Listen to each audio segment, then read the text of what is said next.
Constellation is sponsored by Hims, the online health brand that caters to the many needs of men in particular. Start your free online visit today at hims.com/con.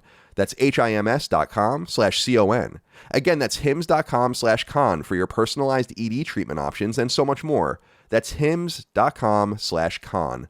The products mentioned are chewable, compounded products which are not approved by or verified for safety or effectiveness by the FDA. Prescriptions require an online consultation with a healthcare provider who will determine if appropriate. Restrictions apply. See website for details and important safety information. Subscription required. Price varies depending on product and subscription plan. Constellation, Last Stand Media's conversational podcast, is brought to you by you. If you want to learn how to support our podcast network, head to patreon.com/laststandmedia.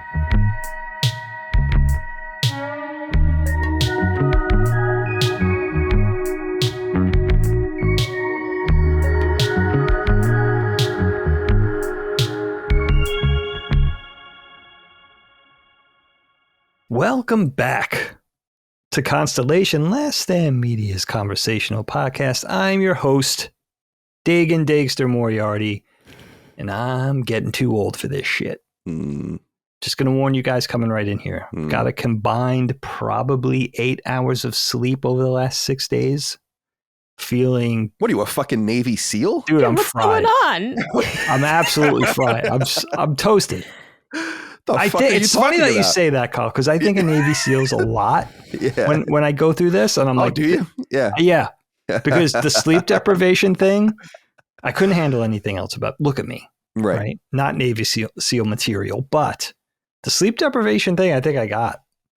You know, I mean, I'm still sitting here. You're sleeping in the forest for like 30 minutes. They come around, put a gun barrel over your head, just put it off so it wakes you up. Get up. You'll be pretty good, dude. I would love to try to see how far I would get in that whole process. Oh, forget it. Forget it. You know, when they talk about cold killers, yeah, let me try to get in here. Like even movie boot camp, like the Private Ryan cast having to do that for a week to bone up for the movie, right? Like, right. There's no way I'm doing any of that. I would be able to pass boot camp. You think? Definitely. Yeah. Are you talking about Hollywood boot camp? No, real boot camp. I mean, I'm way too old to join the military, but if let's say like, just hypothetically, we got into a war with Canada, and there was a draft. It's like, I think I would be okay, you know, but I think I would be like the guy with the typewriter in Saving Private Ryan. Like that. I don't see me as them assessing their party. Right. And then being like, we want this guy. Yeah, at the tip of the spear. Lines. Yeah, we want this guy with the bubble gum in the mirror looking around the corner for the sniper and shit like that. And everything comes back to Saving Private Ryan sometimes, huh? It really does. What's going on? Anyway, it's a long story. I won't even bore you with it. I'll talk about it at some point. But I'm excited to be here doing... I mean, the weeks go so fast. Yeah, I'm psyched. I need a break from this week. Right. Which has been, you know, a little bit of a grind. Now it sounds like it. Yeah, it's been a grind. Why? All right, I'll just tell you. I don't want to bore you with the details. So this happens once in a while where an outgoing job and an incoming job will overlap, you know? So, you know, usually if people are scrupulous, they'll get in touch and be like, can you do this project 2 months out? And I'll be like, yeah, of course. Because I don't know what the hell's going to happen. You know, I could be at my current job for another 6 months or another 6 hours. I have no idea, right? So I don't say no to anything. Yeah, you shouldn't. So once in a while, sounds like a nice life. It's fun. It's a lot of fun. It's a laugh riot. Yeah. Once in a while, once in a blue moon, the things overlap. What am I going to do? I took a thing, right? So I'm just like round the clock working.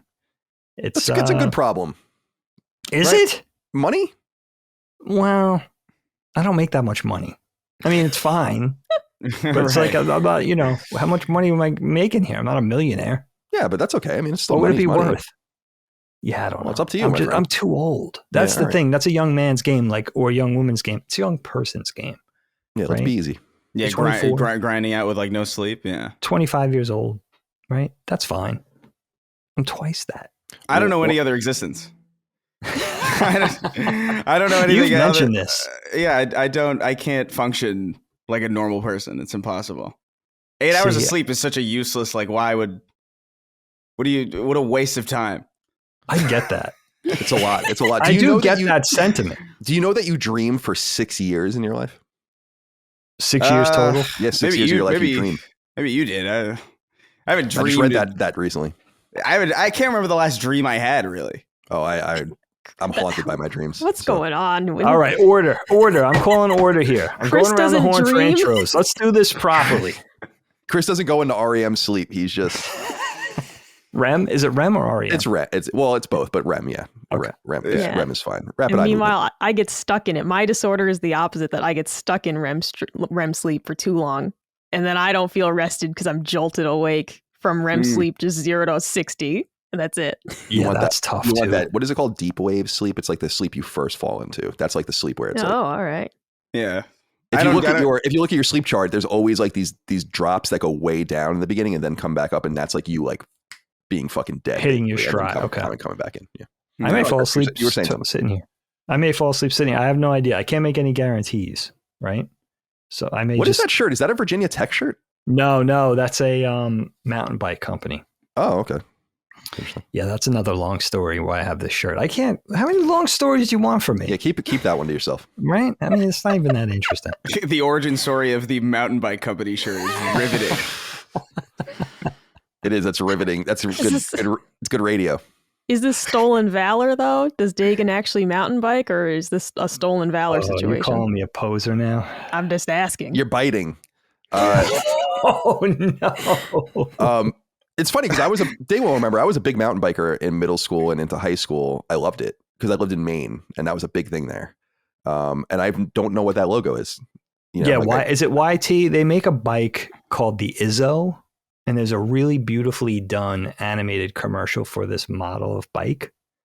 It's gorgeous. It's like a gorgeously done anime commercial done by The Line, I think, in London. Anyway, I worked with a bunch of mountain bike dudes and I told them about the commercial. And then the guy who I work with bought a new bike. They give you the t-shirt when you buy it. And he's like, yo, I know you like the commercial. Here's the shirt. Nice. That's nice. Nice gesture. That's a good story. You earned that.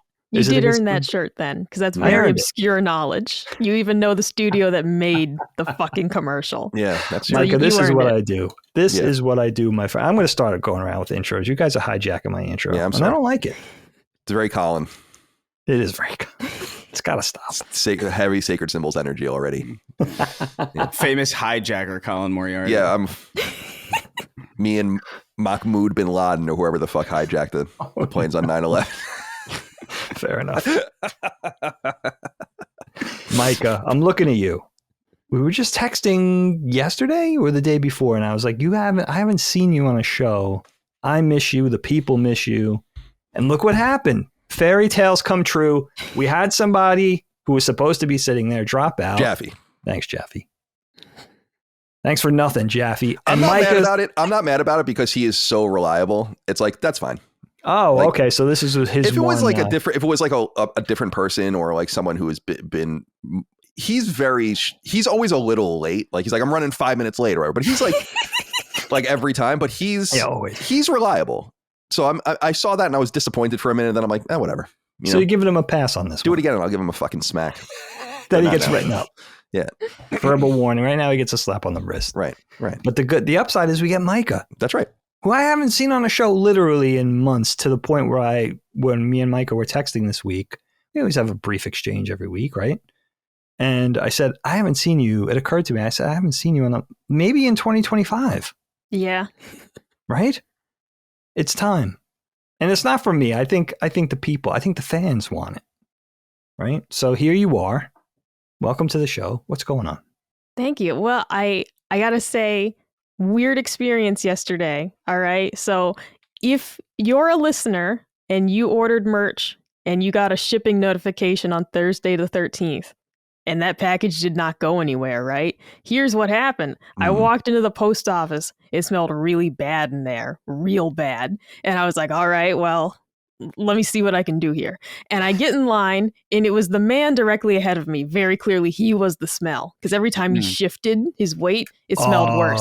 And it was a sour laundry smell, specifically. Yeah. And I was like, well, let's see how quick the line's moving. I was 6th in line. And I stood there for approximately 3 minutes and the line had not moved. And then I heard the post office lady was like, this address isn't correct. Can you look it up on your phone? And then the lady's like, my phone is restarting. And then the woman was like, I can get my phone from the back. And I was just like, I'm fucking out of here. It was the perfect storm. So I dropped off your packages today, Friday, instead, and they are on their way to you. But for those listeners, that's what happened to your packages yesterday. The post office smelled so bad I couldn't stand it. And he kept looking at his watch, and I was like, leave. Because if you leave, it'll air out. Like, just go. Nah, probably won't. It's too That stagnant. is Probably wouldn't. But I was telling myself, if he leaves, I'll stay. Yeah. But he wasn't going anywhere. The line wasn't moving. I said adios. That's you still took one that's for a the team. nuclear kind of situation. That's Mhm. like like even if he leaves, there's going to be fallout for like many minutes. Right. The half-life of his stink is, Yeah, who knows? It might not even be it's- safe now. Half-life of that guy's body odor is fucking outrageous. Yeah. Well, and you know what, though? You know what? It all worked out because today I went to the post office before we recorded and I stood in line behind this guy and he smelled wonderful. Like he smelled like Gain laundry detergent. Oh, Okay. nice. And I was like, this is my, the karma that I get, the good karma. Because today I stood in line and this man smelled heavenly. So Delightful. Yeah. That's Well, one you of- said sour laundry. What's that? What does that mean? Wash that sits in the washer for too Yeah, long? that's like a very exactly. Yeah, Yeah. that smell of you left it too long and instead of doing like a rinse, you just said whatever and put it in the dryer and you baked it in. Like it was Wow. just that distinct smell. Because the thing is that the guy looked clean. Like his clothes were not covered in stains or food or anything. Like he just very clearly left those pajama bottoms in the wash and then said, whatever, I'll wear them. And he's nose blind to it. He must be, otherwise he'd Yeah. be dead. So Tragic. What's worse, that or BO?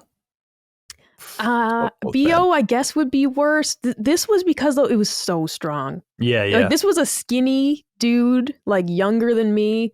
So like, I don't know. BO tends to waft a little differently. Like this was just so potent because it was clearly like everything he had on was producing the smell. Dude, it's one of those. We talked about it where I was like, I'm old now, right? And so, and my social mores have been changing. Where it's like, you're behind someone like that, and like, is it really a bad thing to be like, dude, you fucking stink? You You never see it. Yeah, you you don't. never But see it's like, are you doing him a favor, right? Like, Mhm. like, dude, you fucking stink. Like, do you understand how bad you stink? It's hard to know because it's one of those things like we're in line at the post office. You're going to pay money to ship that package. So I'm assuming you're not homeless, right? So in that avenue, it's like, yeah, I'm pretty sure I'm not like griefing on some homeless guy for smelling. Like, I think Yeah. you're just a regular dude who made a mistake. But even then, griefing on the homeless is a hilarious. That is an iconic phrase if I've ever heard one. right? I don't know. I don't think I could ever, until I myself am old, I don't think I could bring myself to do that. I realized I'm getting older when I accidentally called, like there was this like a child working at the supermarket who helped me with the like self-checkout one time. And I was like, thanks, honey. And like it happened automatically. But it's because he looked like he's like a child. I think And you're I was still just too like- young for that, Micah. But it happened on its own. It wasn't a conscious thought. So that's how I knew I was like, I'm getting older. Mhm. I saw this baby-faced like 15-year-old and was like, that's a little baby right there. And you're allowed to call it honey. And he kind of smiled and like walked away. I love it though. I am here for. I can't stop calling people hun. I've been saying hun for like the last 10 years. I know Wow. it's not good, and I never get in trouble for it. And one of these days, somebody's gonna Dude, take me out. Yeah, it's the Curb episode with Richard Lewis where Oh, he yeah. calls his Oh girlfriend yeah, yeah. honey. Oh, I love that one, dude. And then he starts calling everyone I hun. call and everybody Premature honey. honey. What do you Premature honey. mean? You call everybody honey. He's always like Yes. he's always Best, he's dude. always like gargoyled on his own body. Yeah. My other problem with the story that you told, Micah, Mm. and I think we got into this a little less personally, but it's like, get the fuck offline if your package is messed up. What is wrong with everyone? Like, you step over there and figure out where the zip code is and let the next person go. Like, what is wrong with everybody? It's fucking crazy that you have to sit and I'm the one that has to be incredulous about it. No, that's the thing is, like, the woman running the post office was like, yeah, just Google it on your phone. She didn't say, why don't you step aside and I'll help the next person? Like, these Southerners are just so not busy that they're like, yeah, I'll fucking... I just was like, I've been in this line enough times to be like, this is a 15-minute line and I can't smell this guy for 15 minutes. I'm out of here. But like, no, you're 100% right. They do not say, please step aside and then I'll help you next. I'm sorry. This stuff, they just handle it one by one, no matter what. I know it sounds crazy. Like, I know it sounds crazy, but like, if the situation that happened to you on Long Island happened, right? Not only would someone have immediately told that dude that he stunk, okay? But that line would have been fucking moving. You know, that person would be like, all right, yeah, you go over there and you can come back when you get your zip code. It's like, I know that that's true. I know it. Like, that's the thing that frustrates me the most. It's like, I know, I've been there. I lived there. I grew up there. It's a different sort of spirit. Imagine combining the spirit of the Southerner and the federal employee. Can we stop for a second with the Southerner? I don't want to open a whole nother ball of wax. By the way, everybody, Colin and my favorite nephew, Chris. That's my introductions. Yeah. I don't have order in this court. I feel like this court is way out of control. We can get around to everyone. Let's take it easy. What's the rush? I can't handle that. Richmond the South. I have a big problem with. No, I do too. I mean, it is a conundrum, right? On one hand, Richmond was literally the capital of the Confederacy. Mm-hmm. On the other hand, that's true. Yeah, like Virginia was the main heart and blood of the Southern movement, right? So like there is that, but it is not. A lot of Southerners are even like, it's a blue state, right? It's purple, but it's still kind of blue.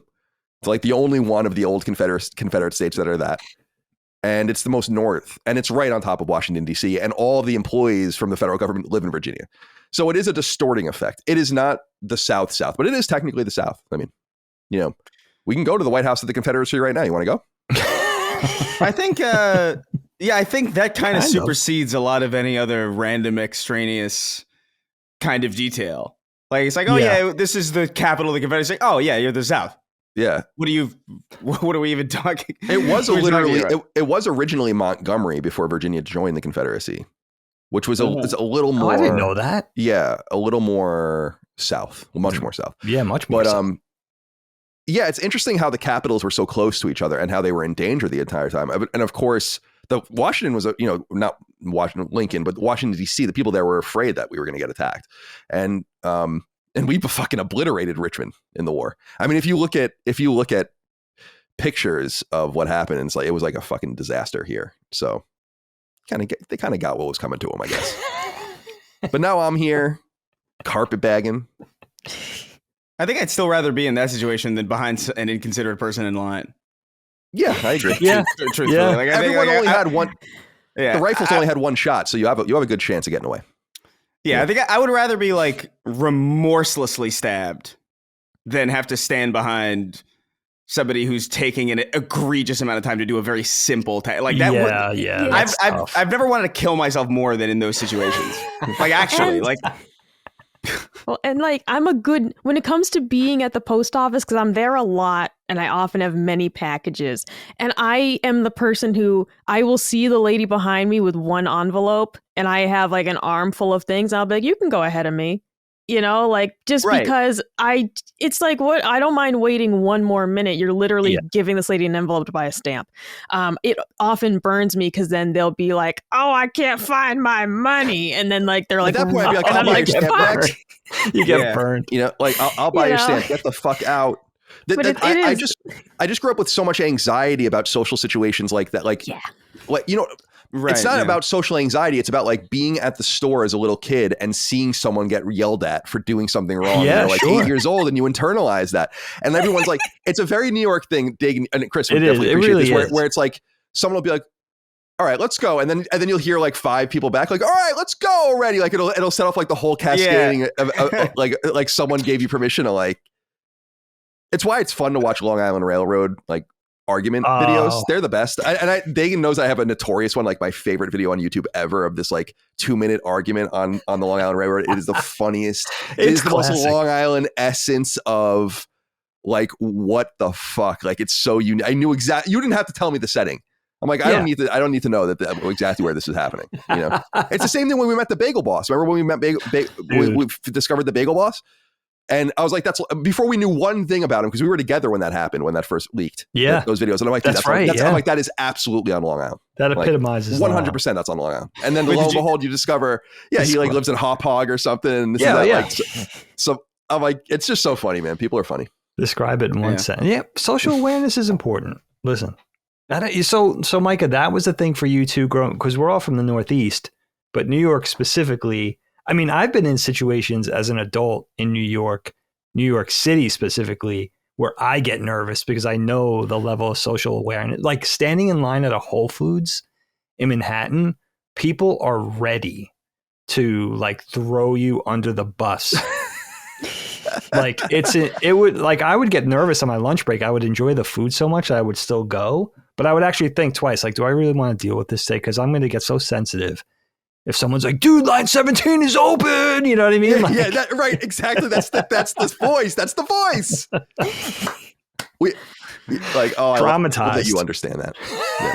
Yeah. And you see that, you like growing up, you're not the problem. Your parents probably not the problem, but you're seeing it. You see it. You're seeing that those situations make examples of people. Yeah. And you don't want to be that person. Not in that situation. Not at Wallbaum's. Not at the bagel shop. No. You know? No. That's being paraded around the town square. That's like, dude, I remember someone getting mad at someone at Blockbuster in Patchogue for going the wrong way around the new releases. That's out of control. Oh, that's a bit, yeah. That's out of control. It's true though. You always started on the left and worked your way around the right. Did you not? I don't really remember. Because that's how you come in. Yeah, alphabetically. The new releases were always on the outside, and they would go alphabetical, and then the inside would be all of the legacy shit. So people would walk in, and it was literally like a road. You spiral in. And I remember someone being like, all right, what are we like, or someone, all right, what are we doing here? Like, kind of thing, you know? What are we doing? What are we doing? What are we doing is such a great. I don't know. Salmon swimming upstream. I said that the other day I said that when we were recording Sacred, because like we had like a technical error. I wonder if that audio was saved. I'm pretty sure it was. I think it did get into the show. But we were having for some reason, like my internet just like disconnected for like literally like 1 second. And it froze my entire thing, and I audibly like out loud said, "It's like, what are we doing here?" Like to the computer, as if it could hear me and it could give me like some explanation. I love it. I love it. Constellation is sponsored by Hims, the online health brand that caters to the many needs of men in particular, with solutions for hair loss, weight gain, and so much more. And yes, erectile dysfunction too. Learn more now at hims.com/con, that's CON, to begin your chosen journey. So everyone with a brain knows that there are seemingly infinite differences between men and women, and certainly a major differences in regard to our respective health. While women have a whole litany of their own serious and sometimes horrifying things to take care of in regard to their bodies and minds, men have their own arduous path to walk down. And my friends at Hims hope to walk along that path with you, guiding you towards some really valuable options. Now, Hims is perhaps best known for helping hundreds of thousands of men deal with ED, or erectile dysfunction, or what some of us might call a broken boner. While I can't honestly say I deal with this issue, at least not yet, I'm still 40, so let's give it some time and check back later. I know a lot of men do. It's been like 30 years now of being bombarded with commercials for solutions, and reasonably so. A vibrant sex life leads to a better quality of life, period. So yes, Hims has you covered there with a ton of options like Standby's Viagra and Cialis, and some other solutions too. But don't get distracted by just the boner pills, because Hims can help you out in a lot of other ways too. Plenty of men deal with hair loss, and Hims can provide a key assist there. Many men also deal with weight gain, and that's another thing Hims can help with. Heck, they can even help you tackle your anxiety or improve your skin, two other more gender-agnostic issues that men don't seek help with nearly enough. And yes, since Hims is online, that means no in-person doctor visits. And because costs are so low, there's no need for insurance either. Hims medical providers are standing by, waiting to hear from you and guide you towards the right solutions. So will you give them a go and see what they can do for you? Start your free online visit today at hims.com/con. That's HIMS.com/CON. Again, that's HIMS.com/con for your personalized ED treatment options and so much more. That's HIMS.com/con. The products mentioned are chewable, compounded products which are not approved by or verified for safety or effectiveness by the FDA. Prescriptions require an online consultation with a healthcare provider who will determine if appropriate. Restrictions apply. See website for details and important safety information. Subscription required. Price varies depending on product and subscription plan. This is good. This is a good episode. Chris, already. what's going on with you today? What are you bringing into this this mess coming into this weekend? Oh my God. I don't know. I woke up this morning with in a panic because for some reason, every single time that I have ever been put in a predicament or put in a situation, replay it immediately as I woke up. And so I feel like it's on the cusp of happening. I almost feel like it's not clairvoyance necessarily, but I feel like that's not normal to just have this instant flashback of all these minor inconveniences. So I feel like there's one right around the corner that's going to send me absolutely spiraling. So I'm a little bit nervous about it. But aside from that, normal neuroses, I guess. That's awesome. Yeah, you know how I feel about being put in a situation. It's that would break me if I had to deal with every one of them all at once. Psychosis. Yeah, I relived it. It was crazy. It was like every inconvenience flashed before my eyes. And I was just like, oh man, I don't know. Being put in a position is really, it's the main motivation why I think I'm so anxious in line at the places that we're talking about. Cause I don't want to put on any, I've literally been in line at Walgreens and I've looked at the person in front of me and seeing what do you got? I'm like, I'll grab this for you. Let me I got to get out of here. You know, if it's a Gatorade and a thing of candy, I was like, I'll get it. I got you. All right. Just go ahead and scan your shit and get out of here. Just scan your shit. Don't worry about it. Scan it. I got it. Whatever. I gotta get out of here. Now, why? Just because you want them out of your way? I mean, that's a really uncharitable way to say it, but I guess. No, because there's a Walgreens around where I live that it almost feels like a Twilight Zone where you go in, there's one person working, and then you go in and it's there's nobody there, and then I go to the back thing. I grab my Arizona iced tea, or I grab whatever it is I'm getting. Maybe I'm Benadryl or something.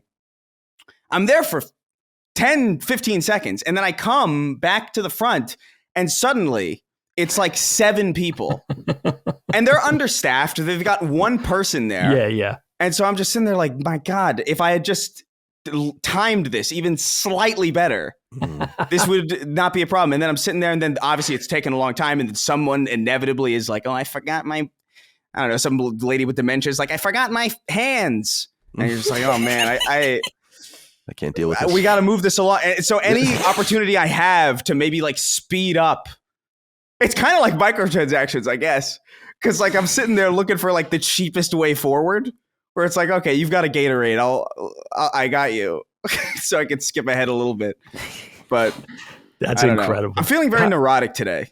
I can see that. Yeah, there's something. I can see something that in the air. Kyle, don't you think you're older? I'm certainly much older. Yes. Don't you think that you mellow with age when it comes to patience? Definitely. I say that to Micah all the time that I encounter so many situations now. When we go out where I'm I would have dealt with that. So I would have been so much more aggro about this 10, 15, 20 years ago. And then to the point where I don't say anything. Where I'm and I reflect, I'm that's crazy. Yeah, I'm sorry, Micah. No, we're not even talking 10 years ago. We're talking 3 years ago getting our COVID vaccines. Oh, yeah. And when you were should I say something? Because the line was going really slow. It's no, you should not say anything. Yeah. And you don't ask me anymore, should I say something? That's how I know you've truly matured. Because you no longer look at me and say, should I say something? Mm-hmm. I don't, I've stopped being vocal about it, but I'm twice as loud in my face about it. I'm 50 times louder. My face is so loud in these situations where someone's taking a while and then I'll just look around and I'll be like, you gotta stop bottling it up, dude. That's gonna eat you from the inside. I feel it eating me. I'm fucking hollow at this point. I've eaten so much of myself. I'm like a bird. It rarely works out well. I remember you shoot from the hip sometimes, right? Like I remember literally being in college in Symphony Market, which was a convenience store on Huntington Avenue at Northeastern, buying a blunt. And and there was like a woman in there with her kid just running around like going crazy. And I remember saying to her, like, control your child. That's like something I said. And I was like 20 years old, you know? And she's like, what the fuck did you just say to me? Whatever. And in my mind, I'm like, I don't know why I said that. Like, yeah. You know, and now you just, so like I have little memories You learned. of that. Yeah. Where it's like, you should control your child, but it's like, what do you get out of these situations is kind of what I've gone to. One thing that was funny that kind of invoked some old school Colin in me though is Micah and I were driving home from the Jefferson after staying there once, and Micah didn't realize, and I don't think did anything wrong, but these guys were like trying to get in on the highway and she just didn't let them in. Right? Oh yeah, they had no blinker on. Right. They did not use I was in the lane to go to like the exit only lane, and they had no blinker on, and they're just in the lane next to me and going the same speed as I am. Oh, okay. So it appeared that I boxed them out, but like I really didn't. But I'm not driving. I'm not going to like say or do anything, right? It's like, but like, so I didn't do anything. We just were discussing it. And then these guys, like a few minutes later, I think, like we're just driving and getting off. So they were like next to us. And the guy like gave me the finger when I looked at him, and I rolled the window down and I was just like this as we were driving by him. And he was like with my hands just sticking out of the window, like, cause he just like put it against the window. And for some reason I just rolled the window down, and you know, he was like getting off at the exit. We're going straight. So I'm just like, see, and that was weird because I didn't even think about it. Like it just happened. Yeah, it wasn't a choice. Like it just happened, and I wasn't the instigator, but it just happened. Right. Right. And by the way, for people that are listening, I'm giving two middle fingers. Yeah, you know, two birds. Like out the window. The guy didn't even roll his window down. I was like so upset. I needed to escalate. You know, 2 on the outside is pretty egregious. Yeah, that's aggressive. I don't think I've ever seen that, even in passing. But and I'm the passenger, obviously. So yeah, they're on the right side of the car. Yeah, you're not driving. My passenger princess like defended my honor. Yeah, that's right. That's exactly what it was. I didn't even think twice about it. Like it was over almost, and I wasn't looking at them for any other reason. Just like, oh, what's going on? And the guy just gives me the finger. See, I think that's hilarious. You got to be careful. And also, man. You guys were in the wrong inadvertently. You were in the wrong. Well, I mean, here's the thing though. When you want to get in a lane and there's one car ahead of you, you can slow down. And get behind them. Yeah. That's a and you can valid, use your safe. There's so many choices. You can use the blinker. Use your blinker. You can speed up. You can slow down. But I'm not clairvoyant to know what the guy in the truck wanted when he's just driving next to me. Well, how did you ever even find out? And also the exit sign was like, 5 minutes ago that the exit only lane started. So it's like your lateness, is not my problem. You're the one who took so long to move over. Yeah, I know those drivers that we were not in the wrong. I want to be serious. Well, how did you find out that this guy? How did it even come to pass that you found out that this guy wanted to merge? Because he swore when the lane was finally. You get to a point where the exit only lane has like one of them barriers. Yeah, and then he just swerved in. And it was like, what the hell is like, okay, I guess you wanted to move over. But there was literally no one behind me and no one in front of me. So he could have so much sooner either sped up or slowed down. Just use your blinker. Either choice. None of this matters because if you didn't, like, how would we ever have known your intention if you didn't use your blinker? Sure. Not everyone can afford blinkers, Not everyone has them in their car. Have you ever found yourself in a situation like that where like you come out the other end and it's like, oh, that was clearly like I've ruined that that was entirely me. Oh yeah, definitely many things have been my fault for sure. Yeah. Driving, I've made 6 mistakes my whole life. That is insane. 6 mistakes. 6 mistakes. Yep. I count them because I'm such a great driver. I've made 6 mistakes and every one of them makes me cringe because I'm like, oh fuck, you fucked that up. Like something years ago. Yeah. And it's all merging. It's all people in my blind spot with merging and not checking, manually over my shoulder. Every single one of them. They're easy to keep track of because the news headlines each time, they die and you just have all your little clippings. And so far you've got you have like your little bulletin board.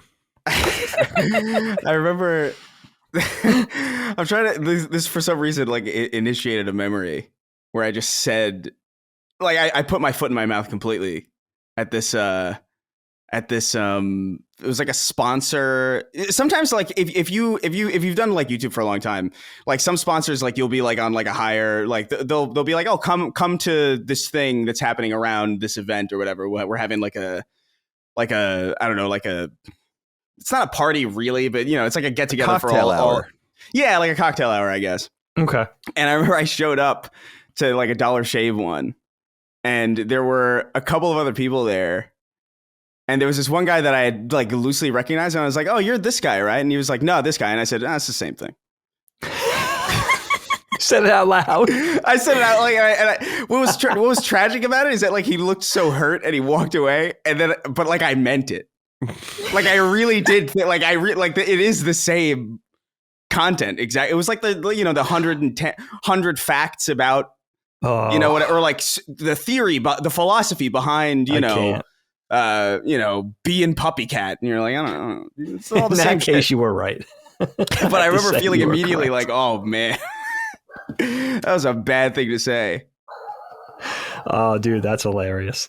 That is really funny. Yeah, I would agree. Oh, there's so much schlock on YouTube. That, by the way, the YouTube algorithm out of control. I don't even know what it's doing. It's like totally haywire this week.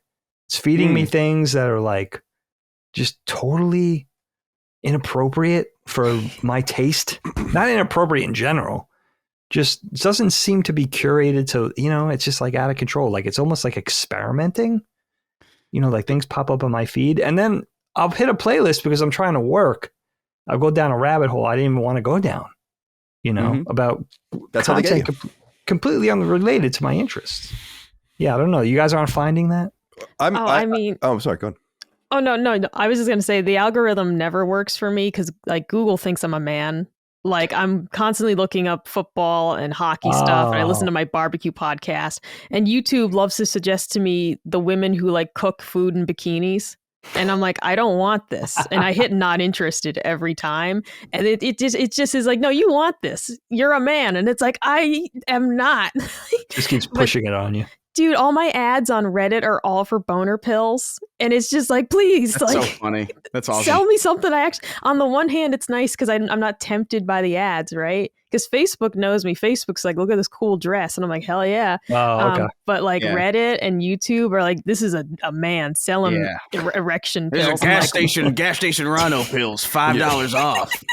Give me my boner pills, doc. Oh my God. But why does Meta get it? Like Meta gets it, but the other ones don't? That's odd. Facebook actually has photos of me. And so I have to believe that the AI on Facebook actually is like, this is woman. And despite the fact that I'm in like a barbecue group and that I share a lot of the Boston Bruins posts, they're still like, photo is woman. So they know. But YouTube, I don't know. YouTube is just like, you want to look at tits? And I'm like, not really, but they're there. It's going to keep trying. They keep serving them up. And I'm just like, well, what's she cooking? That's what if she's cooking something good, I might actually check it out. Yeah, sure. That's what Instagram is for me. It's like, it's just like, if for some reason, like, it's just like, you want a goon? And it's like, I'm just like, not really. What are we doing here? I never use Instagram ever for like, because I don't watch content on Instagram.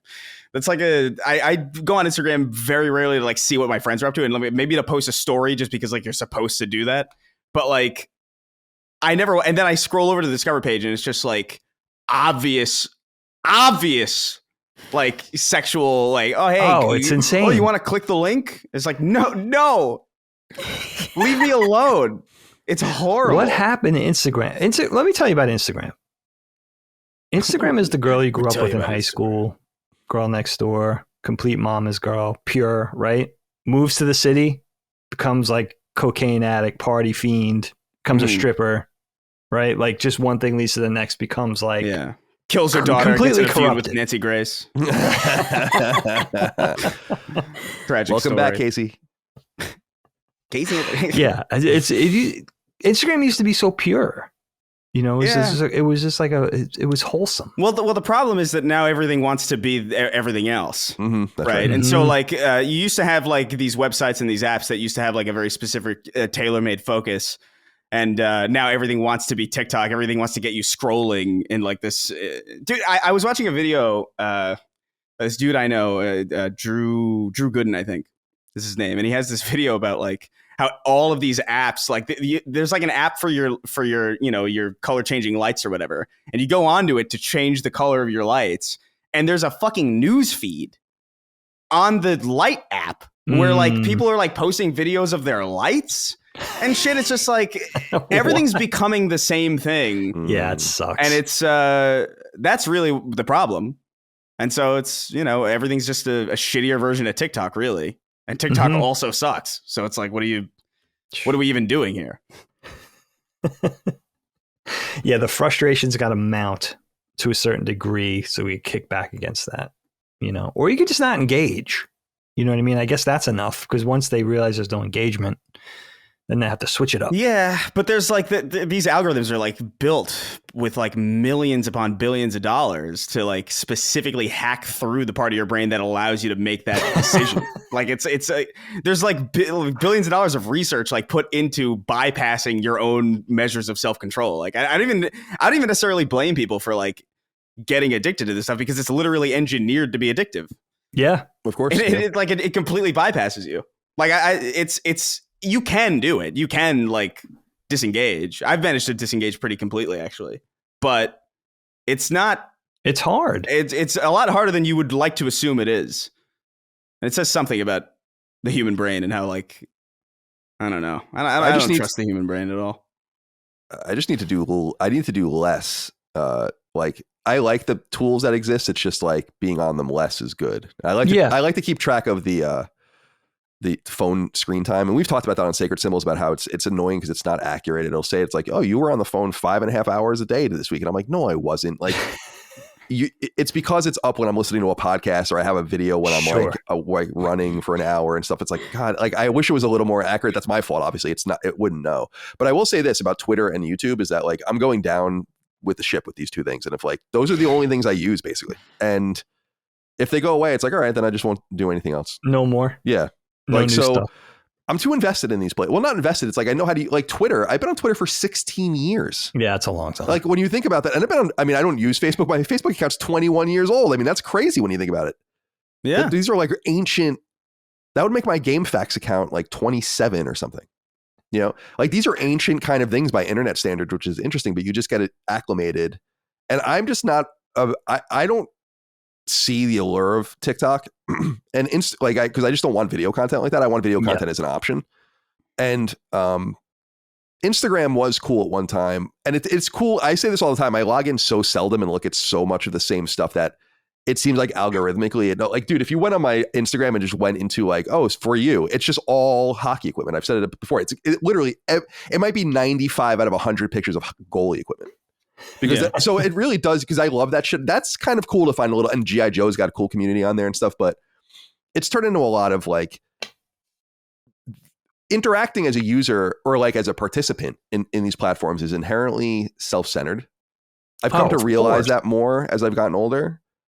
And I don't mean self-centered. It's a kind of a misnomer, because it's an insult, but it's like, it's just about you. Like you're posting to make yourself look good or to make someone laugh or to do something like that. And like, once I became too aware of that, I was like, that's exactly what I went through. Yeah. Same like, thing. I'm like,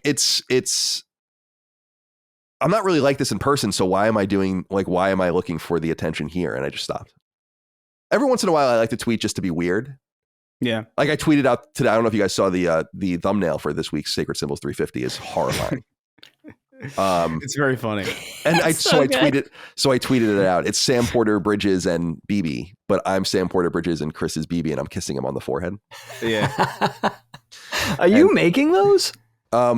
Dustin makes them, but I don't know. And we have Jimmy Champagne, a friend of the show, and he's really talented at that stuff. Shout out, Jimmy. But we also had a moment on Sacred Symbols when Dustin admitted that he uses AI sometimes to make the thumbnails. Oh, no. And remember Chris and I was like, and he's like, what did you think was going on? And I'm like, I don't know. I just thought you were good. I didn't want to hear that. That's a classic. That's a while ago now. Yeah. Actually, wow. Which is crazy. I like that he copped to it though. Yeah. He's like me where he can't do it. Dad always said that. Like, I always knew if you did something wrong because you could never keep it to yourself. He has to cop. Yeah, like I'm the same way. I can't live with like that shit.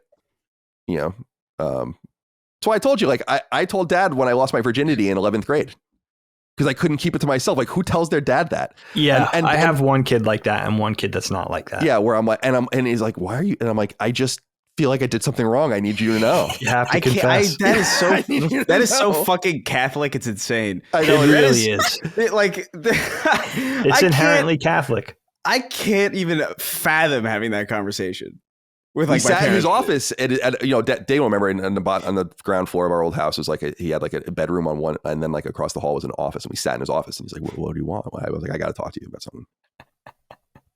Chris, you know what's funny about that though? I have one kid that's like this with Catholicism and one kid that's like this. And the kid that's like this with Catholicism is the one that has to tell you everything. Which is strange. It's ironic. It's unexpected. But what does this mean? That like he veered off? Yeah, well, she did. Okay. She decided that she wants no part of it. Yeah. You know what I mean? As an Irish Italian, it's just like, all right, all right. And then my son is just like, yeah. But I'm the same way. I'm the least Catholic of the 4 children by far, like overtly, and yet I'm probably the one with the guiltiest conscience. Yeah, it's like it's in your. In fact, I'm certain I'm the one with the guiltiest conscience. There's no doubt about it. There's like no doubt about it. Yeah, I would agree to that. I think. Which might be God. That might be a God season pay situation. He's like, oh, you don't want to get confirmed? Yeah, I'm gonna fuck your life up in innumerable ways. Here's how. You know, guys, I don't mean to switch the subject, but shouldn't Elon just go back to calling it Twitter? Would it be a first for renaming something and then putting it back? No. Well, do you remember IHOP? Example, but yeah. Do you remember IHOP, the International House of Burgers, when they? That was a marketing campaign, wasn't it? They weren't really. I don't remember that. I mean, arguably, like, what is it? A marketing campaign now? Really. The one example, it comes up every so often, but the one example I can think of is when Netflix tried to rebrand itself, and then it went back to Netflix. I don't remember this. It was probably in it was when they started doing the streaming stuff alongside the DVD business. So this was probably 2009, 2010, 2011, somewhere in there. And they were like, we're splitting into 2 businesses. Netflix is going to be this, and the streaming service, I think, was going to be this other thing. And everyone's like, what? You know, and then they're like, oh, never mind. We're just going to be Netflix. And then and acted like it never happened, but that definitely did happen. Wasn't it something like, oh man, I'll look it up. I'll look it up. Yeah, there's something. This is vaguely ringing a bell, but no, I think it's one of those things where, like, you can only Quickster. That is it's terrible. That is W. horrific. What? QU does not belong in branding. I'm sorry. Disgusting. I remember the KW. It's KW. QW. That's even worse. STER. Yeah. QW. That's so goddamn stupid. Oh man. This is 2011, by the way. This happened. That completely like Roswelled my thought out of my head. I'm sorry, Chris. I'm sorry. Like that was truly insane. I apologize. I didn't mean to interrupt. You know what I have to do? I have to look up what the logo looked like. It can't be good. It was literally a day. I feel like this lasted. Like, it was so bad it's that terrible. Oh, so I remember what I was going to say. Go ahead, Chris. The thing with like Netflix or the thing with like Twitter becoming X or whatever is there are certain things that people will know forever as one thing, and there's really not a lot you can do to change that. Like the Sears Tower hasn't been owned by Sears for fucking, I don't even know how long, but that's still decades. Like everybody still calls it. Sears is out of business. It's crazy that they owned a skyscraper, the biggest building in the world at one time they owned. What? Yeah. So like, and people that I know who are like younger than me know it as the Sears Tower, you know? Sure. So like you can only rebrand something so much before, like, I'm still not, first, I don't call it X because it's like X is a myriad of other things already, and Twitter is like only Twitter. Like it's efficient to call it Twitter. It makes no sense to not. And I feel like a lot of people feel that way, and they're probably not going to change the way they address it. Yeah, I agree. I call Twitter still to this day. I do understand. Everybody does. I do understand the like. He really did have the idea for the Everything app a long time ago, and he wanted to call it X. He owned X.com. Like, I think PayPal began as being called X, actually, as well. Yeah, I think so. Is that right? So when he co-founded PayPal, so I get that he's like trying to unify his vision, and he did spend all this money. So it's like, well, this actually could be X, and then you can make it into like X is the social media app that becomes the monetization app, that becomes the creative app, that becomes the whatever. And I get that. Sure. But I just feel like Twitter's branding was so strong that it doesn't really matter. So I actually think it didn't really matter. That's the ironic thing, is the rebrand just didn't matter. People just call it whatever they want. Yeah, no, right. Like, it's so much more fun to be like, oh, did you see that tweet than to see that post? Like, it's just, I don't like. It's like, this isn't a protest of any kind. I simply am just like, yeah, that's a tweet and that's a retweet. Because post and repost, it's fucking boring. That's a great point, Micah. That's every other website. That's every other website is post and repost. Like, right, exactly. They earned those proper nouns and you're kind of seeding them. But I get like the conundrum. I probably would have built it out more and made X into a shell and been like, we have a PayPal kind of, because I know he wants to get back into monetization, which I think is going to be really important, like the unbanking of people. I bet he does. Yeah. and then like, and then Twitter could have just been the social media component of X, as opposed to making X or Twitter into X and then building everything off of it. But I get it. It's like a hostile. It was a hostile takeover of like a piece of really valuable infrastructure to build something on. And so I get why it's like taking over territory and renaming it. It's like, yeah, now this is whatever. Yeah. It makes sense when you put it that way. Yeah. This is no longer, Indian land. This is the United States, right? As an example. No, I don't mean to be. I don't mean Native American, please. Well, no. Some of them like to be called American Indians. See, this is the thing. I learned this all the way back in college. Like, there's a lot of contention about that term, American Indian. But it's not as controversial as you think, I guess is what I'm saying. It isn't. Kyle, what's going on with you and Jeff? Besides all this banter, what's going on in your life? Fun. Nothing really. I mean, we're going out tonight for dinner with Declan, our oldest nephew. He's home from school for spring break, I guess. Oh my gosh, it is spring break time, isn't it? Yeah, about that. Really so and then he'll go back, I guess. It's St. Patrick's, right? Like super soon, right? Or this weekend. This weekend. Yeah, Monday. Oh, I thought it was Sunday. Well, everyone's going to celebrate on Sunday because Monday is going to suck. Yeah, that's true. That is true. Yeah, and then otherwise, we went out to dinner with Allie, one of our sisters, a few days ago. I'm going to see Mom next week, so that's going on. Otherwise, just hanging out, playing games, and dicking around. It's getting a little bit nicer out. So we've been going for really long walks. I've been talking about this on Sacred. Like, I've been really enjoying just getting outside, being outside, because it's going to be so oppressive soon. So just being able to enjoy it while the going's good, and otherwise nothing really. So NFL free agency, interesting. End of the NHL season. Yeah, so nothing too crazy happening. Yeah. Okay, all right. Yeah, fair enough, my friends. Yeah. You guys want to jump into our topics? Yeah, let's do it. We got some good ones and a mystery topic today. Things changed with Jaffe dropping out. They kind of, put us back on our heels a little bit, but that's all right. I like it. Yeah, sure. Give me a little hijinks. I'm ready for it. I got 8 hours of sleep this week. I'm ready for anything. But I think, looking at these topics, Micah, I think I'm going to start with you today. You have a whimsical one, and I need to get warmed up. Yeah, and this makes sense, Dagan, because my topic is something that many people, myself included, start their day with, the toaster. And so now I start and end my day with the toaster. I'm a real big fan. And what I wanted to talk to you guys about was, you got different types of toasters. You got many different things to toast. And I want to know how often you're using a toaster. Like, I'm using a toaster once a day, almost minimum, sometimes twice a day. Like, I'm toasting a lot of stuff. And of course, you have your different preferences on the style. 2-slice toaster, 4-slice toaster, toaster oven. I put in the email, I had a hot dog toaster once. So there's a lot here. I feel that we can talk about. To talk about myself a little bit, I do prefer like a traditional 4-slice toaster. We have a toaster oven. It works really well, but it's just very slow. It takes 6 minutes thereabout to get like an English muffin or a bagel to my desired medium toastiness.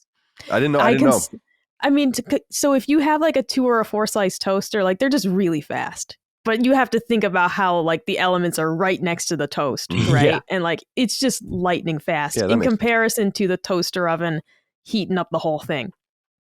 And the toaster, we have a really nice toaster oven. I like it. It's not a criticism of the machine. And I like that it's versatile.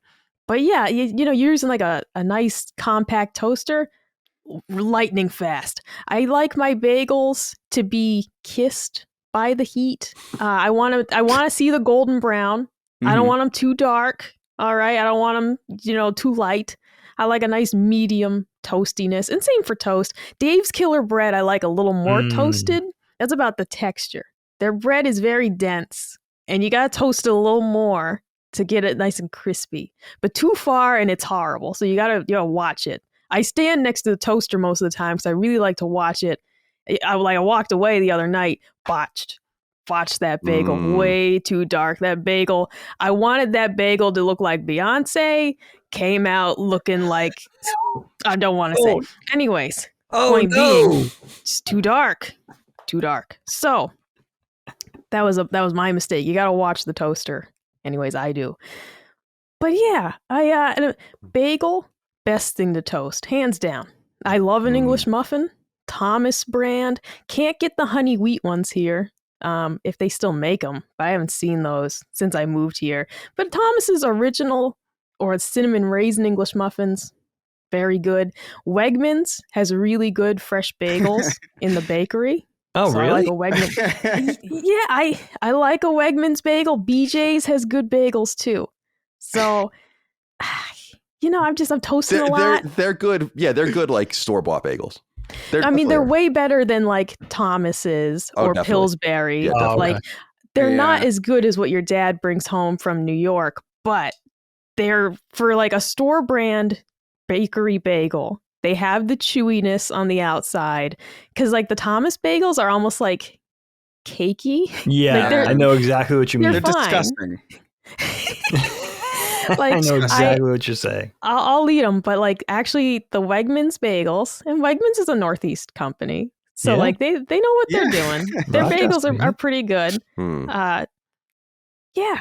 But I just wanted to ask you guys, what do you like in a toaster?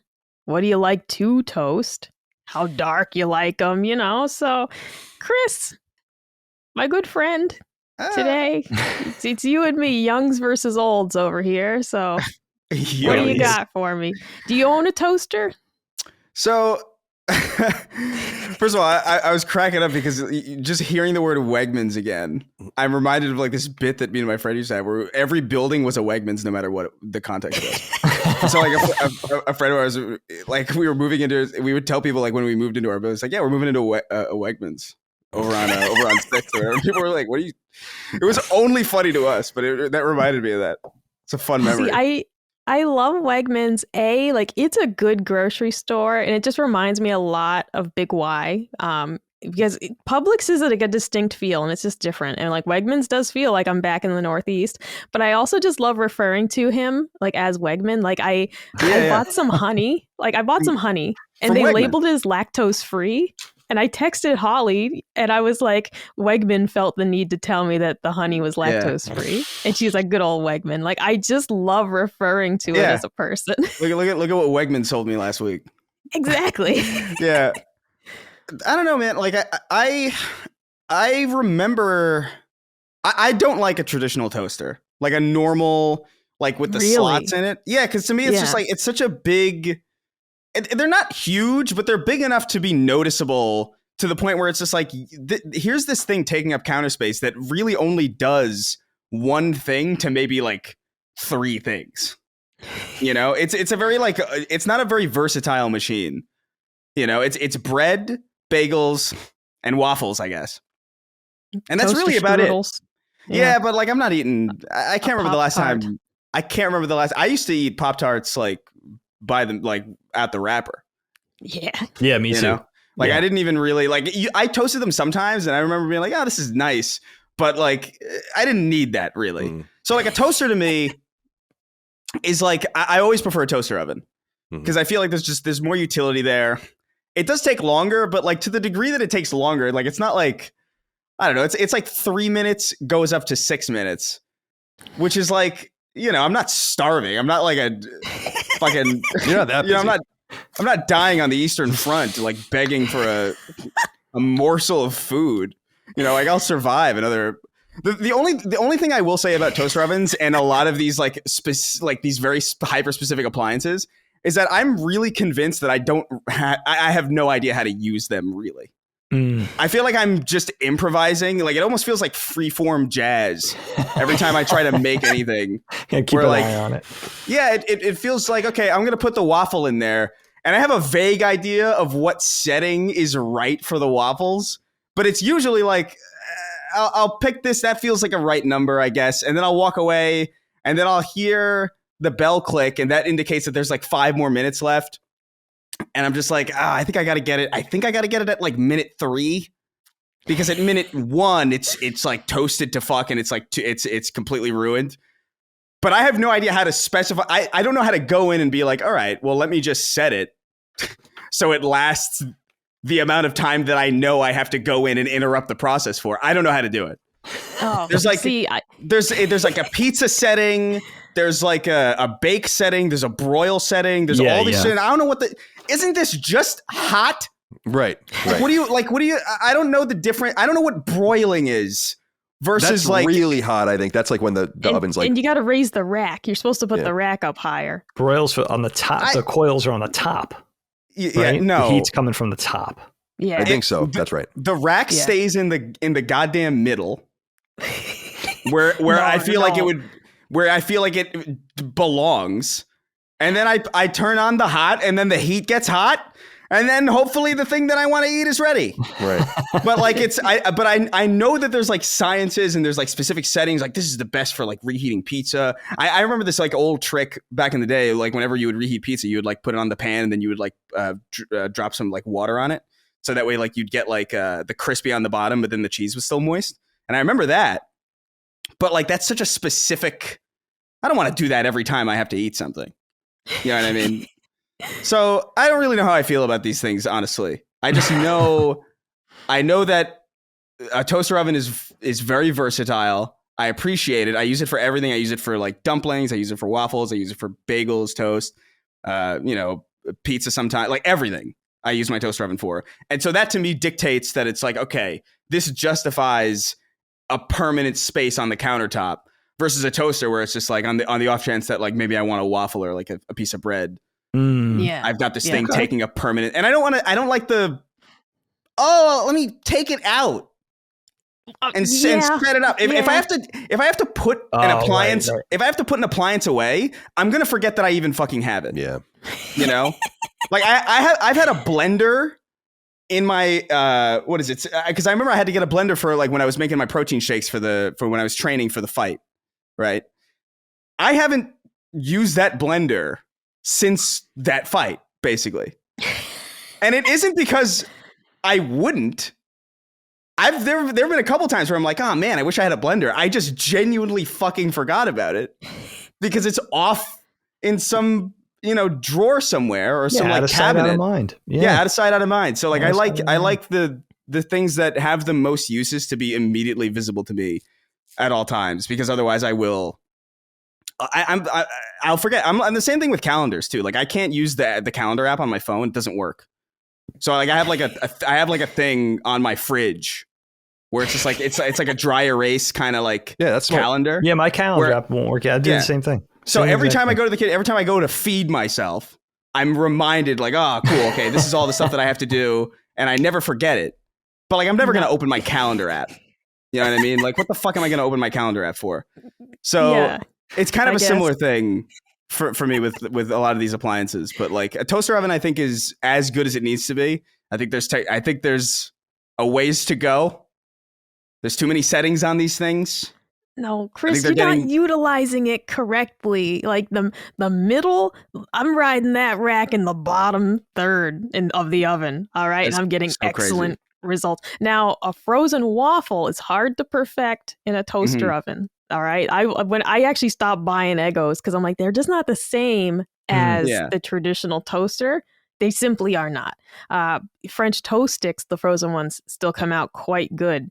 But like, I mean, I got this down to a science. When I make it an English muffin, I'm turning that dial to the middle and then 1 tick past the middle. When I'm making a bagel, it's to the middle, 2 ticks past. That's for real bagels. Well, if it's like a Thomas bagel, you're going 1 tick before the middle. All right. But I got to remember all this. there was a sweet spot, I think, because like I remember understanding the toaster oven like the back of my hand, like in like late high school, like early college, I had that down to like I could do it with my eyes closed.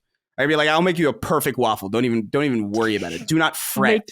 I'll make you a hot pocket that'll knock your socks off. I understood everything. Like I understood like how much to overcrank it, exactly what temperature. Like there were three dials, right? And that's all there was. But now it's like there's buttons and there's like all sorts of settings and there's like digital. This is the second they started doing that. I'm like, I don't even know how to fucking operate this thing anymore. I just know how to make heat happen, and I'm just gonna hope for the best at this point. That's it. Chris, did you click on the link that I put in the chat here? What did you put over here? It's one of my favorite Garfield comics, but it's very Chris right now about the oven. For the listeners, you just Google Garfield oven and you'll find it. I can't. I went so long without seeing this again. Oh my god, I love it so. I think of it almost every time I use the oven. I thought I had that problem too. It's like I feel like I'm having a stroke. What is happening?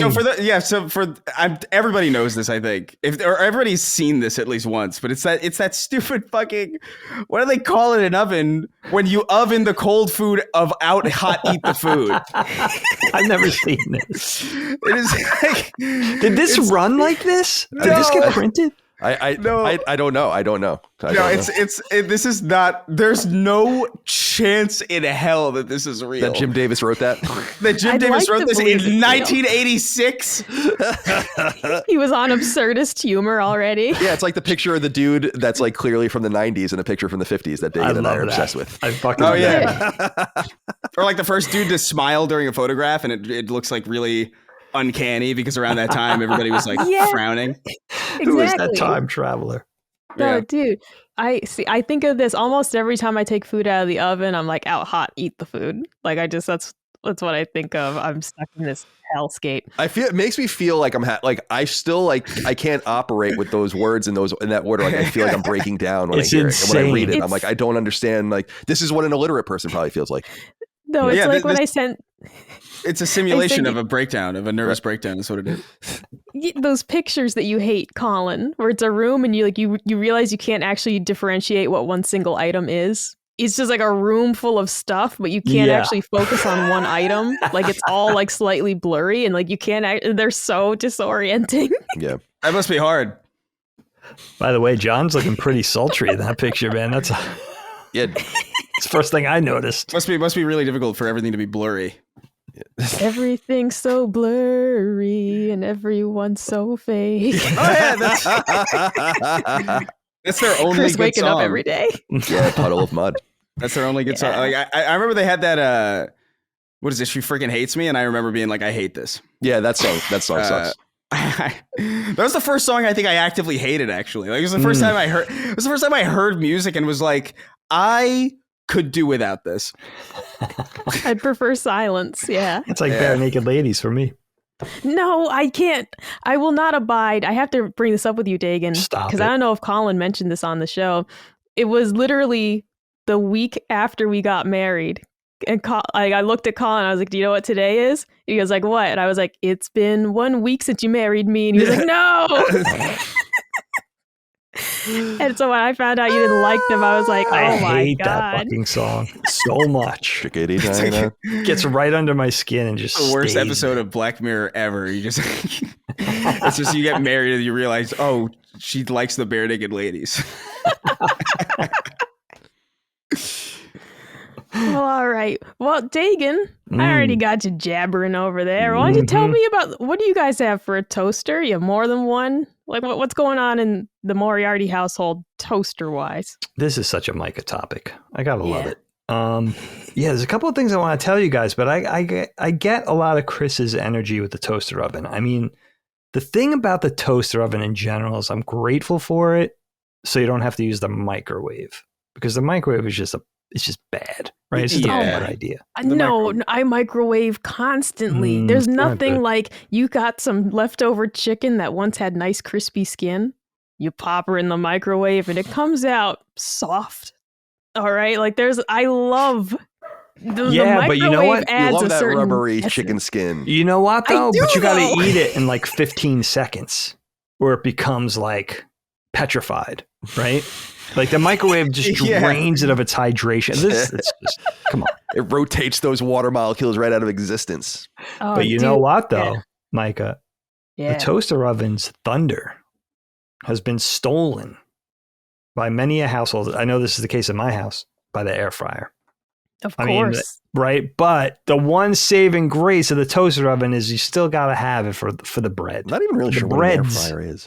This is the thing that bothers me about the air fryer. That's a toaster oven. What do you mean? It cooks things but it's dry when you cook it. That's a toaster oven.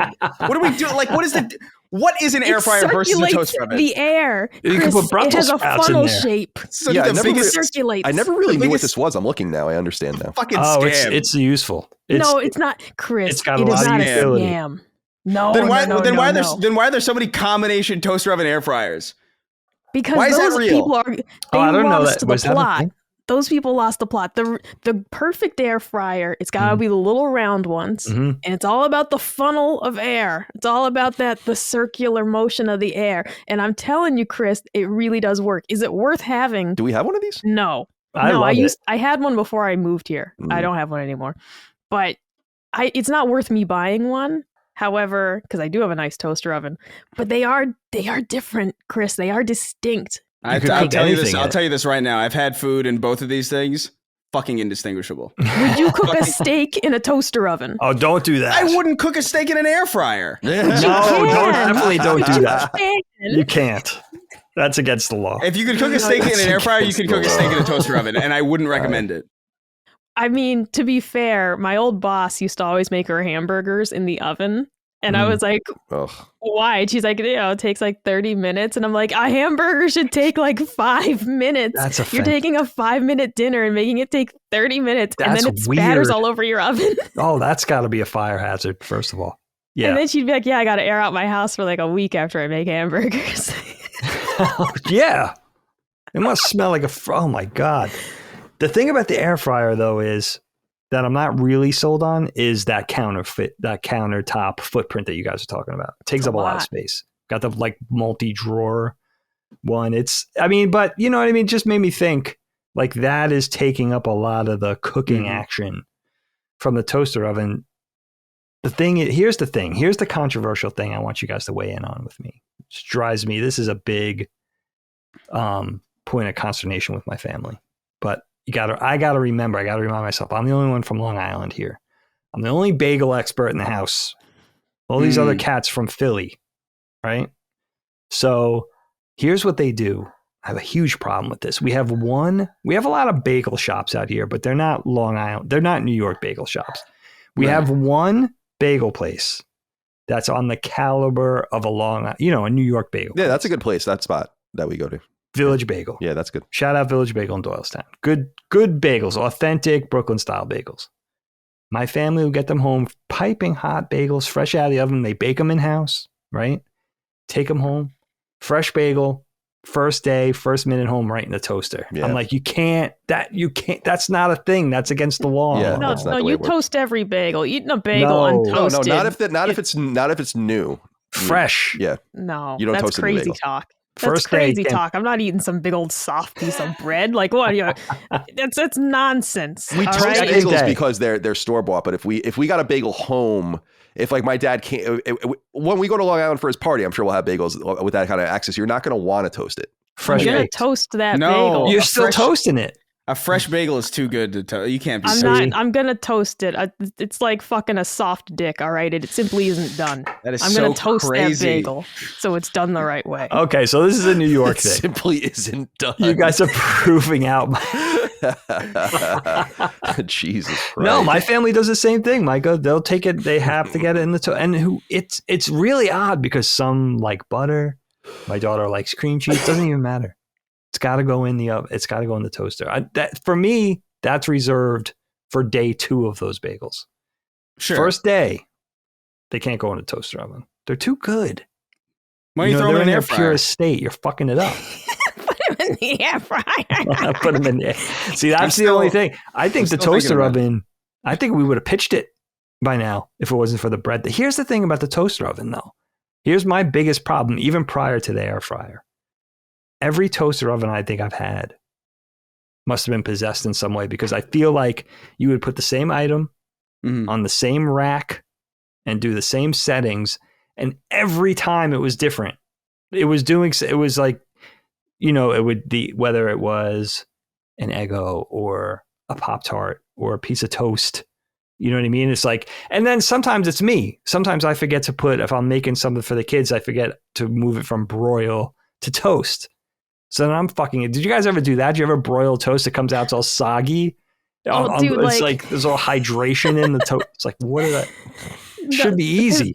The thing for me is I'll use the toaster oven to make like chicken nuggets. So I set it's like a temperature, and then because it has toast or it has bake. And then I'll forget to switch it back. So then Colin will go to make toast, and it's taking like 15 minutes. It's because it was on bake. Oh, I do it all the time. Put it back when you're done. It is the toaster oven. It is. No, you're not allowed to do that because yeah, I'm the woman in the house, and I don't put up a stink that you don't put the toilet seat down. Because because why? Because I check first before I sit down. Okay. So when you use the toaster, you got to check first. These are our things. I use the toaster and I don't set it back. You use the toilet seat, you don't set it back.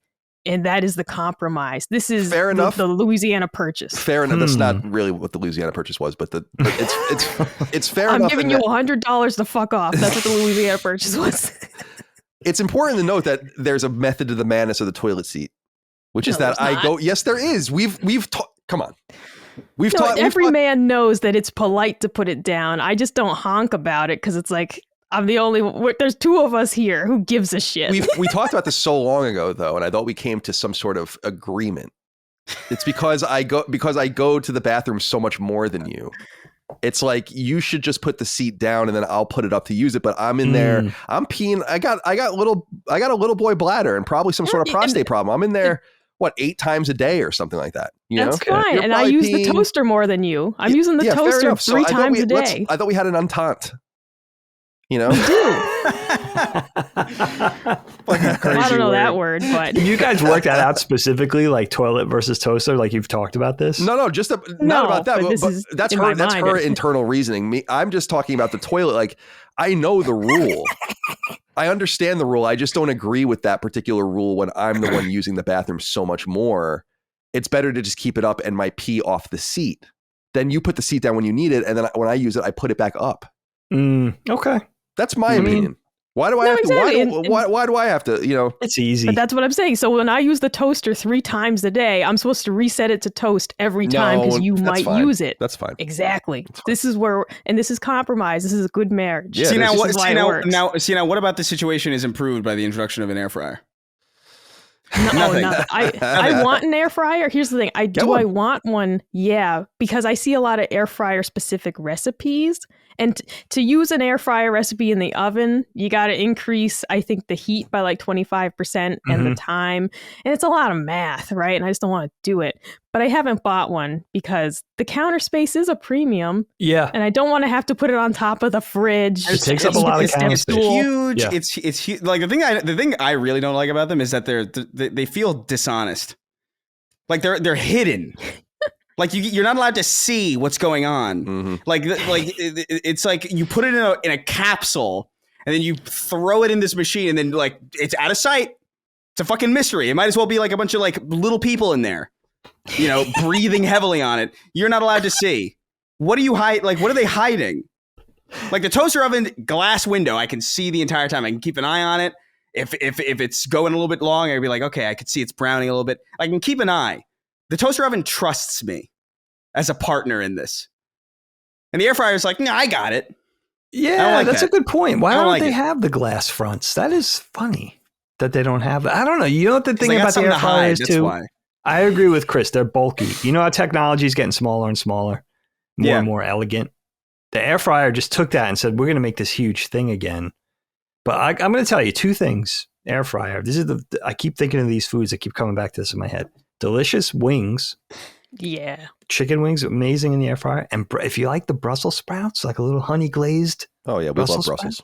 Dude, Oh, we eat Brussels sprouts every week. good shit. Good, really good. The only other thing I could say with a toaster, I have to tell you guys this story that I heard, right?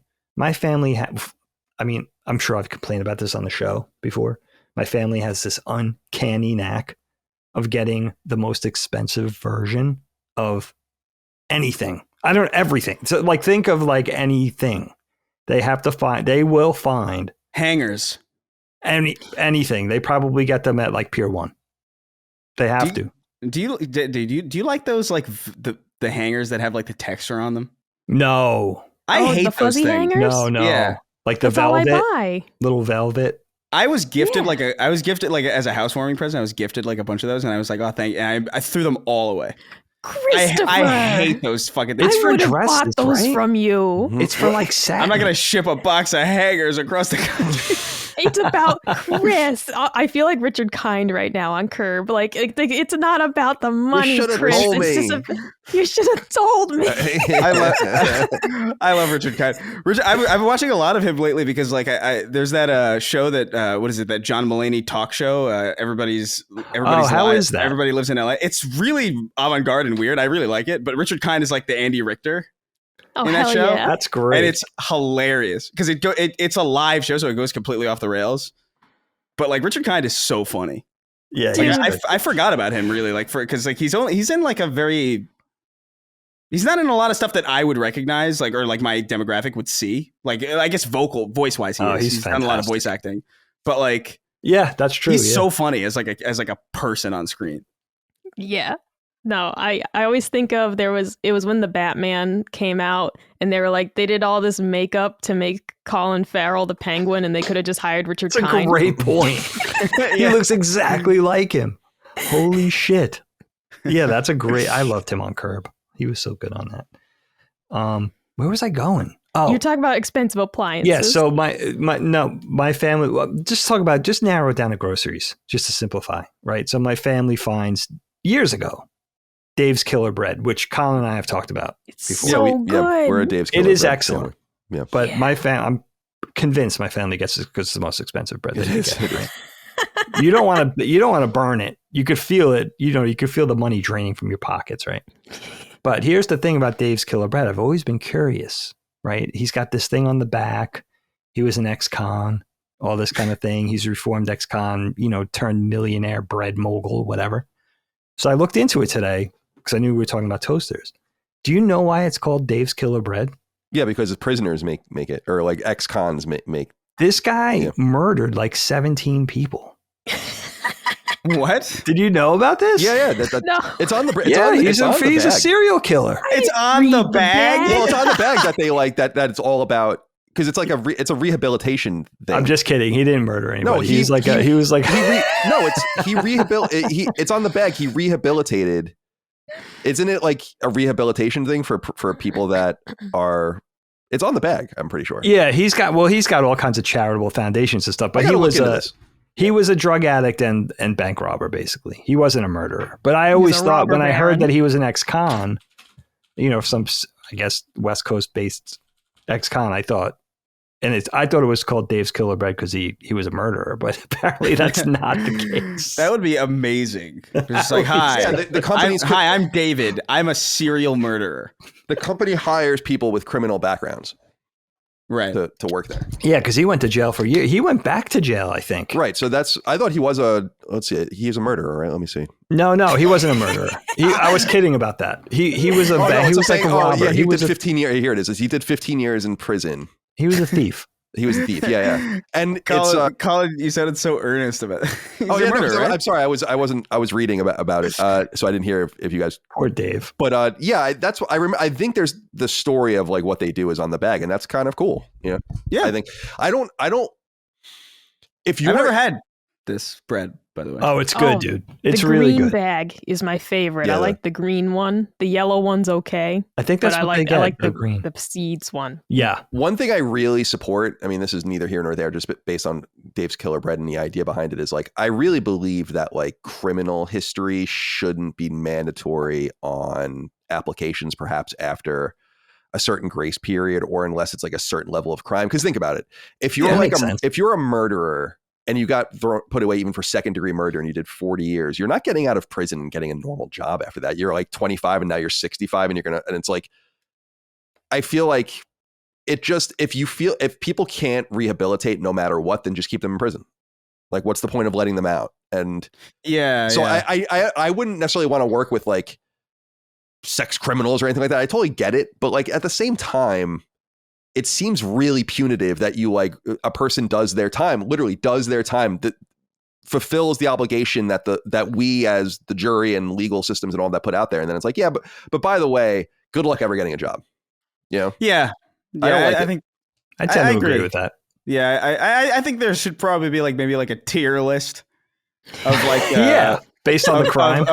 Based on crime. Because there's some people where it's like, I don't know, you sold like weed or whatever. It's just like, I Right. don't think that should be on your record at You all. were accused. Have you ever been found guilty of a violent felony? Might be like the question. Yeah.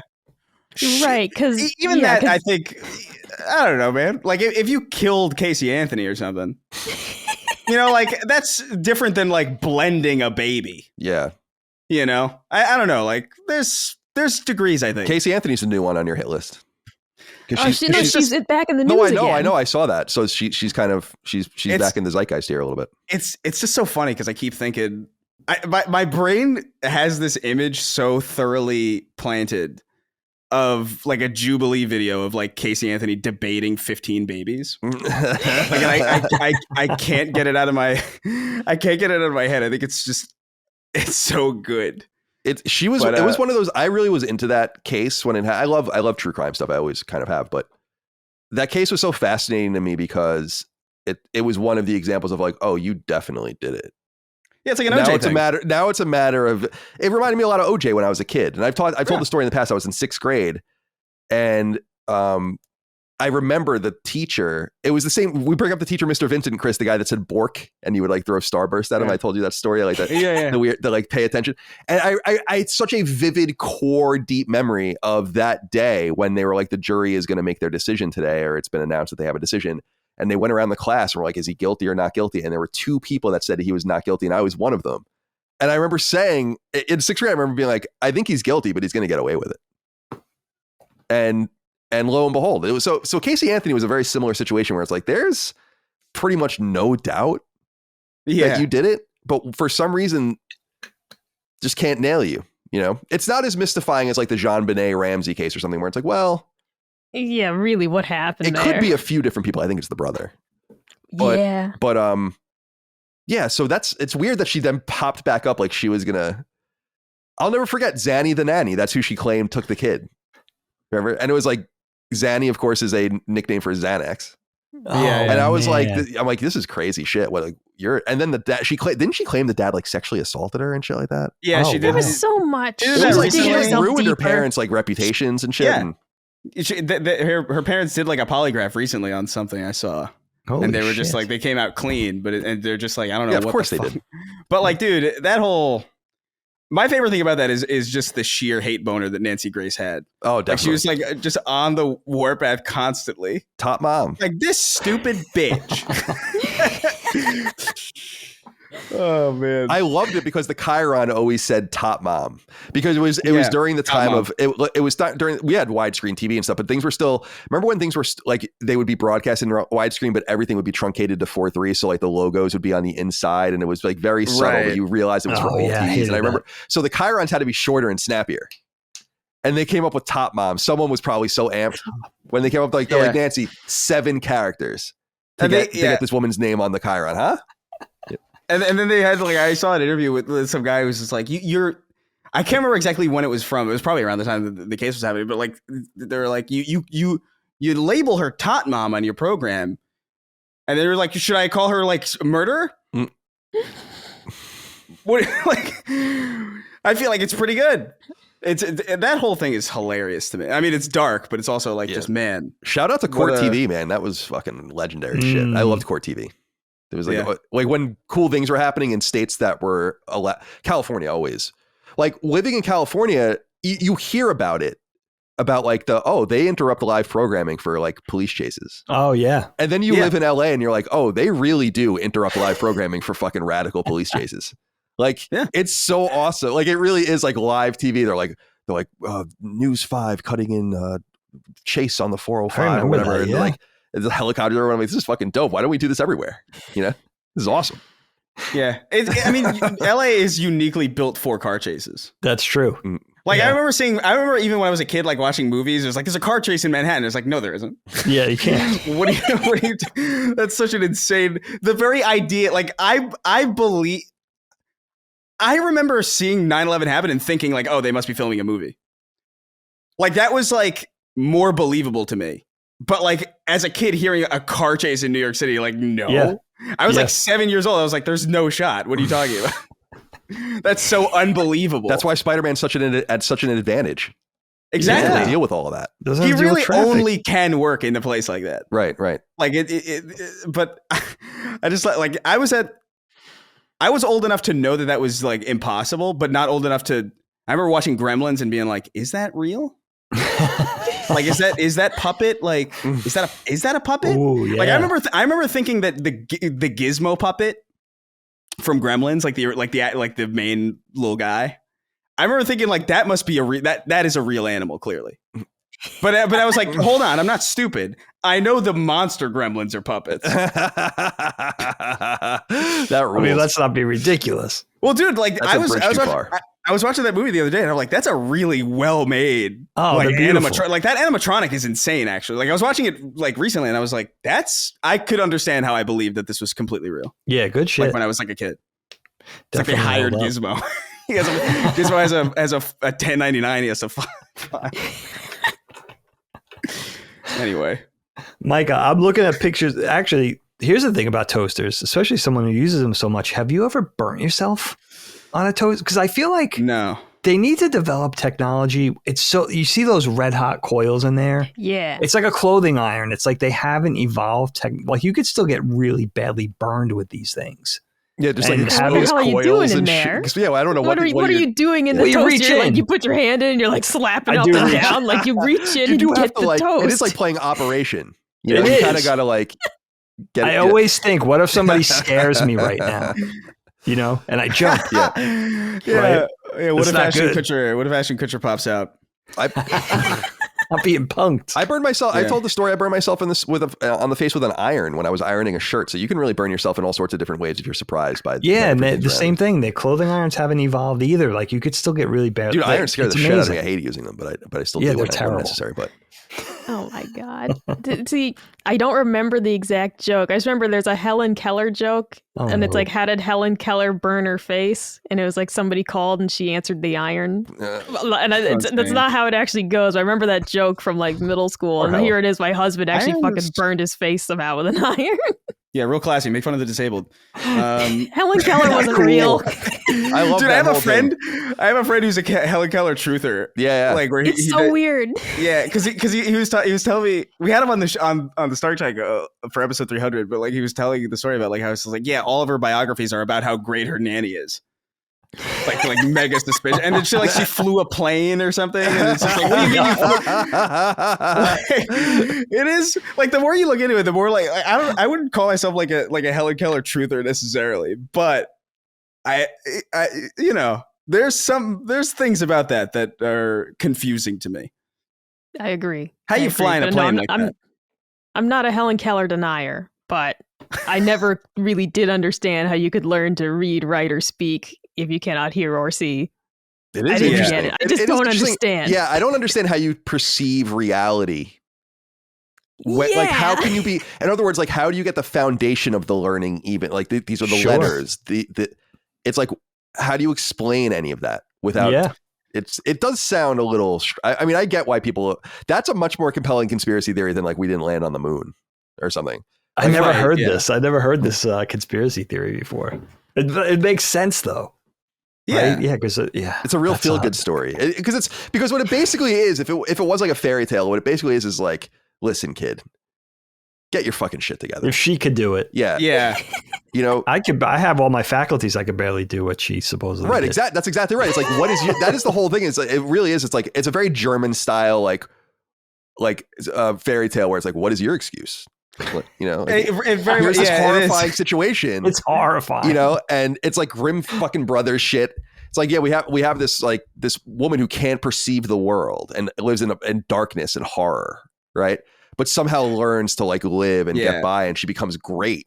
Yeah, she somehow landed a plane at Bob Hope Airport. Like it is insane. Like it is fucking crazy, and it is one of those things where it's like they do use it as like it's like that Seinfeld bit about like everybody uses the fact that we went to the moon as like a barometer for why like it's insane that we can't do anything anymore. Mm-hmm. Like we could land on the moon, but we couldn't, you know, we can't get fast internet, you know. And it's like, yeah, Helen Keller landed a plane. It's like, why can't you just get your shit together and get a job? Helen Keller bringing a plane down and landing it like beautifully. That is fucking, hilarious. it's an amazing vision. It's like how there's so many different ways in which it would be impossible. You know? Yeah, it's good shit. I think I've converted myself in the middle of this conversation. Guys, you know what I hate? Weigh in on this with me. Putting anything in the toaster oven that's already got stuff on it, like cheese, butter. Oh, yeah. No, Dagan, you know I love my toasted sandwich with lettuce on it. All right. So you put the lettuce in the toaster. You gotta toast the lettuce. What you must. Fuck. Oh my God. Hot lettuce. Check it and see. Oh, wait. That's like some New England. That's a grinder, right? When you toast the entire. Is that the definition of a grinder? A grinder is just what we call a sub sandwich. However, as a kid, there was Monster Patch Pizza was my favorite sandwich shop back home, and they would toast the lettuce on the grinders. And I just always liked that. And then my mom also really liked it. So if we were having grinders at home, she'd toast the lettuce. And I always had leftover sandwich. I've never finished like a Subway sandwich in my life. I've never eaten a foot-long sub. So you always save the other half for later. And you toast it with all the toppings already on it. Micah, that's fantastic. Madness. That's absolute madness. That's madness. You're supposed to have some cool ingredients and some hot. That's the thing. No. Isn't it? What I'm most excited for about bringing Colin to my hometown is we're going to go to my favorite pizza place. Nice. We're going to order the hamburger pizza, and he's finally going to try it. And I'm so excited. It's just ground beef. Just no ground cheese? Beef on pizza. No, there's cheese. There's cheese, but like ground beef is the topping. Okay. And it's mozzarella so cheese. Yeah. Right. It's a regular pizza with Tomato ground sauce. beef on top. It's just like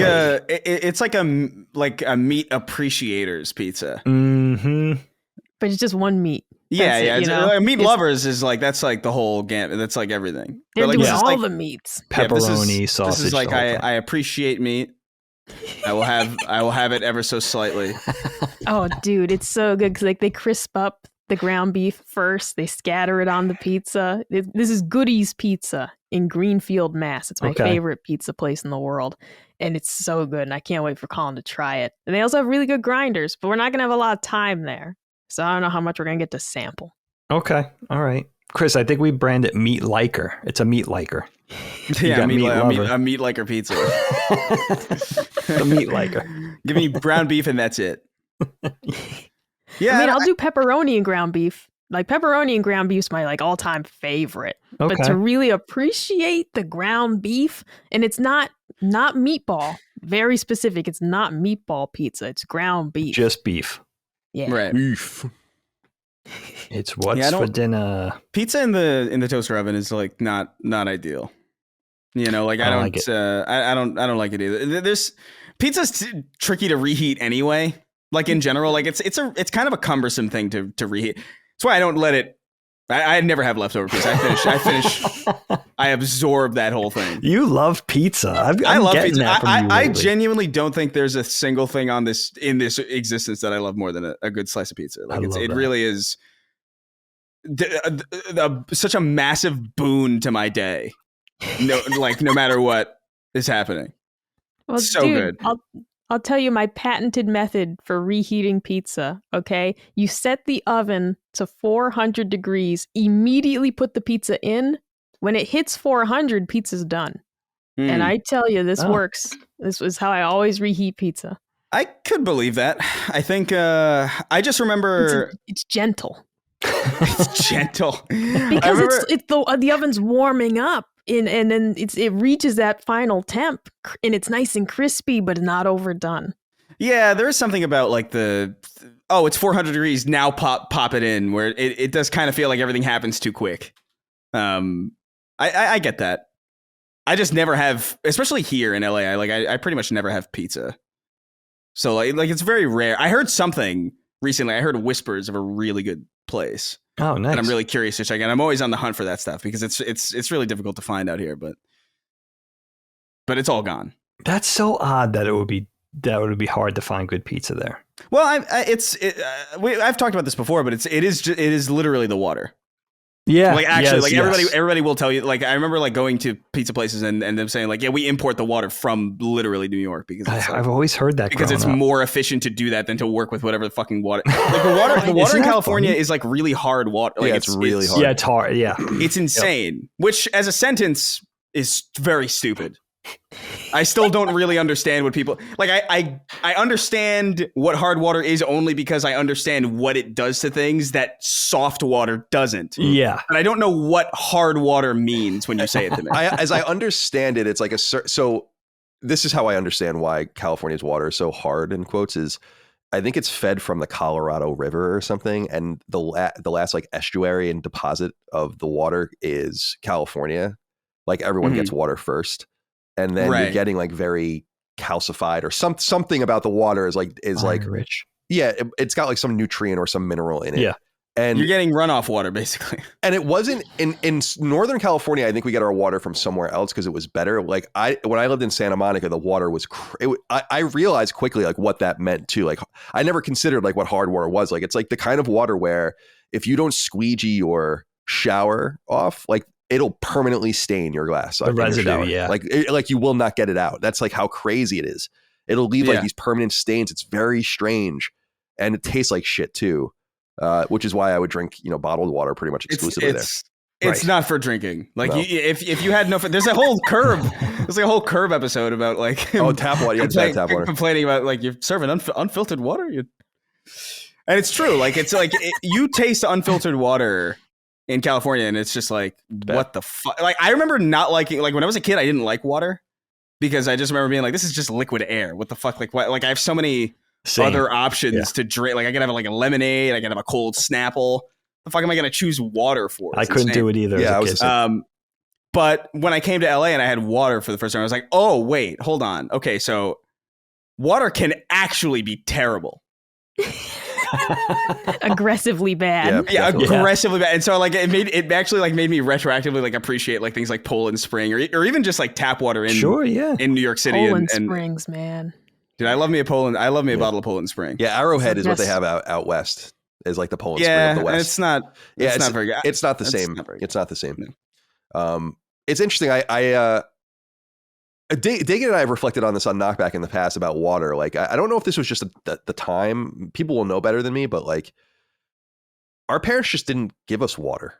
No, like it wasn't like a thing. Like you didn't drink water. Like it wasn't like, I feel like bottled water always exists. Like when I watch old Seinfelds from like 1991 and they're drinking bottled water, I'm like, that's so interesting because I feel like bottled water wasn't even really a thing. It was pretty new. Yeah, like and like it was a thing. It was. I remember people for a long time being like, why would you ever buy bottled water? And then suddenly everyone started drinking. I think through the 90s is when it really became a thing. But yeah, like definitely. It's like I say with suntan lotion. It's like our parents just never told us to use it. And for some reason, our parents just never told us to drink water. Never. I have a theory. I don't know how true this is. It just kind of feels correct, so I'm going to say it. But like, I think because LA water is so bad and so much production and media happened, especially around that time in LA. Like in New York City, you wouldn't really think to get bottled water because you just had good water coming out of your sink. Like it was like really good. Yeah. Mm-hmm. But like, I feel like because people started seeing it in LA and in productions because they had to have it there, I feel like it probably became like a way bigger thing than it otherwise would have, specifically because of that. Because I really can't think of any other place where you need bottled water except for here, really. Like everywhere else has a pretty good filtration system, actually. Like you could get tap water in like definitely Seattle, definitely New York. I feel like Florida even probably has like pretty decent tap water. I don't know that for sure, but like I feel like that's true. I think that's true. Yeah. And so like LA is the only place where it's undrinkable. Like you're stupid to drink water in LA out of the tap, like straight up. It's gross. Yeah. Will it make you sick or is it just taste I terrible? don't think so. I don't think it's not gonna make you sick. It's safe. It's just it doesn't taste appealing because it's just like it's so rich in like these very specific minerals that are not conducive to like a good water drinking experience. It'll hydrate you still, I think. There's almost a texture to it because like we have like good water like in my hometown, but when I moved to my first apartment, it was the first time I experienced like, oh, this is like what hard water is.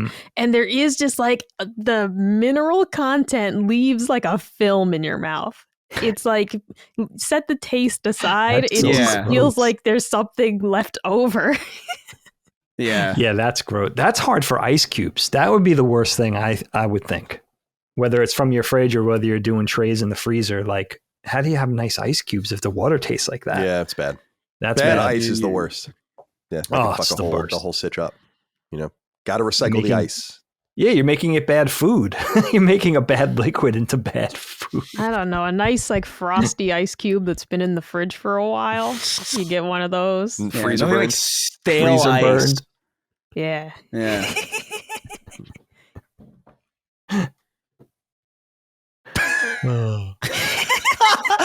That was amazing. As I'm just reflecting on like I had a bottle of water the other day. There was this, like one really crusty ice cube in it. It's like there she is. That's my girl. Oh man, that gave me so much life. That pause. Yeah, that was awesome. Oh man, that's good shit. Does anyone have anything else to say about toasters? Colin didn't really go. That's fine. There's nothing to really say. Do you have anything to say? No, I like toaster ovens. Old school toasters. I love old school toasters because they're the example of like brutal early electric appliances. Oh, the really old ones. Like it's just funny like where the mind went and how they solved these really fundamental problems very quickly. Like once there was like electric coils and all those kinds of things. It's cool. Like you used to put your toast in like things that looked like an iron and there was like all these sliding mechanisms and stuff. Yeah, pretty neat. Shout out to the Pop-Tart, humble Pop-Tart. Yeah. Good. But I use the toaster a lot because we eat a lot of store-bought bagels and English muffins. I eat an English muffin or a bagel pretty much every night at like midnight. Oh wow. Yeah. Like I'll eat dinner 7:38 and then around midnight or 11 maybe I'll have a snack, and that's often that. So I use the toaster oven a lot, and I think I got the toaster oven when I moved here, so like 5 years ago, and it was at BJ's. It was just like the toaster oven that they had, and it's worked out pretty well. I don't think it was very expensive or anything like that. So, but no, I don't really have any more input on this toasters. I will say, Colin doesn't really toast his food. He just warms it up. That's like a joke that we have because he'll bring out these English muffins that are like Macaulay Culkin, shade. And it's like, you didn't even Why toast are you it. using Why people's him? skin as shades? Oh, it's gross. Never gonna eat another I dispute that the English muffin should be very toasted. Like I get that people like the crunch of it, but I like the softness of the English muffin. But I know, but that's what I'm saying. You're just warming it up. I get that. You're just warming it up. Warming it up. I agree. I would get my bacon, egg, and cheeses on an English muffin all the time. And that's nice. I would That's good prefer stuff. it. Yeah, I mean, a bacon, egg, and cheese is a cheat code sandwich for me. Like you put that on anything, and I love it. Definitely, except for a croissant. I think a croissant's a bit. You're getting a bit cheeky with a croissant. You don't like the Burger King croissant witch? You're too good for a croissant witch? They still have those? What is that? Very French. The Burger King croissant witch. French. I mean, Dunkin' Donuts croissant, excellent. It's not as good as the bagel. They got have rid good of croissants. the onion bagel. They have really good croissants at Dunkin' Donuts. They're actually good. flaky. Very flaky. That's exactly don't what eat one in a car. That's exactly why I don't like them for sandwiches, though. You know what I mean? Like, I don't mind a croissant, but like a croissant that's going to house meat and cheese and like no, like it's that's a whole disaster waiting to happen. I feel like. I was going to argue the point, guys, that an English muffin has to be Thomas's, but now that you bring up like deli English muffins, they're not Thomas's and they're good. No. Yeah, So but Thomas's is the superior English muffin. Oh, like, it's so there's good. no doubt. I would never buy if I went to buy an English muffin in a store, I would never buy anything but a Thomas's. And if they didn't have Gotta a have Thomas, that I orange wouldn't eat it. I almost bought. They had some like refrigerated English muffins that actually looked really good, and I almost bought them. But I was like, Colin's not going to eat this. Well, bring them in. I mean, maybe you can convert me. I was converted off of Hellman's for a while, so That's true. And that's- you're back now? I'm back to Hellman's now. Yeah. Okay. I'll probably go We back gotta to try some point. Blue Plate. Oh yeah, They Blue have Plate's Blue supposed to Plate be. mayonnaise Yeah, we now. should try that. That's like Yeah. the really creamy good. Yeah.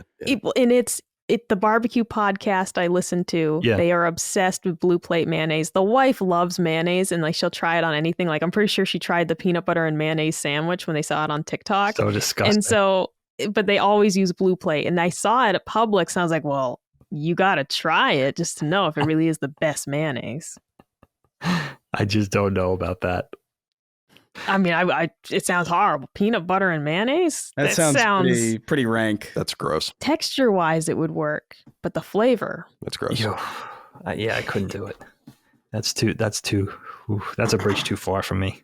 I think that's one of those like ration World War II, like there's only a certain amount of things. There's no meat. Let's make a peanut butter and mayonnaise sandwich. I'm pretty sure Don't that's combine it. Like even then, simply eat the peanut butter sandwich. Yeah, just eat peanut butter. right, exactly. Just don't Just do leave it. the mayo off. The thing about Depression era cooking is that I would have rather you didn't mix all the ingredients together, Mom. I would have rather you kept everything separate. We ate like charcuterie style than for you to say, I put all this shit in a bowl. Eat it. Yeah, like, what why are was we that? doing this? You put it all in Jell-O? Just eat the carrots and whatever. Why did you think this was better? That's Why old. are we It's just eating it? Depression gourmet is good stuff, man. That's because that's Fucking like when I was a crazy. kid and I would like take bread and I would like take a slice of bread and I'd ball it up and I'd make like a bread ball and I'd be like, oh man, this is like Such I'm a really. kid thing. It is, it's such a like. I think I'm doing something here. Like I remember thinking Just that was the like, astronauts. yeah. I'm I remember feeling like as a kid doing that. I remember feeling like I'm really onto something here. This is ingenuity, the likes of which I've never even witnessed. That's awesome.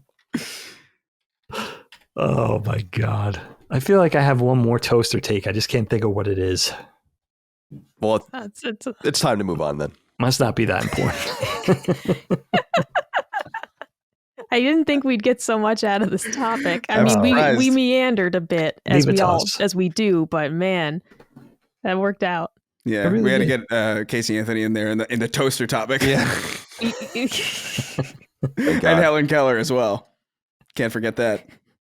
I love it. I'm so tired. You guys are like, it's almost becoming like psychedelic. Like the topic Yeah. changes and Oh, stuff. that's awesome. Ew. It's just like, what the Wow, fuck? I'm just dude. going. You blinked and we're talking about something different. The Can't keep up. the walls are breathing, man. Wow.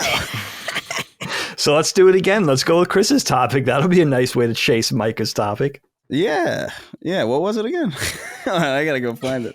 I know I had what like it is. four different ideas. I had four different ideas that I wrote down, and I just kind of like randomly like Things I thought I'd have done by now. Oh but yeah, haven't. yeah. It's a good one. Yeah. So, I mean, I don't even know what necessarily got me thinking about this, but yeah, I wanted to bring up just things that I guess the royal we thought we'd have done by now, but somehow avoided or somehow haven't. Like, and I guess the thing that specifically stuck out to me was like I was watching some movie and I can't remember what it was.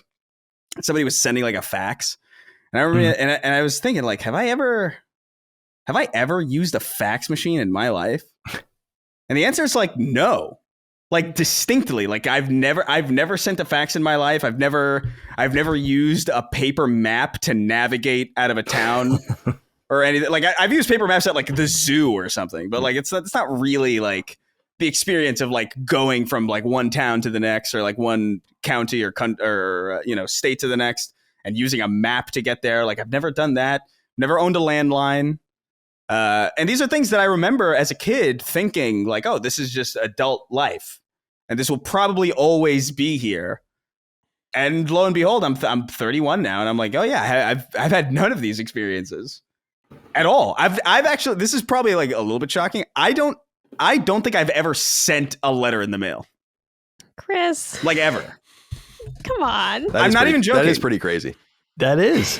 Because I'm sure like maybe like I wrote one and then like my parents might have sent it, like maybe like for like a Christmas card or like some like maybe like a birthday card for like a, you know, a great grandparent or something in Puerto Rico. But like I've never of my own volition wrote something, put it in an envelope, found a fucking stamp and put it in and just understood it's like, well, that's going to get to where it needs to go. Not an experience I've ever had. And I guess it's got me thinking about like these things that maybe we thought we'd experience as adults that like maybe have been phased out before we ever got to do it.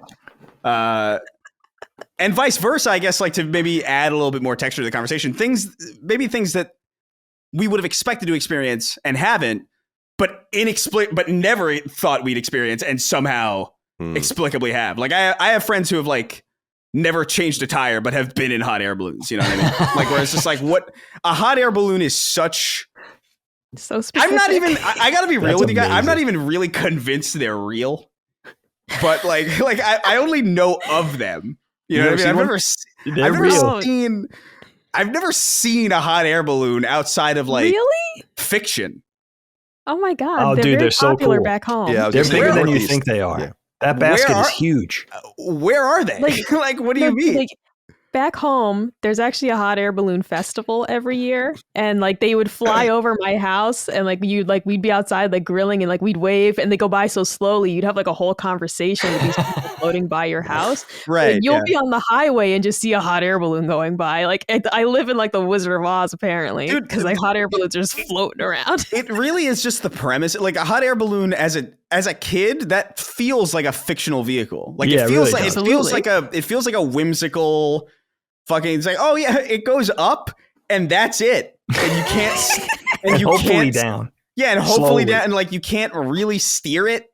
You're just kind of at the and it's like a 5x3 bucket in the sky, and you're just kind of It's pretty fucked up. and you just got to pull this thing and it like lights a fire underneath it. It feels completely bullshit. Like Yeah. quite frankly, like even as a kid, I remember being like, "There's nobody's sitting in." Oh, they're so cool. We have planes. What are we doing? What does anybody do? Like, what is the purpose? I guess I was thinking about it as like a mode of transit. You know what I mean? Like a mode of transportation, as opposed to like a Ferris wheel type joyride. thing, where it's like Recreational, yeah. you know, it's like a recreational kind of like the vehicle itself justifies itself by being it, as opposed to a plane, which is like this is going to get you from point A to point B as efficiently as possible. But yeah, I guess I wanted to open this topic up if anything came to mind. I don't know if anybody has anything quite like this, because it is vaguely specific. But I guess let me toss it over to Dagan first, because Yeah. I really the fax machine to me was like the light bulb where I was just like I don't even think I fully understand what the fuck that thing is. It is Quite very honest. intimidating to use, in my opinion. It's funny that you even mentioned it because Helene brought this up like 3 days ago. She was just like randomly, like, do we have a fax machine? And I'm like, why would we have it? It's not 1991. Why would we have a fax machine? And why are you asking that? Right. Like, what can you Right. do with a fax machine that we can't do with whatever technology we have? Imagine at our having disposal? a fax machine and not remembering that you got it. Like it's such a specific machine. That Well, they used to forget be it is built in insane. with certain printers and stuff And like that. phones. That's how And commonplace they became. Yeah. Right. Yes. Because for medical documents, they are still used because it's still considered, I guess, compliant. Oh, I for never knew medical data. Like when parents often, it's like, I need you to fax over your child's immunization records for sports. And it's Mhm. like, I'll just bring it to the school because who has a fucking fax? that. Yeah, exactly. You know what I mean? Like you're Nowadays. not allowed to email this shit because it's not secure. But it's like, who has a fax? I'd rather just drive to the school and drop it off. Right. It's pretty antiquated. The thing I thought of though, Chris, when you sent the email, you know how you could open up your email box and it'll show you inside before you even open up just in your email list, it'll show you like the first sentence of the email Oh yeah. without opening. I saw your sentence, thought immediately what I was going to say. And it was just, for me, the thing that I haven't done that I feel like I should have started years ago is traveling. I haven't been anywhere outside of the country. I have not gone. The only place I've gone outside of the continental United States is we've gone to the Caribbean a few times. The U.S. Virgin Islands and the British Virgin Islands. That's it. Like that's all I've been. And I want to travel. We talk about this on the show from time to time. Like there's a lot of places I want to go. And it just becomes kind of, first of all, I feel like time's running out a little bit, getting older, right? And I'm so married to it becomes painfully obvious just how married I am to my career, my profession. And it's just like, it's a ball and chain. You know what I mean? I have a family and we have responsibilities and all those things, but it's really not. It's really my job that holds me back from, like just kind of setting sail once a year and going somewhere that we want to go. So we're going to try to rectify that soon, Helene and I. But that's the big one for me. I mean, that's the only other thing, and it kind of goes hand in hand a little bit, is I'm getting more and more into the idea of owning a motorcycle. Which is very foreign to, I was always a big car guy. I always loved to drive, always really enjoyed cars. Never really got the motorcycle thing.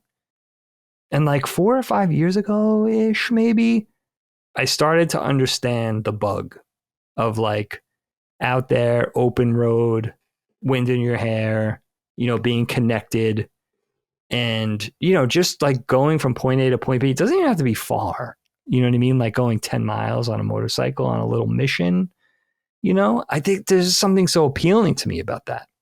I don't need to go like drive to Long Island from Philadelphia and, be on the Jersey Turnpike and the Cross Bronx Expressway with a board. I mean, that's scary doing in a car, right? Yeah. But just like little country road, local Bucks County, hop on the bike. I'm not even sure if I'm thinking like American, Harley or Japanese bike. I'm not even sure about that. Just the idea of like being one with the environment while you're driving is kind of neat, So that's another one for me where I'm like, I'm surprised I haven't kind of explored that a little deeper, but who knows? Bike or Dagan may just be around the corner. I don't know. Yeah, you could race motorcycles. Be a nice little hobby. I think that would be scary to go too fast on a motorcycle. I don't mind going fast in a car. I don't mind that. There's a speed at which I think my brain understands it's not okay to be this quick. Where like even in a car, like the second I get up to like, I feel like 70 to 80 is like perfectly fine to me. Because I have no trust. I don't have enough trust in the world around me, I guess. Because I feel like smart. I'll go like 90 miles an hour in a car, and then for some reason, like my brain will like play the scenario of like a screw coming loose, and then I'm tumbling with like insane inertia, like off the Grand Canyon or something. Just like I'll keep it.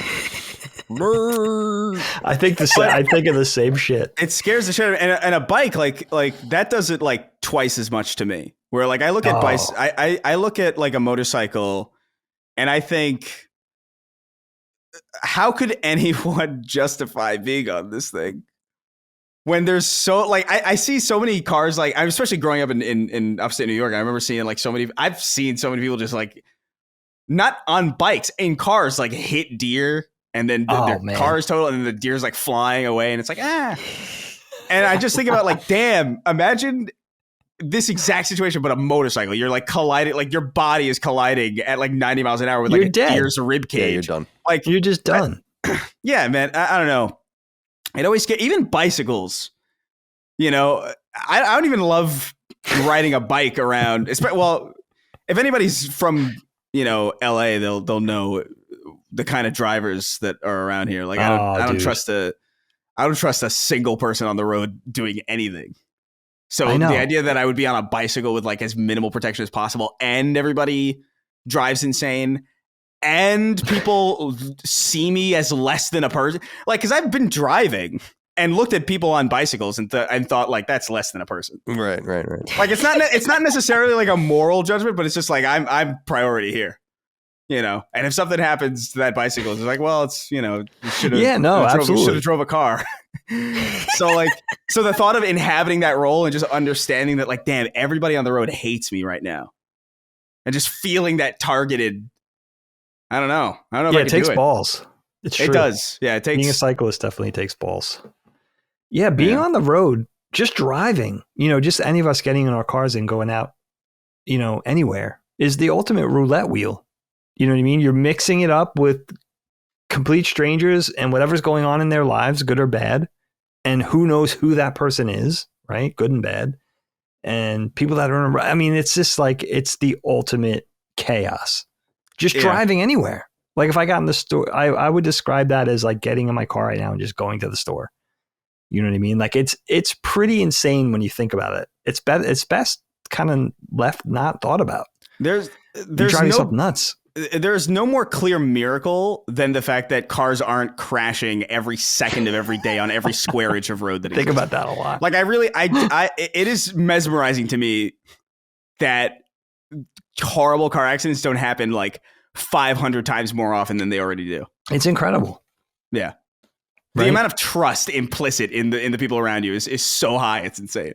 And it's let's drive on the highway, and everyone is going like 90 miles an hour and like half paying attention. Mm-hmm. Yeah, they're like zoning out. They're thinking like, oh man, I gotta have this stupid conversation with this bitch, and they're like all these like they're all zoned out, all of them. And they're half paying attention, like they make glance down at their phone, like, I got a text message. Everybody's distracted. Everybody's in a fast car. I was just looking at a car review of a new BMW. It goes top speed 190 miles an hour. Who needs? Why? That to me it's is not even egregious. Regulated or gated. Like you could go that fast in it, and that's not even a supercar or necessarily a sports car. That's a BMW M5, which is a nice car, but 190 miles an hour. You're dealing with that out there. Somebody could choose to do that. You see people with videos doing crazy shit like that all the time. No, they do. BMWs are the fucking worst. I'm sorry, baby. Like, no, you go to Connecticut, and it is a hellscape of every single BMW is doing 95 plus, and you're just trying to stay alive doing 85 to not feel like you're going to die. And they're just zooming past you, doing 85. Like, I'm going as fast as I'm comfortable, and these people are still like flying by. Isn't it funny how there are driver profiles that usually fit the bill, right? Like there is a BMW driver, right? And it's Connecticut BMWs are the ones I have beef with. Connecticut BMWs specifically. I don't judge like BMWs in other states, but Connecticut, they're fucked. The whole state, north, south, or are you talking about the whole CT in general? I've only driven through it, truly. Okay. But you go on the highway there, and it's like you're in a swarm of bees, and you can't get out of it. I think it's rough. Just everywhere. I love car prejudice. Yeah, it's like one of my favorite. Like, it's like every time like I get cut off in any situation, it's like it's inevitably it's a Tesla or a Nissan, and every time it's one of those. Is tough. And every time it's one of those, I think, of course it's a Nissan. Of course it's the Tesla, like not parking right. Like it never fails. Nissan BMWs is definitely are a big one. a little bit more rare over here, from what I've noticed. But okay, yeah, that makes sense for where you are now. I mean, and what's going on. Yeah, I try to make a habit of knowing the stereotype of the car I'm driving and trying to go against that. Right. So I'm being a good representation for whatever car I'm driving. I really try to be mindful of that. We need to institute more of that energy.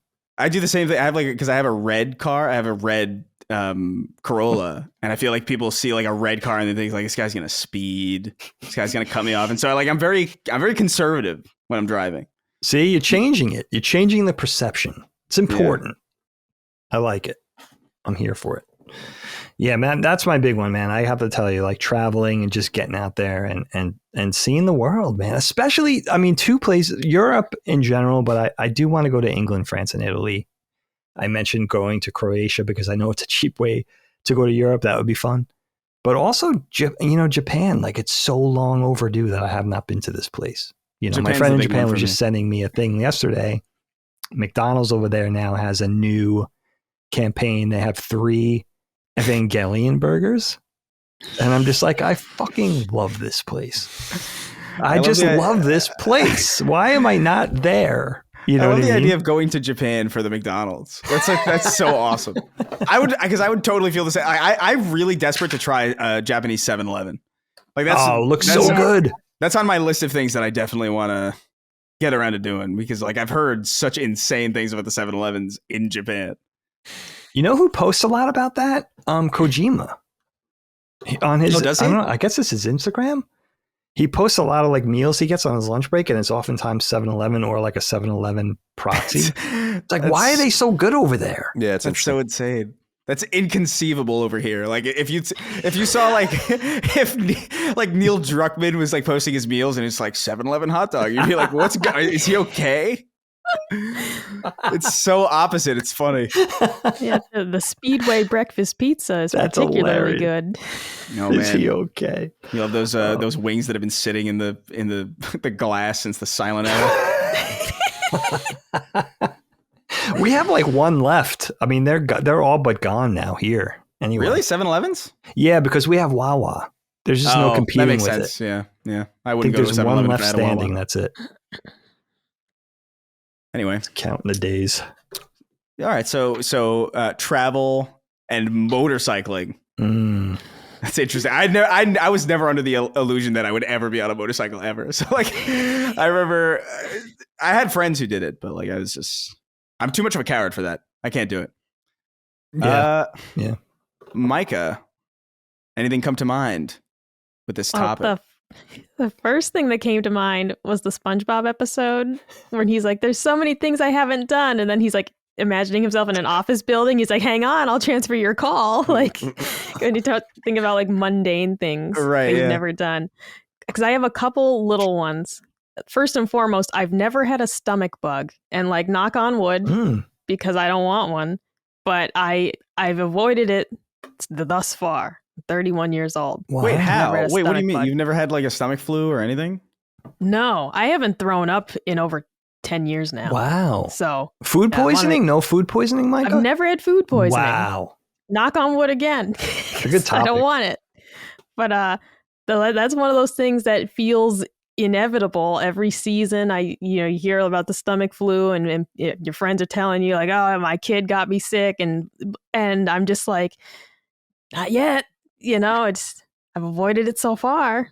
I don't know how. Not bad. They do say your blood type matters, because I have been like, I was living with someone who had norovirus and I didn't catch it. And they say that certain blood types are less susceptible, but I don't know mine. So I can't confirm that. That makes sense. But the fact, it's just like, that's supposed to be one of the most contagious things like in the world. Mm-hmm. And I was like, oh man, when it happened, I was like, there's no way I'm not going to catch this. Like, we live together. I've been doing like, the dishes and everything. I'm cleaning. Like, I'm going to catch it. And I just like day after day, I was fine. And I remember coming out of it like a week later, like I didn't catch it, I guess. That's so lucky, Well, man. all right. It worked out. I'm always getting sick. Me too. Granted, I'm always out and doing like shit that I shouldn't be doing, but I still feel like I don't know. I'm with other people too who like don't get sick. So like I don't know what it is. I think it's because I'm lower to the ground actually. Everyone's breathing on you. I unironically think because I'm shorter, I genuinely believe this. Like it seems to track to me that makes sense. Like people are like breathing and it's like it's falling down on me and I'm like I just had bronchitis for the first time in my life, like in the last like couple weeks, and I was just like I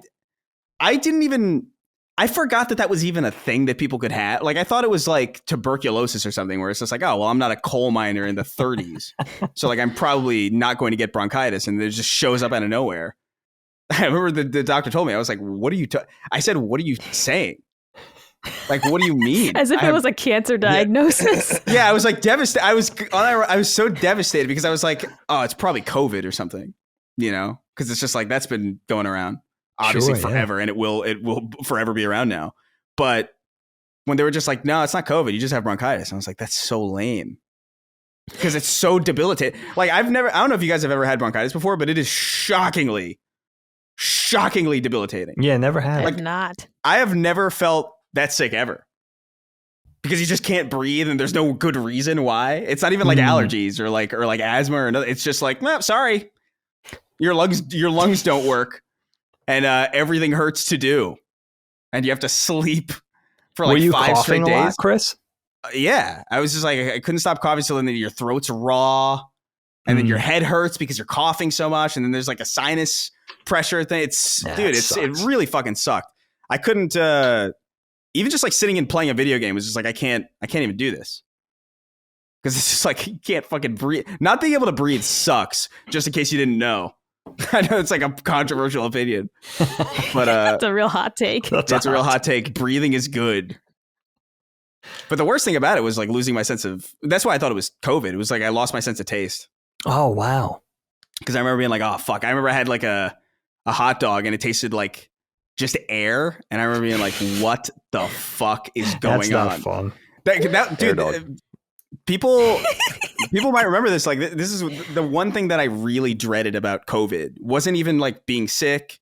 It wasn't even dying. It's like, what? Take me out of here, honestly. But like. The thought of surviving it and then never being able to taste like a good slice of pizza again that's tough. And honestly, like, dude, for the week, I'm still kind of getting my sense of taste back now. Like it's starting to come back. But like for a good week, it was genuinely depressing just existing because like nothing tasted like anything. Yeah, that like sucks. I some people might have noticed like since then I've broken. I got off sugar like pretty effectively like for a little while, but like in the last couple days, I've just been like, no, that's over for now because I want to savor taste you again. Taste for just a little bit, yeah, right, at least. Right, but like that was devastating, man. Like I remember I had hot wings and I couldn't taste the hot. And I remember, this sucks. Everything just tasted like wings. I know I can't even enjoy wings or like everything was wrong. Water was weird. It sucked. It was so bad. Yeah, that's tough, dude. Don't recommend it. That's like the worst aspect of even being sick was losing. I didn't even know you could get so sick that your taste went away. That was like a completely foreign. I knew it was a COVID thing, but I didn't know that could just happen. Like that's never happened to me in my life. No, the one time that like I think I did have COVID, and the major thing for me was not being able to smell the raw meat before I cooked it to know like that it was okay. Right. Because I mean, generally speaking, if it's within the date and the color looks fine and it's not slimy, generally speaking, it's fine. However, I have opened up a pack of meat that looked perfectly pristine and you open it and it fills the whole house with stink. That happens, and you're like, nope, I've had that happen. That happened. And then you're a little paranoid ever since. And the week that like I couldn't smell anything, I specifically didn't buy chicken because I was like, I don't trust it. Yeah. I was just like, nah, man, we're going to have some hamburgers this week. Yeah. I'm just not messing with that until I can smell again because it was too scary. Makes sense. Yeah, you don't appreciate how much of a consistent source of enjoyment smells and taste are until you like lose it for a little bit. Oh yeah. Like I never thought about it at all, really. And then it happened this time. I was like, oh man, I'm genuinely fucking monstrously depressed. Yeah, that would drive me nuts. I mean, I love smelling stuff, and like I know it sounds weird, but like last night I was making this like tofu stir fry that we have sometimes for like meatless day. I always smell the soy sauce when I open it. I always smell the sesame oil because I love smells. I love imbibing a wonderful smell.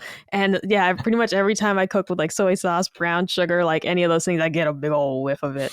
You gotta bank those up. It's great. Tell me about Meatless Day. I want to know why are we doing this?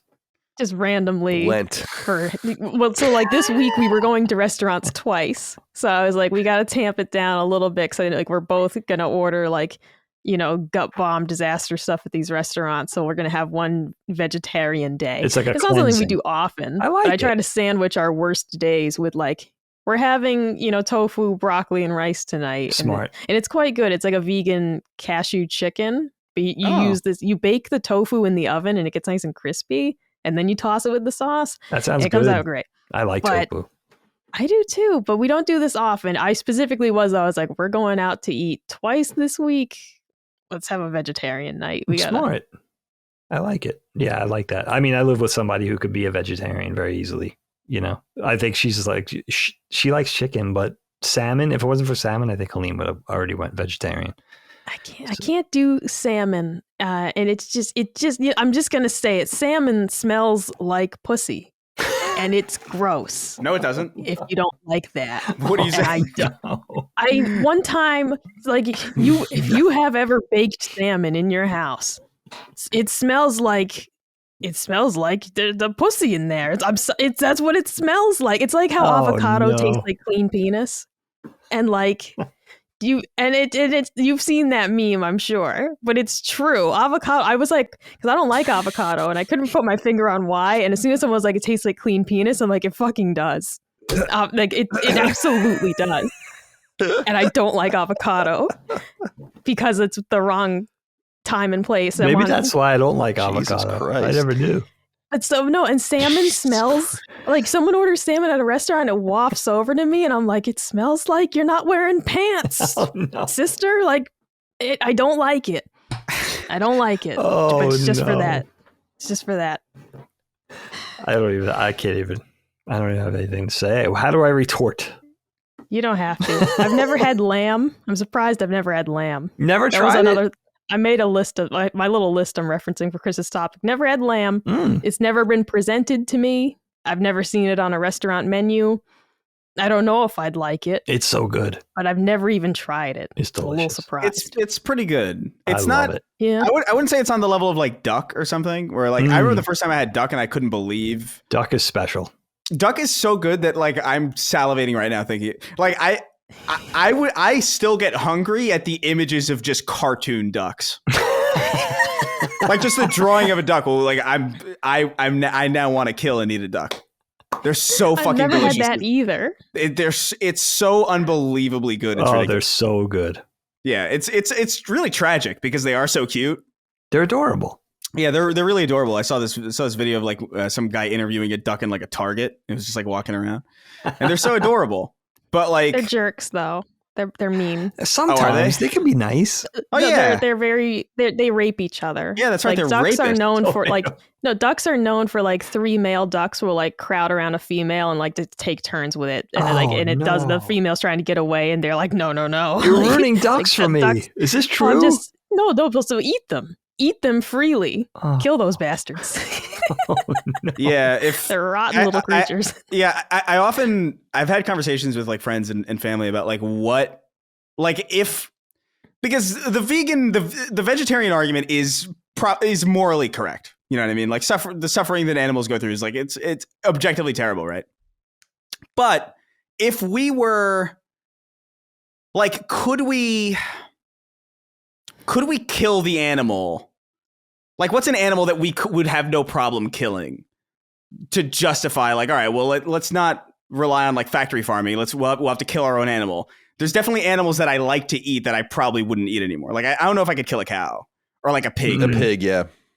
But I could... A cow? It's a big rectangle with a head. Yeah, but they're so docile. There's something, like, there's something about them that's inherently, like, I don't know. They feel personable. But, like, a chicken... Or like a duck specifically, I'd kick a duck to death. Like they're they're so delicious that I think I could like it supersedes any level of like I hear remorse that I could possibly. It's chicken too. Chickens don't even understand that they're being abused.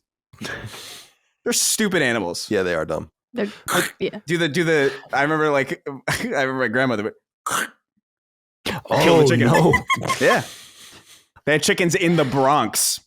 But that was just something that people did, I guess. Yeah, it's smart. I think about that sometimes, Chris, with the like killing the animal yourself. Like I actually think I wouldn't be able to do it at all.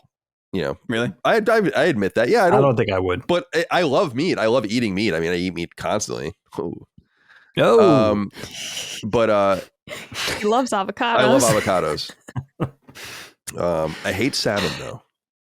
Yeah. I don't like salmon either. I just don't like fish. I don't want to eat anything. It's okay. I like fish. There's something about salmon specifically that, because salmon is like, I like sushi. Like I like raw fish. Like I like that stuff. Me too. But like salmon to me, I've only had it really, like it's the worst kind of sushi that you can get. It's not like you're better off getting like any other kind of like cut of fish for sushi. And if I'm going to have like meat that's cooked, salmon is usually like the fish that like it's like salmon and tilapia are like the fish that like you cook it and you have a meal. But like I'm thinking like if I'm gonna have hot meat, I'm gonna have anything that isn't fish really.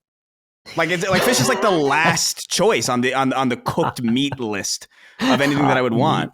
Like I'd have like duck, steak, chicken, lamb even, or like anything else is like more appetizing than like a hot slab of salmon. Like I don't know.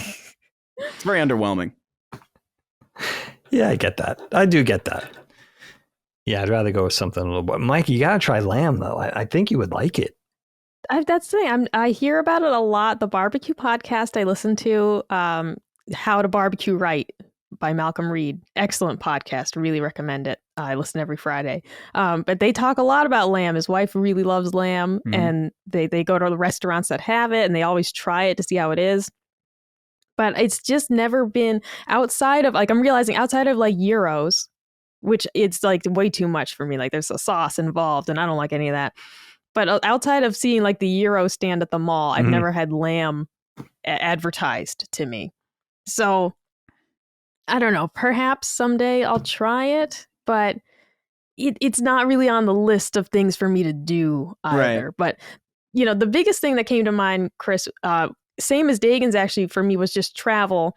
I am surprised that at my age, I haven't left the States yet. And I mean, like you guys know me, I'm not a big travel person. The only reason I had that expectation was that I figured, like, I think everyone kind of says like, you're going to get married someday and honeymoon and probably leave the country. Cause for like most of my like people my parents' age, like that was their chance to leave the country for the first time, was like going on a honeymoon. Yeah. And so that was the only reason I had ever thought I would leave the country. Now it's like, maybe we'll do a live show in London or something someday. But otherwise it's like, that was the only thing of, oh, I am a little surprised I've never left the States, like even gone to Canada or anything, because I had it in my head that, yeah, I'll probably go somewhere for a honeymoon or something. And we didn't end up doing that. But I'm also, it's like, well, now why the hell am I going to go anywhere? Right. Like, wait, what do you mean? Well, I don't know. Like, why would I go to Italy now? What's to go? What the fuck am I going to? What do you mean? Go see it. It sounds like what you're saying is you were initially going to go there to meet somebody. Is that what you're saying? No, like I was going to go on the honeymoon, as that's what you do. And otherwise, it's like strictly honeymoon. Okay. Well, you could just fucking keep it then. I'm not really. So your only context for travel is honeymoons? That's all I ever dreamed of was like, yeah, that would be the big trip. Because like I'm too old for Disney. Like I've never been to Disney. You don't gotta go to I'm Disney. Too old for that. All I wanted was the turkey leg and some Dole Whip. All right. Okay. And I can make that myself. So, and I'm afraid of mascots. So really I have no business being there. But I always wanted to go to Universal and ride the Transformers rides, but I'm too old for this. I'm too curmudgeonly. So I'm just like, I will say though, I never want to travel, but once again, I was listening to the barbecue podcast and they were talking about this specific resort in Mexico that has really good barbecue. And it's essentially like a food themed resort. And I was like, I'd go to that. That sounds good. And it was actually one of the first times that I was like, man, I would like to go to that. They're talking about just all this wicked good food they ate. And I was like, man, I would do that. But I'd also be more apt probably to just go to Texas and just spend a week there and eat also a really good barbecue because you don't really have to go to Mexico for that. They got good barbecue. Yeah. But yeah, that was much like Dagan. I was like, I'm just surprised I haven't left the country yet. But at this point, I'm kind of like, I just might not ever do it. I'm kind of surprised at that too. Like, I think probably our generation is probably less traveled. There's less income, quite frankly. So like, I think a lot of it is just like, cause I remember like, hearing, stories about like, even just like, there were so many movies about like Euro trip, like we're going to take a backpack across Europe. And it's just like, that's never even been remotely plausible to me. Like, exactly. And also like, even as a kid, for example, I remember like when one of my classmates like went to Europe on summer break and I was like, holy fuck, they're rich. Cause like we don't go anywhere except to my uncle's house once per year, and we drive 9 hours to get there, stay there for free because the hotel's too expensive, drive back home. Like, that's family vacation as cheaply as possible. And I was like, holy fuck, these people went to Italy. Yeah, so it was never a possibility. Yeah, it felt like more of like a thing that like people on the Disney Channel would do. They'd be like, exactly. like the Lizzie McGuire movie, and they're in Rome, and you're like, that's funny because that's impossible. Like, I love that movie. I remember thinking that specifically, like, oh, it's funny that these characters from TV are in a different country because that's insane. Like that's so it's so impossible that they would be in that situation. And I really believe, yeah. So I haven't really been outside of the country either. Like, I've been to Canada, and I've been to, I've been to Puerto Rico, I guess, but like that's cool. I don't know, but that's obvious. I always wanted to go to San Juan. Yeah, I mean, it's very, from what I remember when I was there as like a child, it was very nice. That's another thing. People are like travel so wasted on children. Like, I don't know why. It's true. That is true. It really would have been nice to go to Puerto Rico as like a 15-year-old, but instead you took me when I was 6. Okay, thank you. I barely remember it, and all I remember is that there was a guy in a McDonald's with a chameleon on his shoulder. And I remember thinking that was so cool. I remember thinking that was so cool because he's like, he's got like I remember thinking like he's got like a little turret for the bugs. That's awesome. And then I looked into it, and then I found out that they live like 4 seconds. It's ridiculous. They live like 1 to 2 to 3 years. It's like not. Oh wow, I didn't know that. Yeah, it's very depressing actually because they're. I don't know. You look at them, and they're so cute with their little Lego hands. Yeah. The little grabbers. Little grabbies. Yeah, I love that you could just hand a chameleon like a toy sword, and it seems to understand how to hold it. Like, they're such interesting animals. But it's so cute. Those little videos of like just hand them anything, like a French fry, a little sword. It's always so cute. Yeah, they're great. It's good stuff. But like, that's the only place. Those are the only places that I've been. I've never been to Mexico. I've never flown over the ocean. I think I have anxiety about that also. Just the idea. The idea of being in like a capsule, moving at like Mach 10 over just a sea of nothing.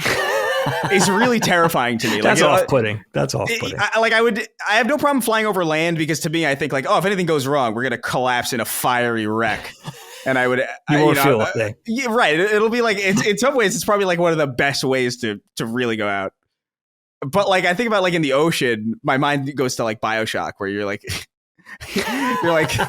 you're swimming and like, you're surrounded by the ocean, and the ocean's on fire because there's so much jet fuel exploding, and then everybody you know is dead and drowning, and it's cold, and no one's ever gonna find you. And then you'll end up in like a horror civilization. It's flying over the ocean is terrifying to me.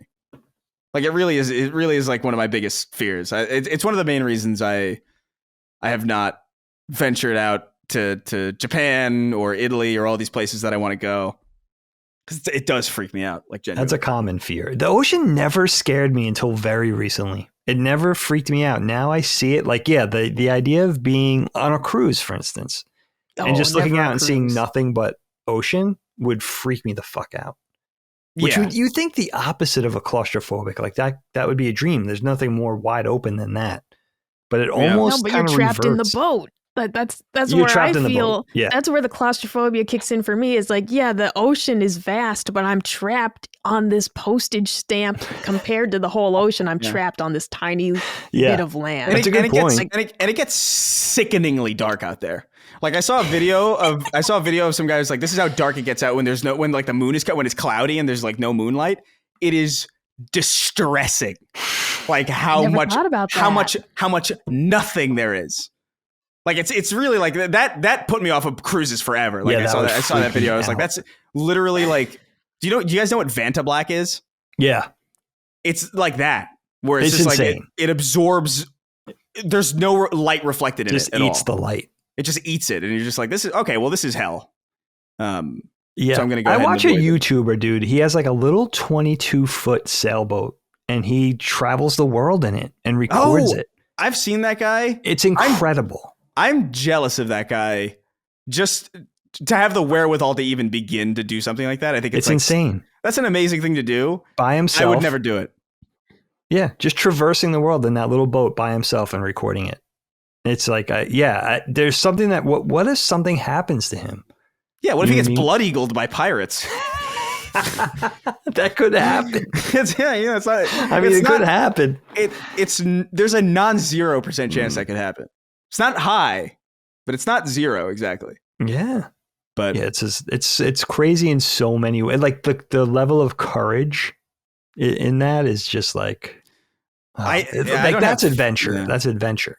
Really adventure. I mean, clearly when you've got nothing to live for, you may as well just go fuck around the world in a boat. When you don't care if you live or die, when you have no one you love or anything that you hold dear, you may as well try and just circumnavigate the world in a fucking 12-foot boat. You may as well. I don't know, man. I get that call sometimes in my head.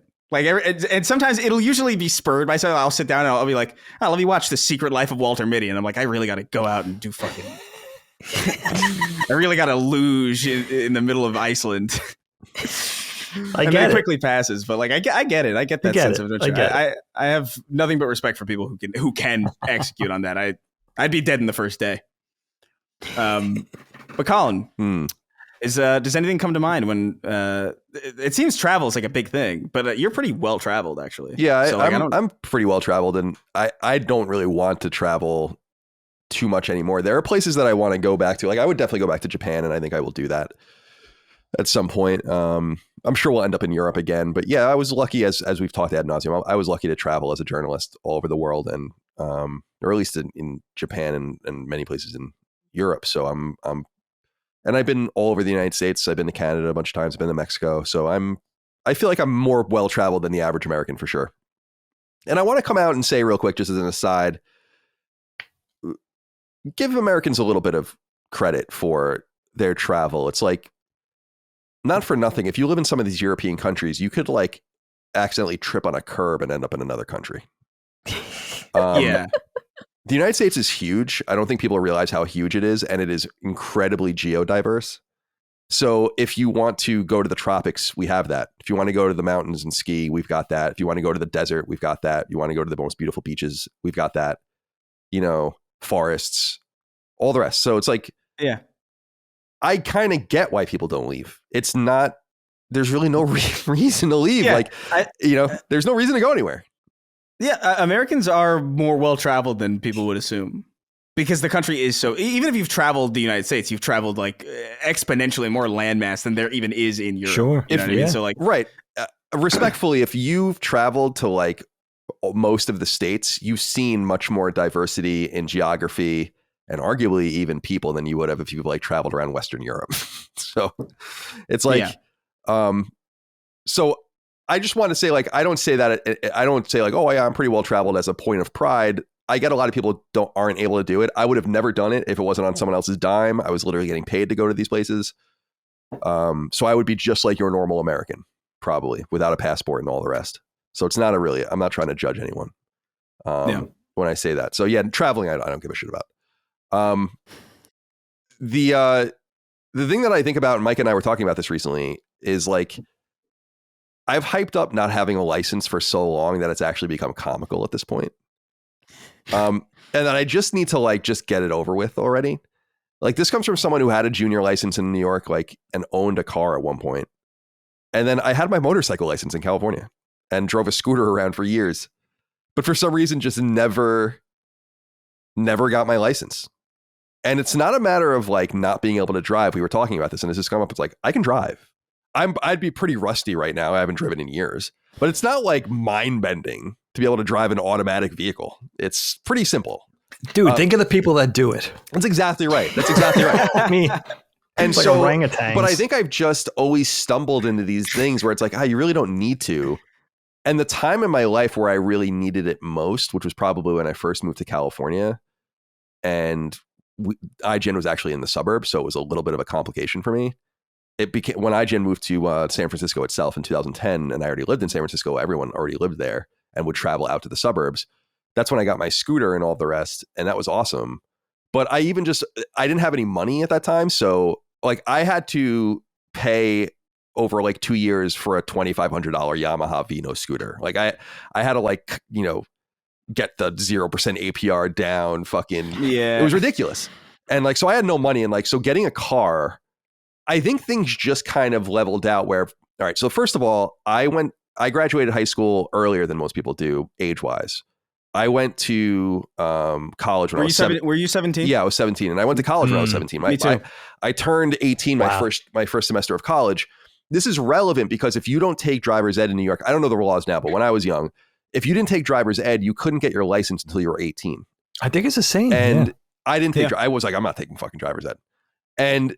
But my dad had bought me a Ford Ranger from a friend of his, and I had like my permit and then a junior license, but barely ever needed to use it because I went to Boston, and there, Boston's very much like Paris, or Moscow, where it's like built so fucking weirdly. It's just built, it's like one of those places where it's like, this was the original castle or whatever in Moscow, and then it's like everything is just ringed around it, and it's the same thing in Boston where it's like, what the fuck is going on here? So it was conventional wisdom, especially with the weather. It's like, you don't want a car here. Like, none of my friends it was very rare to have a friend there that's like, oh yeah, I have my car. You want to drive in Boston? Yeah, you want to drive around Boston? Just having to move your car for snow removal, like having to deal with snow removal all winter and moving your car. Like, they would often not tow either. They would just pin you in, and that was that was like a worse. That was like horrible. I remember cars would be there for weeks sometimes, just like barriered in, and there's like really nothing you could do about it. I guess you could try to dig yourself out. Good luck. So I lived there, and then I went to San Francisco for 2 summers to intern at IGN, and that's another city that's fairly easy to get around without a car. Muni is unreliable, but it gets you where you need to go. And so I was back and forth between Boston and San Francisco, and I couldn't afford a car in fucking Boston. And then I graduated, and then I moved to San Francisco, so this is when I really needed a car. But at that point, I had nothing. I had no money, no means, so I bought a scooter. And then IGN moved into San Francisco, into the old Fox building. And then we just started taking the train.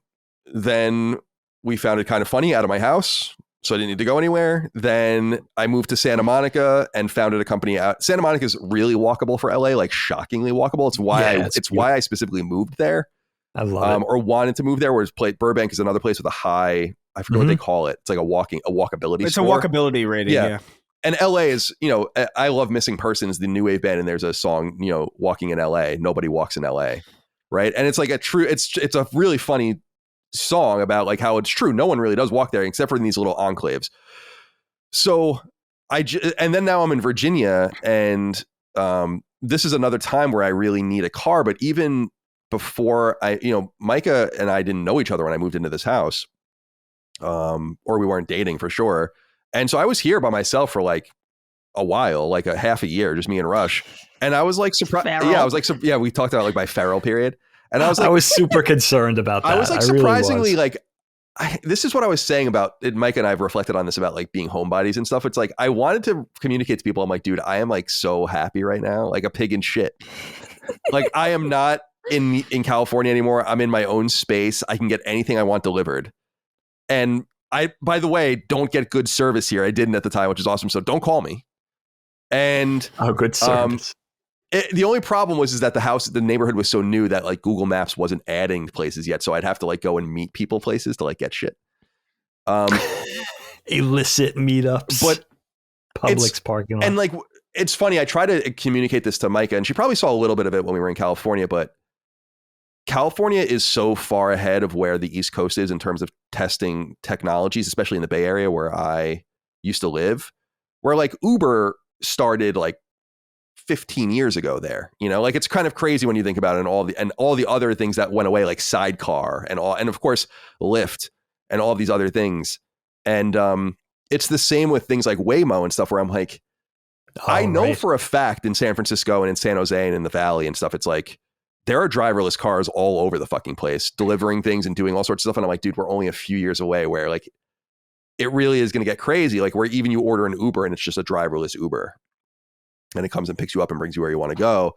So part of me is like, I brought it to such the limit that it would be such a shame to give in now, like, right. Yeah.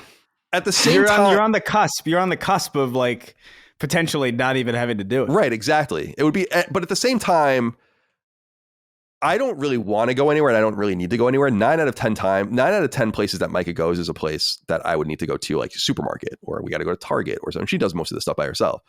But I do feel bad about the times that I have to inconvenience her, which are pretty rare, to be frank. I mean, I don't ask you to really go anywhere. But like when I got to go to the doctor or I need to, like something like that, it's like I try to like, I'm always a multitasker. So I'm like, what could we be doing? Like while we're out, I can help you with heavy items at BJ's, or we can go like to lunch or whatever what is we do.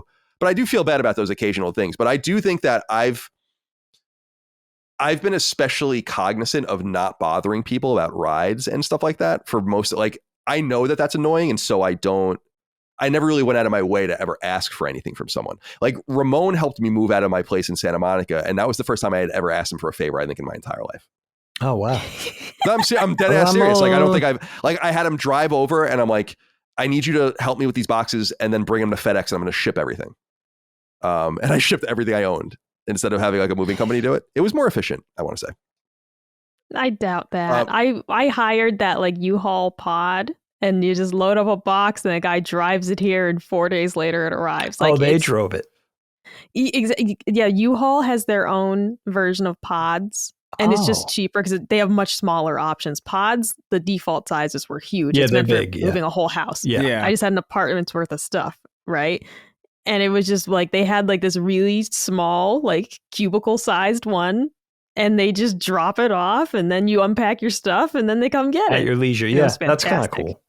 Yeah, that works out. Kyle, you don't want to drive though. I mean, you still don't have any inclination to drive. No, but so we talk about it, and I'm like, I don't want to drive. Like, I'm trying to think of the last time I drove somewhere. It was definitely in California. I don't really remember. I used to drive illegally every so often because I didn't even have an active permit, but like I would drive a couple of people's cars every now and again. Just to like, because there were people, I remember even like at IGN being like, you don't know how to drive. I can drive. Like, let me drive your car. I'll drive your car right now. I've never seen you drive. Yeah. No, you never have. And there was a guy named Steven there, especially when I first moved there, that he had like an old Honda Accord or something, or a Civic. And he was like teaching me how to drive. There are so many abandoned or seldom used roads in the Bay Area. It's so interesting. Like highways that go to nowhere. And like, it's really cool. I love so stuff there are like places that, and like you would only use them if you knew they were even there. And so it was like a very good place to drive. Ironically, because it's such a crowded place. But so I think about sometimes like I should just get it over with and do it. But then I think I'm like, what would I even do? That's the whole thing, is like, I'm not longing to be like, if I had a license, I'd do this. It's like, I don't really want to go and do anything. So no, you don't really need one. Like the conversation we had most recently was the only time I'd say you have to get a license is if we had a kid. And it's only because I was like, when we went to the eye doctor and it took forever, and I was like, this would suck if I had to entertain a toddler the whole time, because we all have to go to the eye doctor together. And that would be the only time I'd be like, if we had a kid, you have to drive. Sure. Because you got to take yourself to the eye doctor so Timmy doesn't have to go. But I don't think we're going to have kids, so it's probably just not going to matter. Yeah, we'll see. You know, like yeah, so that's like the only thing that I think of where I'm like, yeah, this is a thing. Because I'm much more fixated on the things that have gone away in my life that were the last time certain things will ever be. And that I feel like I was specifically in a like being 40 years old now, late Gen X, early like elder millennial people, I think are going to go down. I think if you were born between 75 and 85, maybe something like that, or 77 to 87, some delineation.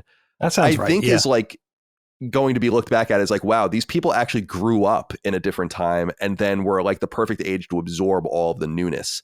So it's like, I made calls on payphones. Like I did the fake 1-800 collect things where you would like call someone and like say your entire name. And it's like, oh, dude, for people that don't know, when you call collect, like someone would accept your call and they would have to pay for it.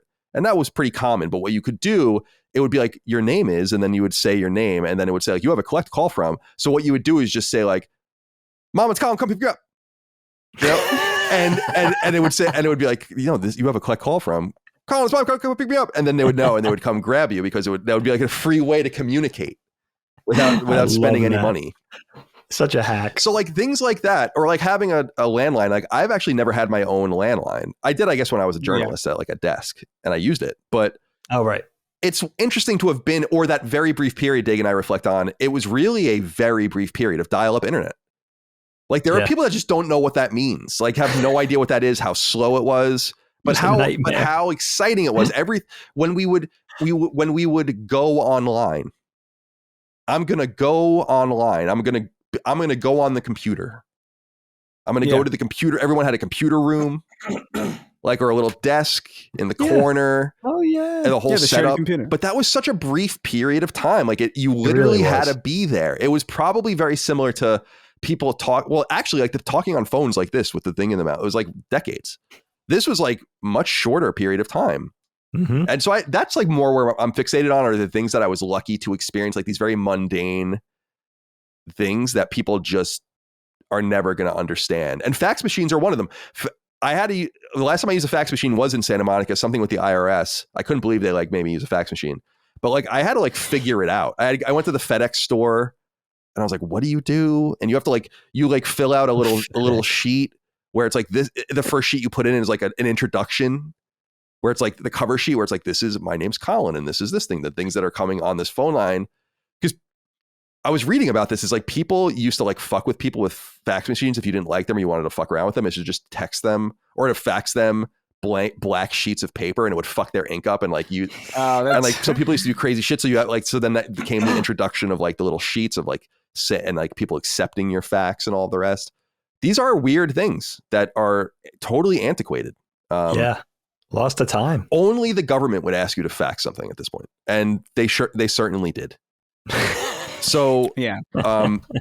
So yeah, like that's more where my mind is. But I think driving would probably be the thing that I'm surprised that I've avoided for so long. It almost like it's a game within itself. And I am very lucky. I simply wouldn't have been able to do this if not for growing up in the era that we are with Uber and just being in cities where and trains and buses. I didn't have enough money for Uber for most of the time I was in California. It wasn't until late that I started really using it. So yeah, that's where my mind is. Yeah, you're pretty perfectly positioned for that life, I think. You know, like, because honestly, like I have a car. I like to drive, but I don't like to need to drive. Mm-hmm. You know, like I like that I like it more as a luxury kind of option, which it should be, as opposed to like this necessitated thing that's demanded in so many places throughout the United States because public transit is so undervalued. It's ridiculous. It really is terrible. And then you pay a lot of money for a machine that ultimately like depreciates in value the second you get into it. And then it's like taking care of like a hemophiliac child, because you're like, oh, I got to get an oil change. I got to get the tires rotated. Oh, you got to keep the air up. I got to make sure the air pressure's even. I gotta, do it's a lot. The wind. What is it? I can't even, the antifreeze or whatever the fuck for the winter. I'm out of antifreeze. Fuck. It really, like, a car is kind of a nightmare. And at a certain point, like, if you've managed to go this long, like, absolutely don't start now. Like, it's complete waste. Yeah, like, you don't have to, right? Like, Micah and I, like, it's in her name, but I consider it our car. It's just she is the only one that can use it, and I do feel feel bad. Like, I don't think legally we could register it to you in the first place. I do feel bad about it. It's like she traded in her car to help pay for it. I paid for the rest of it, and I felt like it was an investment in our relationship because we need a mode of transportation. I didn't really like her driving in that like rinky dink car that she was driving around. Oh, don't call her rinky dink. Yeah, it was cool. It was a cool car, but this is a better car. And no, it's so I just was like, we got to upgrade a little bit, but we're also not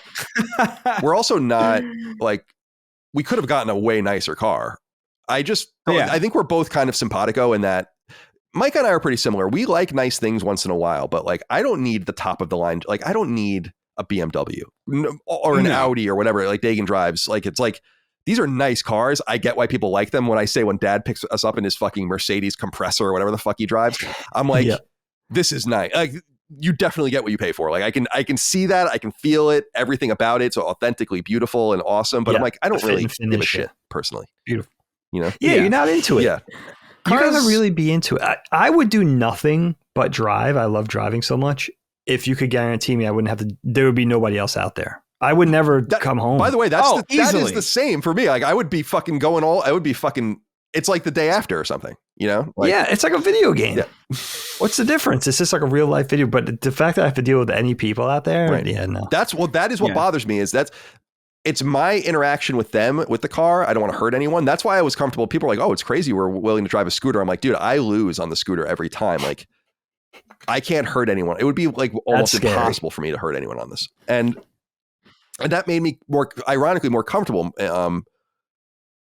I do worry about other people on the road too, but it's what Chris was saying. Like everything seems to be pretty synchronous most of the time, which is pretty amazing in and of itself. And again, reinforces the thing you were saying, Dagan. It's like, well, everyone kind of drives. It's like, yeah, it's like kind of a lowest common denominator thing. So I know it's a weird thing about me. And ironically, I've been using that word a lot today, is our moms, like our grandfather, our mom's dad also never drove. So it's like a weird family thing that people draw like this legacy between me and him. Like it's not as weird, a generation. But it's not as weird as people want to say it's weirder than they can because of our grandfather. Like, I think people like want to judge me more, but they're like, oh, but grandpa didn't drive. Yeah, right. And I'm like, can't say too much. You know, I'm like, it was way crazier not to drive in that era than it is now. I'll tell you that much. So that was pretty fashion forward. You know, to have your wife driving around the Buick Skylark in 1972 is a little different. He was the co-pilot though, because she had bad cataracts. Right. So like merging from the right, like he would have to like guide her onto the highway. So it was actually really cute because he was the co-pilot. Like she couldn't do it without him, but he didn't drive. So there was a team effort. It was pretty adorable, actually. I want to know what this rinky-dink car is.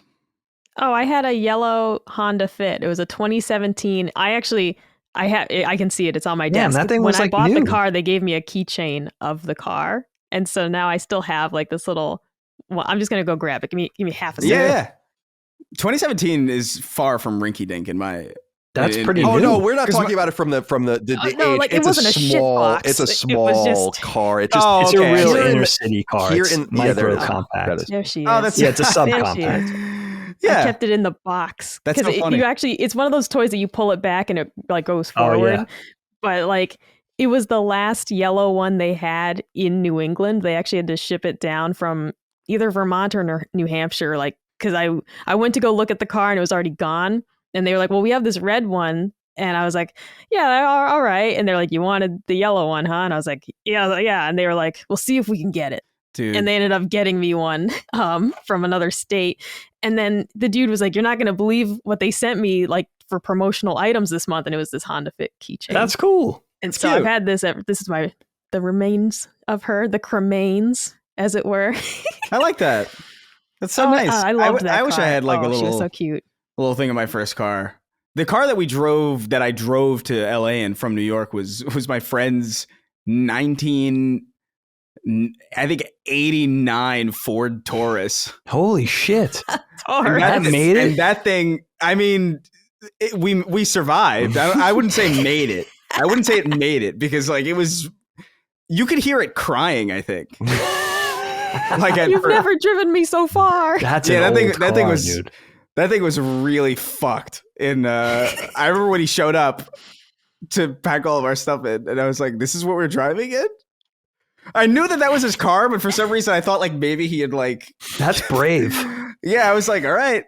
That's brave. My first car was an 89. That's old. That's a desperately old vehicle, especially in 2015. That's not a... That was a ride. Jesus. That's a proper adventure, though. If you did it in like a beautiful car, it wouldn't have been as fun. Because you don't know what's going to happen from moment to moment. That's a good way to think about it now. Yeah, removed from the realities of how terrifying that. Dude, it would lean. Like it was like leaned over to one side because one side had like more of our heavy stuff in it.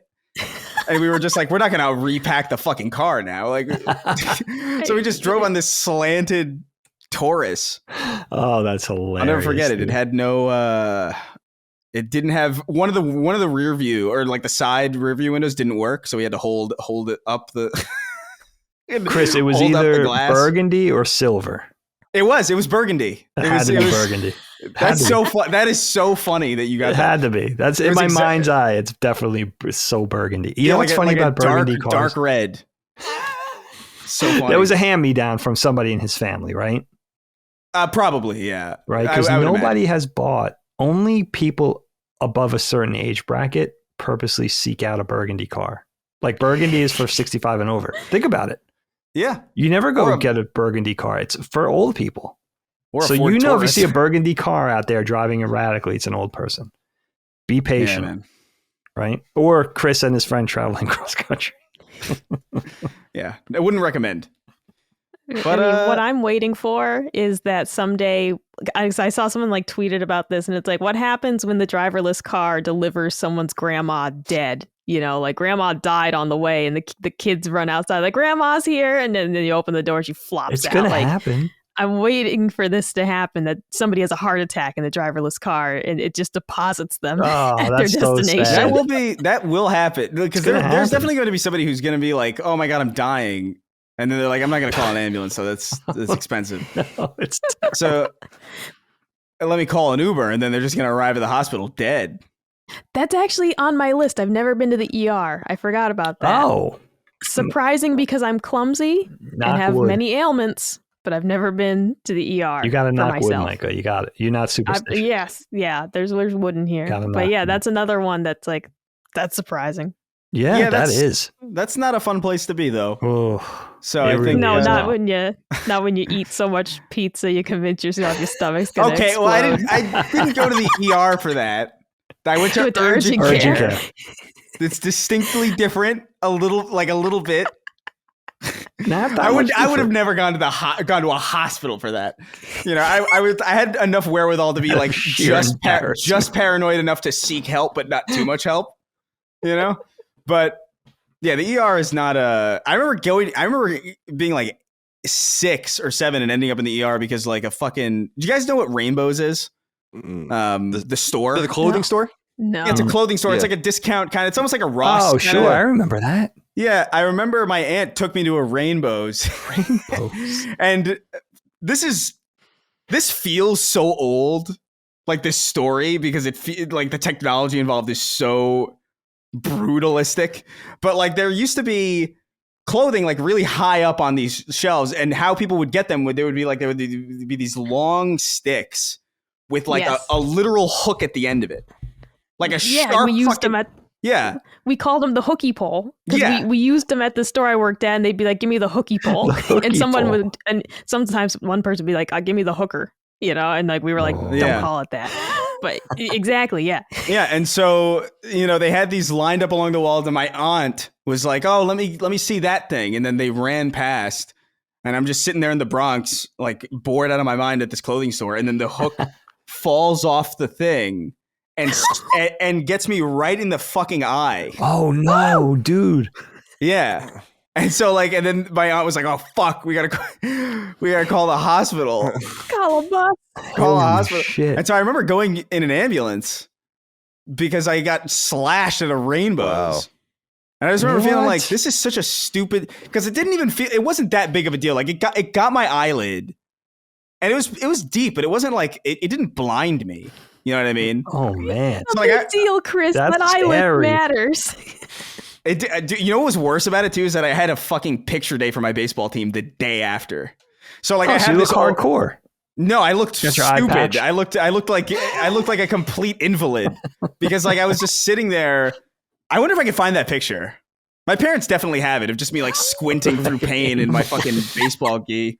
And I'm like 6 years old. I'm like, it's the youngest experience that I probably can remember, like reliably enough, like to the beginning, middle, and it. You know, there's some flashes of memories from like when you're 2 or 3 or whatever. But like that's like a very vivid, distinct memory of like when I was like 5 or 6, just ending up in an ambulance. But it was so stupid. It wasn't even scary. It was just dumb. I felt so stupid for being in that situation. But anyway, yeah, accidents are embarrassing. Chris, are you satisfied? Yeah, I think so. There's a lot of mileage there, more so than I thought. Pardon the pun. Yeah, so it's good. Yeah. All right, Dig. I know you said I don't You have time, right? Because you said you have a hard out. I have enough time. I didn't explain to the audience. I know you guys know. I have a hard out. In about an hour-ish.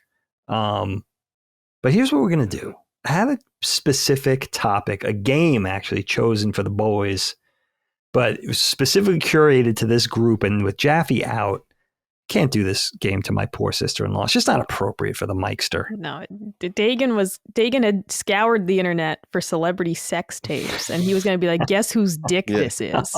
And that was the game. He was going to send you guys, though, and I ruined it. He felt it very inappropriate to play such a game with me here. How dare you ruin our Micah game? would have had the advantage. I'm going to write that idea down. I'm going to write that down. We'll do that game in the future. That game or some other game. So here's what we're going to do, guys. I didn't really know which way to go. I didn't tell you what the topic is going to be. So let's do a little dealer's choice. Okay. I'm going to let you guys choose. So this goes a little poll. All right.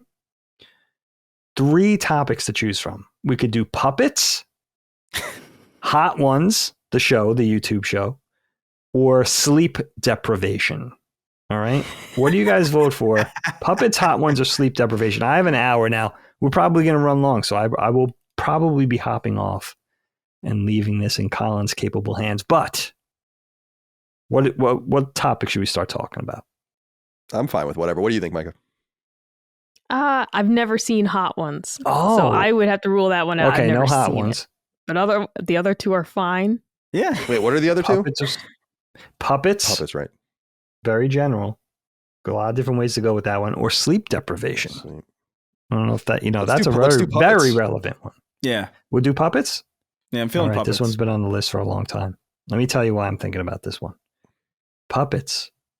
I grew up absolutely despising. Hated fucking puppets.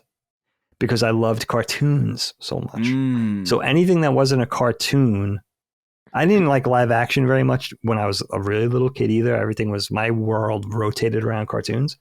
So puppets, especially in my era, like Sesame Street and the Muppet Show, I didn't really dig. Now, I loved Sesame Street, but I watched Sesame Street because I was the crazy kid for the animation.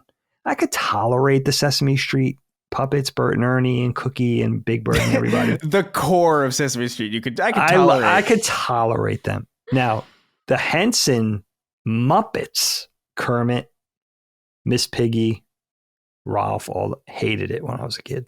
Absolutely hated the Muppet Show. And it really was, I think it really came down to, I just wanted to watch cartoons, right? Mhm. And I kind of took that energy into my early adulthood. And just, I remember when I first broke into children's media, and I worked with a lot of animators and illustrators and people that were involved in the children's entertainment space. And, we would kind of brush shoulders with puppeteers and stuff. And I remember dismissing those guys as like, oh yeah, those are animators that can't draw. Like, that's why they do that, because they have no talent. Like, I remember really thinking that, like having these conversations with my other really snobby animator friends. Is like, that's what you would do if you couldn't, and you wanted to be an animator and couldn't draw. Like, I felt that way for probably the first 10 years of my professional life, honestly. Being pretentious about puppets is awesome.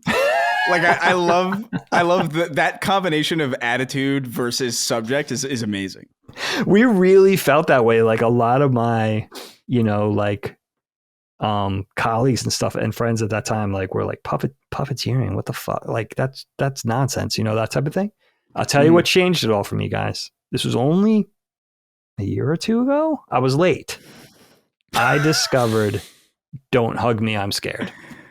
Oh, wow. Yeah. Dude, it totally changed my whole perspective on anything puppets.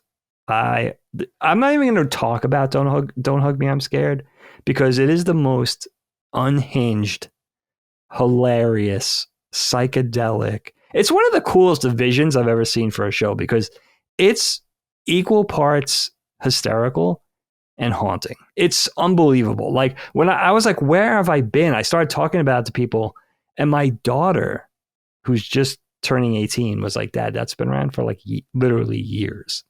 And I'd be like, I don't know what rock I was under, but this is like one of the most brilliant creations. And in all fairness, it is puppetry, but it combines live action animated stuff, motion graphics. It definitely does stop motion. It does some 2D animation. So it's kind of a mixed media thing, but it's largely puppets, and it's brilliant. And it just, I know there was things that came in the past, adult puppet stuff. I always think of Meet the Feebles and different things, but that was really the one that was like, I saw the potential of puppetry. So I'm going to hand it over to you guys. My childhood, I had a very crazy childhood of really hating puppets, didn't dig it, and don't forget, like, I worked at Sesame Workshop. I worked on Sesame Street for 10 years. That's so funny. In the animation department, where we did have a huge chip on our shoulder about, like, we could just do this with animation. Like, I took that childhood energy and just made it my career for years under that roof, where I was like, I grew up kind of hating everything that was going on here that wasn't animated. And the funny thing is, the stuff I grew up with animated on Sesame Street was all independent filmmakers making that shit. So anything Sesame Street proper, I didn't dig. I just dig the indie filmmakers that did all the animation, because they didn't do animation in-house back then. We were the first wave to do that in-house, under that roof. But anyway, I'll throw it over to Chris first. Puppets, any way you could take it. You did talk about Gremlins earlier. There's Frank Oz and Yoda and different things that I did tolerate. But for your generation, for your perspective, where do you go with puppets? Yeah, so I was kind of later to the Muppets, I think, than most people. I don't know if I really got it.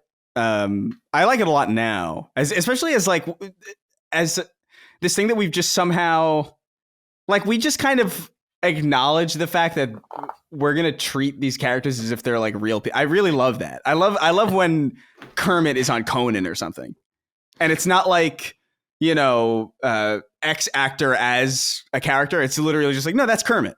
Yeah, and everybody plays along and everybody believes it. There's like great outtakes from like Sesame Street that I love, of like them getting into like a rapport with like the puppets, and it kind of like melts away that somebody's there. And I love that. I think that's like really interesting and really, really amazing. But I think like puppets, I think I really started to get an appreciation for them when I started realizing how much of a big part of movie making it was, especially around like, things like Alien and Gremlins we talked about earlier. But even something like Robot, like Johnny Five from like Short Circuit, and just like that's its own puppetry, and especially like what got me really obsessed with it, or like really into it, was the Spider-Man 2 behind the scenes footage of realizing that the Dr. Octopus tentacles that Alfred Molina was working with, like, those were real physical things that were each puppeteered, but like each arm was like puppeteered by like, I think like 3 or 4 different people. Super cool, dude. That's why it looks pretty crazy to choreograph that stuff. I really was like transfixed by that. Like, I was like, and because I really thought like in my head, that's CG or whatever. And like we have, technology to do amazing CG stuff, especially around that time. CG's actually downgraded significantly just because of the amount of projects that demand it and the amount of talent that's on hand. Like, I still look at like something like Davy Jones from like, what do you call what was it, Pirates of the Caribbean? Yeah, I was just watching. And that still looks fucking amazing, like by today's standards. And so for me back then, I just kind of assumed like, oh, if I thought it was anything that crazy is going to be CG. And learning that it wasn't, and seeing like the behind the scenes of them like goofing off, like there's like a scene of like Alfred Molina doing Fiddler on the Roof with like the tentacles snapping, and I just remember being like, those are real, dude.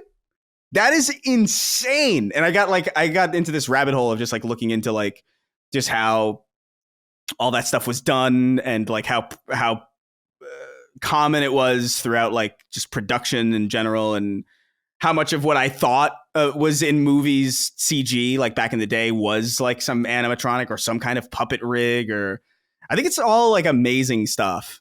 And there's no doubt that like when I look at like something like, I don't know, Sesame Street or the Muppets, it's significant. It's a different vibe, I guess. It's more kind of whimsical and fun than it is as impressive as like the Alien puppet or something.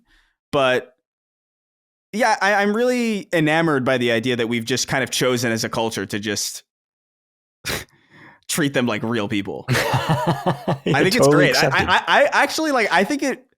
I'm sad that this hasn't happened more. If it's happened at all, but like I would love movies played completely straight, where like one actor is just a fucking Muppet, and it's not treated different. Like it's. I would be all over. Is that kind of like the movie, this McFarlane movies, Ted? Is kind of like that, right? Kind of. I never saw them.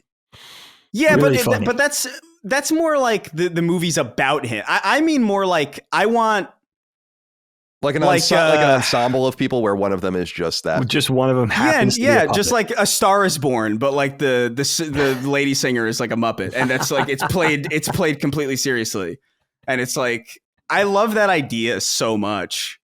And I have an appreciation for it, especially like as I got older and I knew people who like got into work. Like I have one of my best friends ever is she works at she did stuff for the Henson Workshop.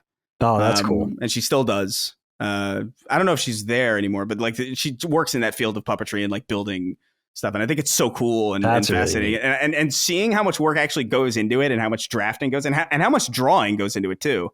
Of just like planning and buying materials and like figuring out these like really complicated inner mechanisms that somehow work but also look great on the outside. It's like a very difficult thing to do.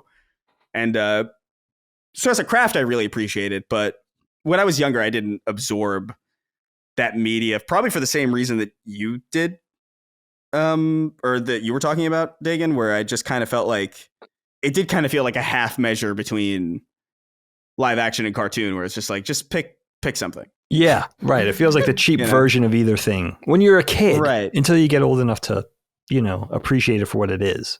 Yeah. And there's definitely a mastery to it. The way that Kermit's face would move. I'm still like fascinated by like how much expressiveness they got out of that puppet is really kind of amazing. When you look at how simple that design is, it's kind of amazing. Yeah, Henson and Oz. I mean, those guys were absolute genius. Mm-hmm. Like their vision was unparalleled. Yeah, and just the level of expressiveness and those simple designs, like the way Kermit's mouth scrunches up when he's upset. Yeah, it's a sock puppet. It's a glorified sock puppet. Yeah, that's all it is. And everybody knows what that face is. Everybody knows the scrunched Kermit face. It's such an iconic face. And then more recently, like I've been a big fan of what is it? I think he's one of the Muppets. Pepe, the King Prawn or whatever. Oh, that guy's that guy got really popular. Adore that character, and he's treated. They do the same thing with him that they do with Kermit, where they just have him on the Today Show and it's him, and it's just a puppet, and he's like hitting on everybody, and it's like it's amazing that we just have this like thing that we've just all like unanimously just agreed like we're just gonna go along with this. And there's a great outtake from like Sesame Street where Julia Louis-Dreyfus is on with like Elmo, and she curses or whatever. And Elmo's like, "Oh, you curse," or like you're not supposed. And she looks down at the puppet and apologizes. But you could tell like it's like a legitimate reaction in that. Amazing. Like it wasn't like, "Oh, I'm going to choose to do it." It's just like in that moment, this is the person that I'm interacting with. And in this moment, Elmo is working with me, and after this, Elmo is going to go home. And he's gonna hop in his car. Yeah, he's gonna call his accountant to talk about a discrepancy in his 2022 tax filing. Like there's a tangibility to it that I think is so fucking interesting. Yeah, they get so invested.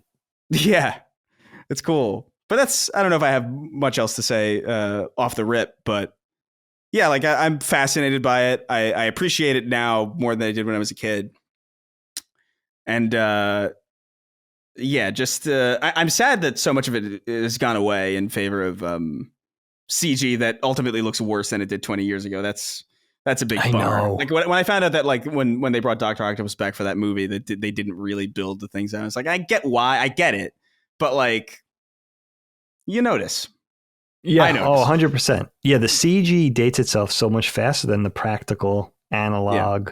Yeah. Physical effects, like they just when they're done well, they hold up. Yeah, that gremlin exploding in the microwave.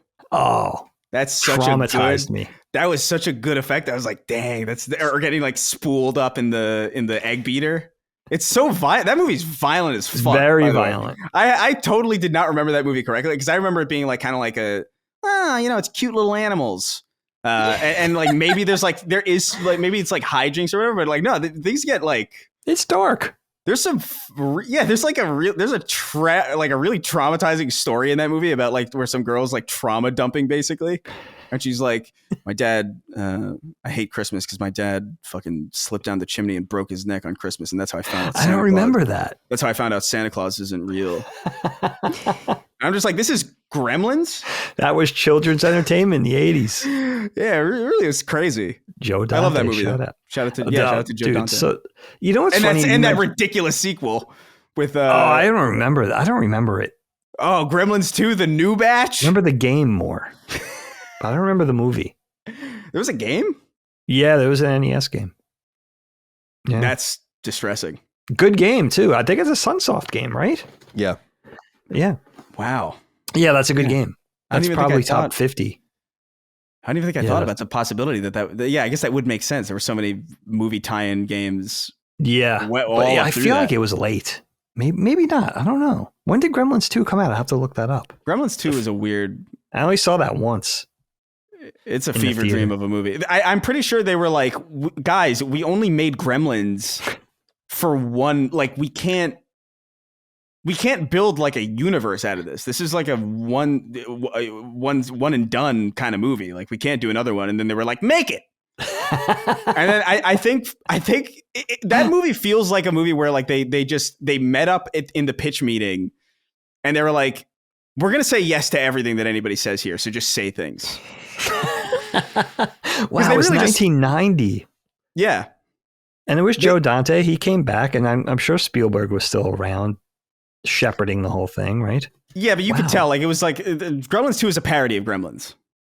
Like it takes the entire first movie and it makes it it was already kind of a not serious movie, but like they're watching Gremlins 1 in Gremlins 2, like in the movie theater, and Hulk Hogan's like, I'm trying to watch Gremlins. It's ridiculous. I highly recommend that movie. If you could watch that movie on shrooms or something, I highly recommend it. It's insane.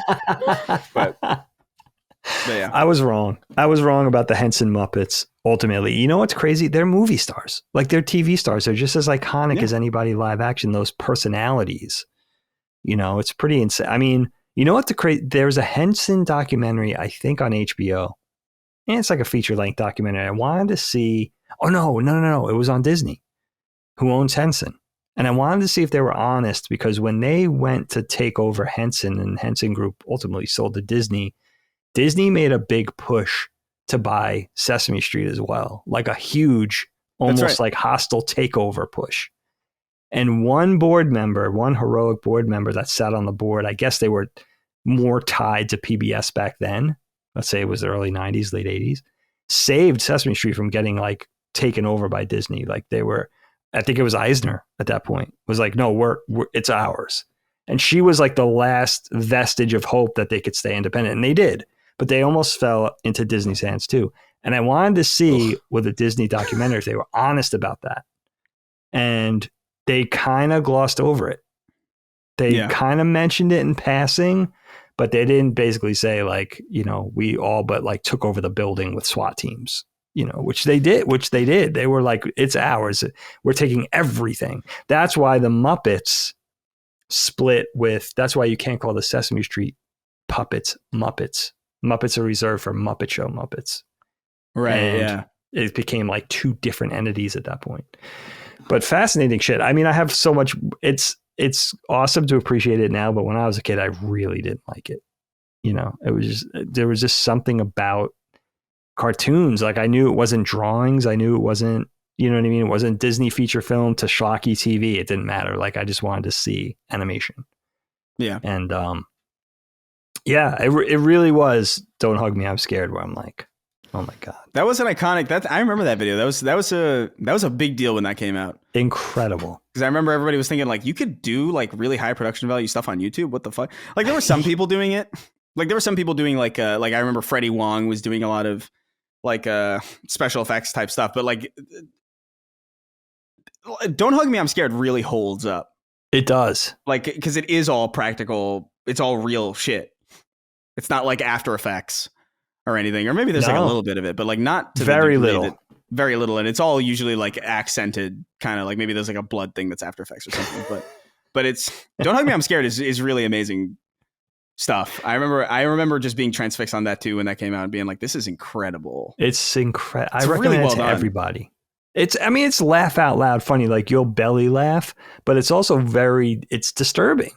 You know what I mean? There's like all of a sudden there's raw meat in a shot. Like it's just very it's kind of gross. But there's something inherently British about the sense of humor, like very Monty Python-ish.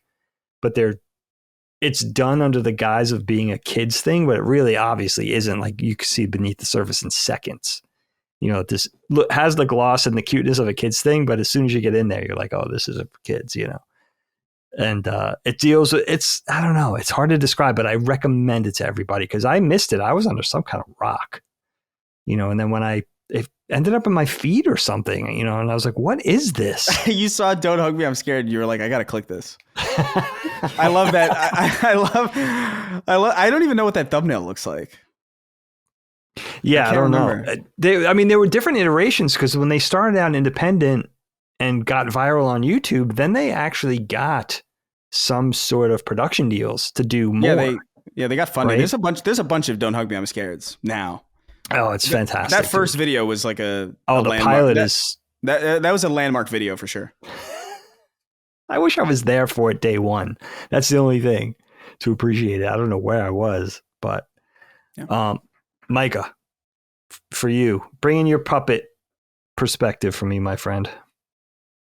Yeah, so I don't love puppets. I just find them a little creepy. Chris, do you remember Mr. Meaty? Oh, I loved Mr. Meaty.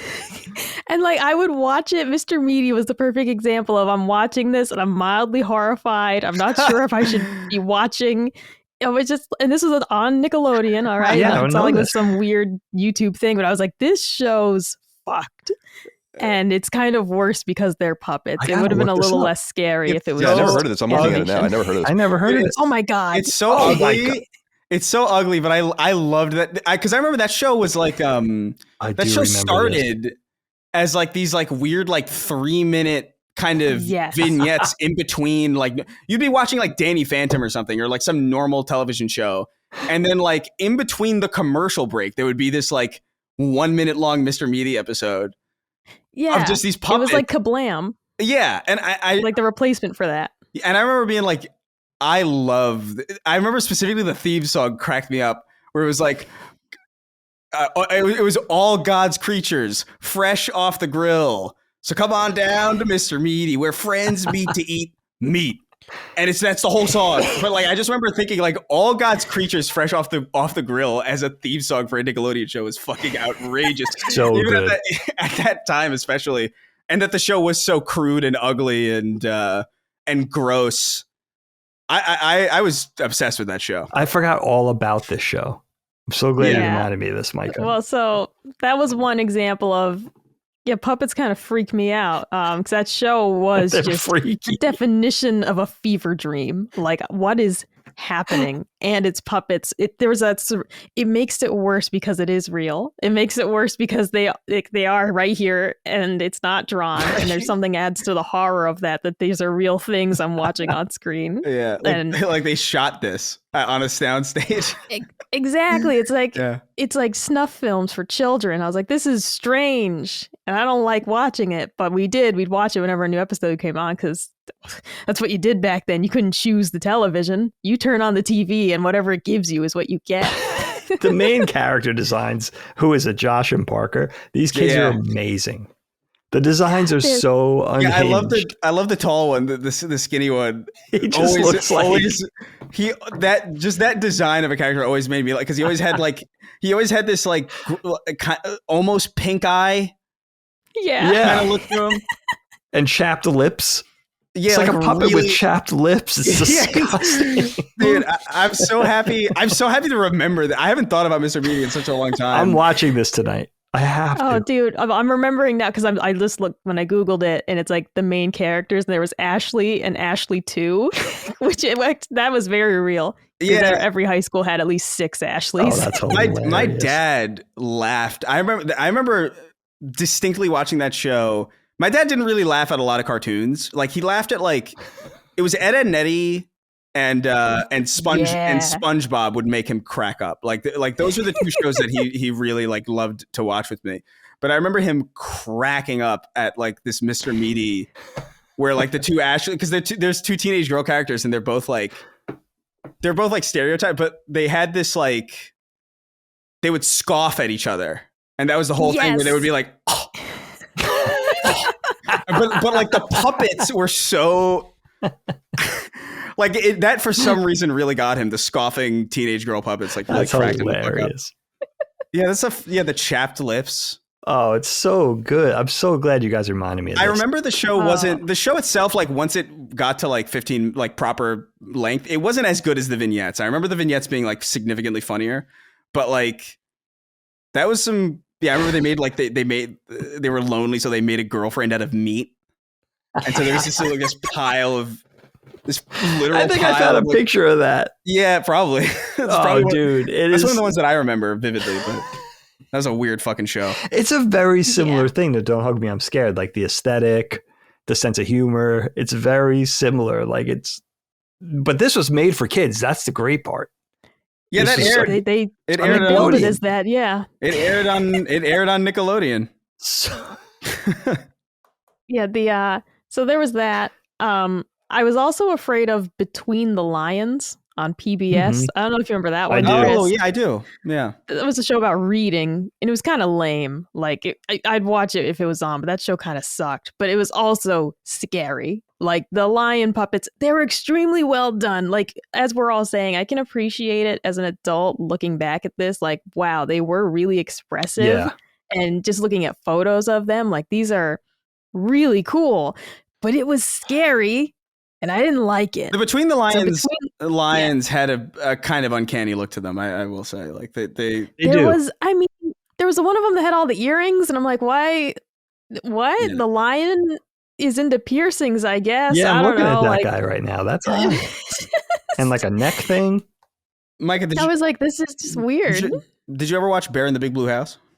I was gonna bring that up next. I hated Bear in the Big Blue House. So crazy. I'm a fan of him now, like for GIF responses. There's some really funny GIFs of him, and like they're perfect responses. But like I like the little rat guy who was like always having like a crisis of some kind, a little mouse. Did you like every shot of him, he's like upset. Did you see the outtakes of them on that show where the mouse is So that first of all, that show is a very heartwarming, very adorable show. Like I love that show. Yeah. I didn't love it. But that show, there's a clip that was going around on Twitter of the two puppet. Like there's like a bear, like a tiny bear puppet, and then there's like a mouse, like a little rat kind of puppet, and they're arguing with each other, and they're just like, you know what, this is a piece of shit. Let's get the fuck out of here. And you're like, yeah. Right. And it just cuts to the bear, like the guy who's in the bear suit, and he just like. It's really like from the show. And that's what I love. I love that stuff specifically. Like the fact that like, you know, that they were having fun, like behind the scenes doing all sorts of like ridiculous shit with these puppets. But that clip is iconic of the rat just being like, you piece of shit. And they're acting it out like legit. It's awesome. No, yeah, I've never seen that because everyone's dream is for them to release the footage of the SpongeBob episode where they were cursing. Yeah. And because they said, like Tom Kenny said, like, oh yeah, we were just swearing it up in there. And it's like, I would die to see Patrick Star saying the C word. Like I would die. But we'll never see it. No. Okay. They're never going to release that. No way. But that's like one of the best SpongeBob episodes. And just knowing that in the booth, they really were just letting it fly because it was all going to be bleeped. And that was the whole point of the episode. But it's like, oh my God, like that would have been that's funny. So good. Here it is for you, Micah. You'll get a kick out of this. You guys grew up with Bear in the Big Blue House. Seconds. You were kids when that came out, right? Yeah, it was mildly scary, you know. I just don't love puppets. I don't love mascots I hate.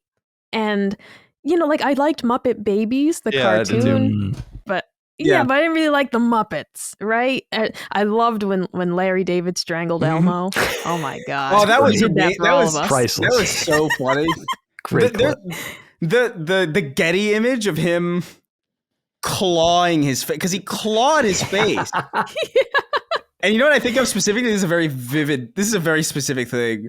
But like one of the first I can't believe I'm about to say this. One of the first main things you do in Skyrim is you go and receive like a dragon claw or whatever, and it's like one of the first puzzles that you learn how to do. It's like you look at it, and it's like, oh, these are the symbols I got to put on the door. Larry David's hand is exactly like the dimensions. Yeah, it's of like that a rictus. Yeah, it's crazy. Like that image is insane. I printed that image out on like a big, like I have a poster of that in my bathroom of Larry David clawing Elmo because it's so damn funny. So many people have wanted to. He was the first one to do it. I loved the response of how upset some people got to it. And I'm like, dude, shut up. That is so funny. It's fucking hysterical. It's a puppet. It's hilarious. It's hysterical. Well, No, it's not. Like That's the thing. It's like, that's Elmo. That's a real, like, there were people who like watched that and they were like, that's a real person that he just assaulted. It was a tweet where it's like Susie's response. That's a child, Larry. Elmo's a child. He strangled a child. A fucking child. You know, there's rules about that, guys, right? Like at Sesame Workshop, you can't leave the puppets idle. Like if you stop puppeteering, you have to put it away in an enclosed case because there can't be any photography of it being at rest. That's interesting. Dead on the ground. But we were allowed to have wasn't like the correct me if I'm wrong, was not one of the Elmo puppeteers that dude was like a diddler. Flash, Kevin, right? Kevin Flash or Kevin Clash or something Clash. like that. Kevin Clash. Yeah. You know, don't leave the puppets out. No background checks, though. All right? Like, we just want the best of the best. I don't care if you've been diddling kids. Just get this guy in here to really He's gone. Don't fuck the puppets. You know, are puppeteers all into ass play?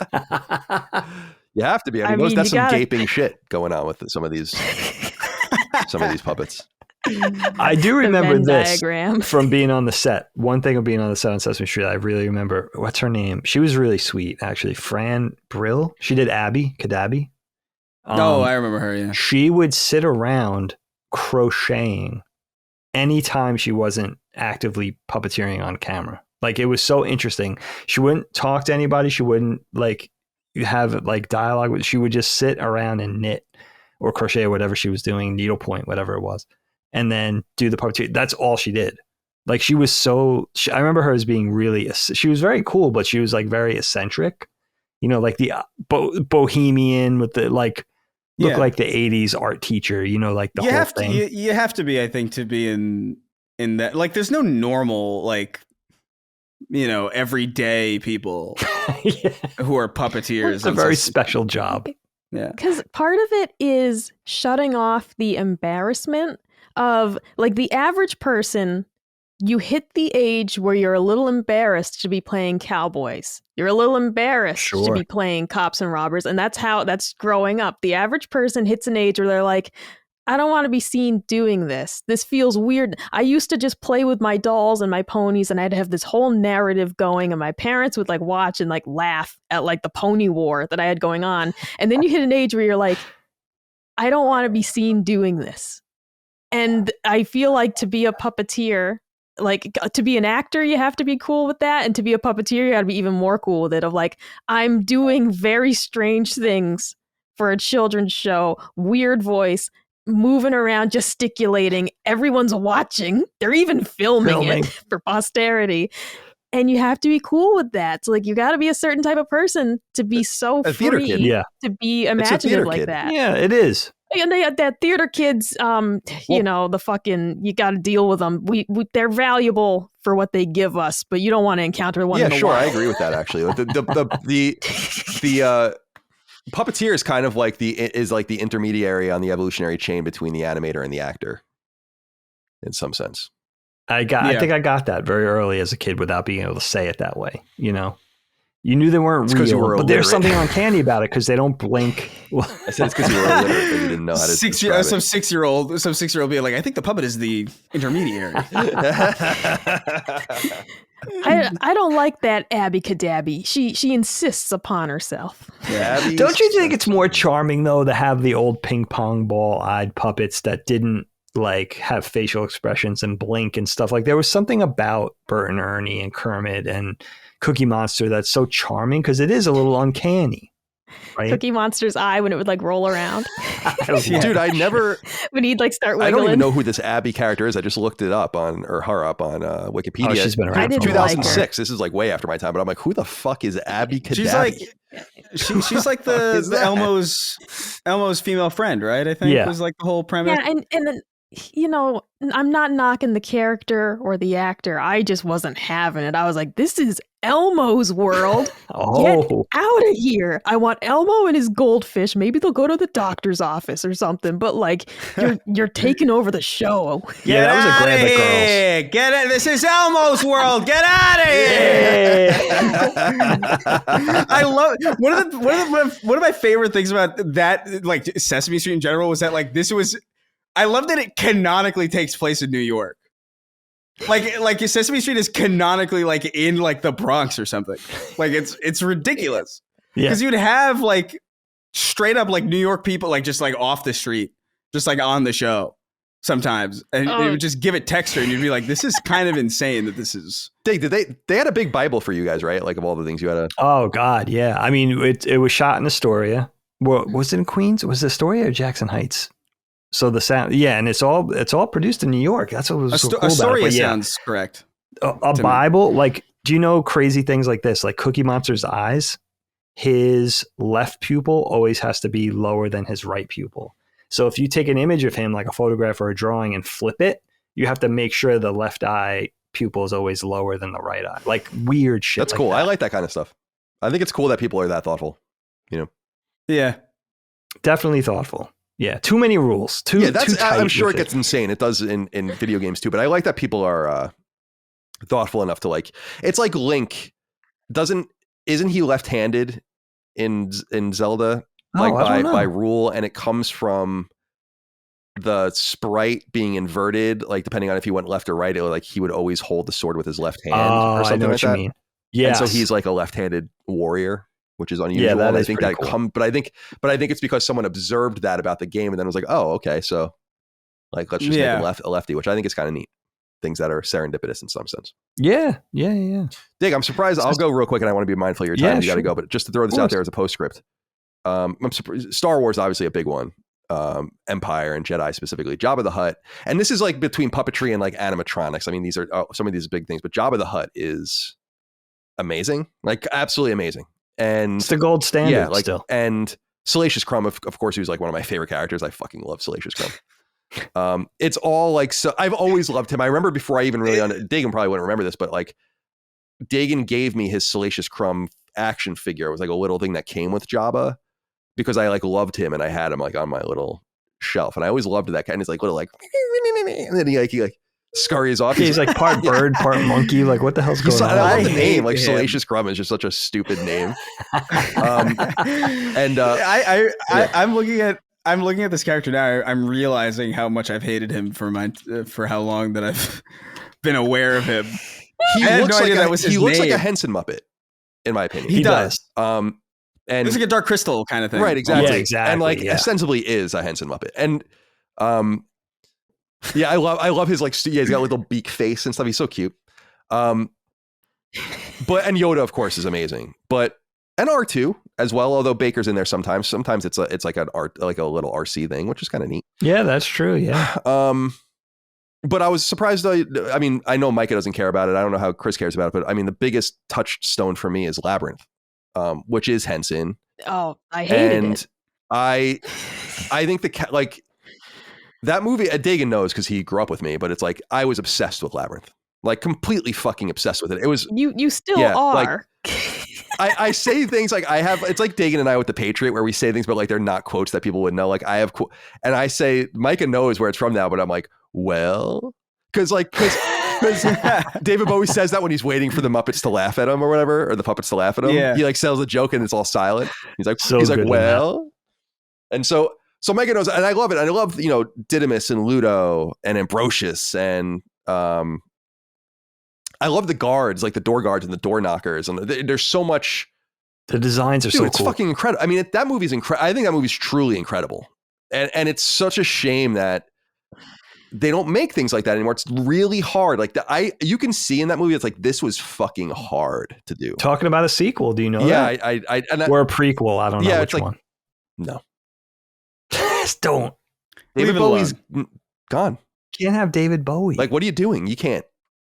Maybe they'll make they'll CG him. Oh, yeah, like Grand Moff Tarkin. Time. How dare.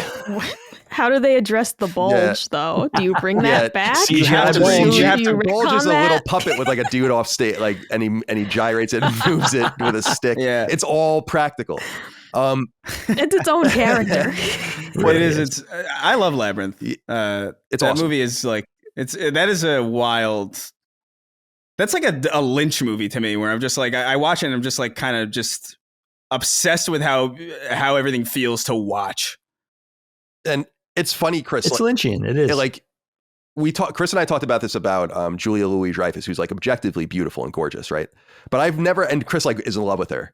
But because I watched Seinfeld as such a young kid, she's always just been Elaine to me, and like I just don't see her like I can see how beautiful she is, but I'm like I've never like had a crush on her or anything like that or whatever. Right. And Labyrinth is funny too because everyone loved Jennifer Connelly, right? And she became like a huge like star and sex symbol for a little while and stuff like that. And I just don't see her like oh, you can't see her like that. It's what happened later on. Remember when Punky Brewster became really hot?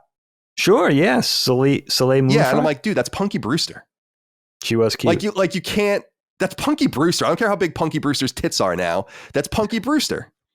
We can't. Right. It's Punky Boopster now. Punky Boopster. So it's so funny. I think about that too with Jennifer Connelly in the movie where it's like she plays Sarah, and she later does like other big movies where she becomes much more prominent.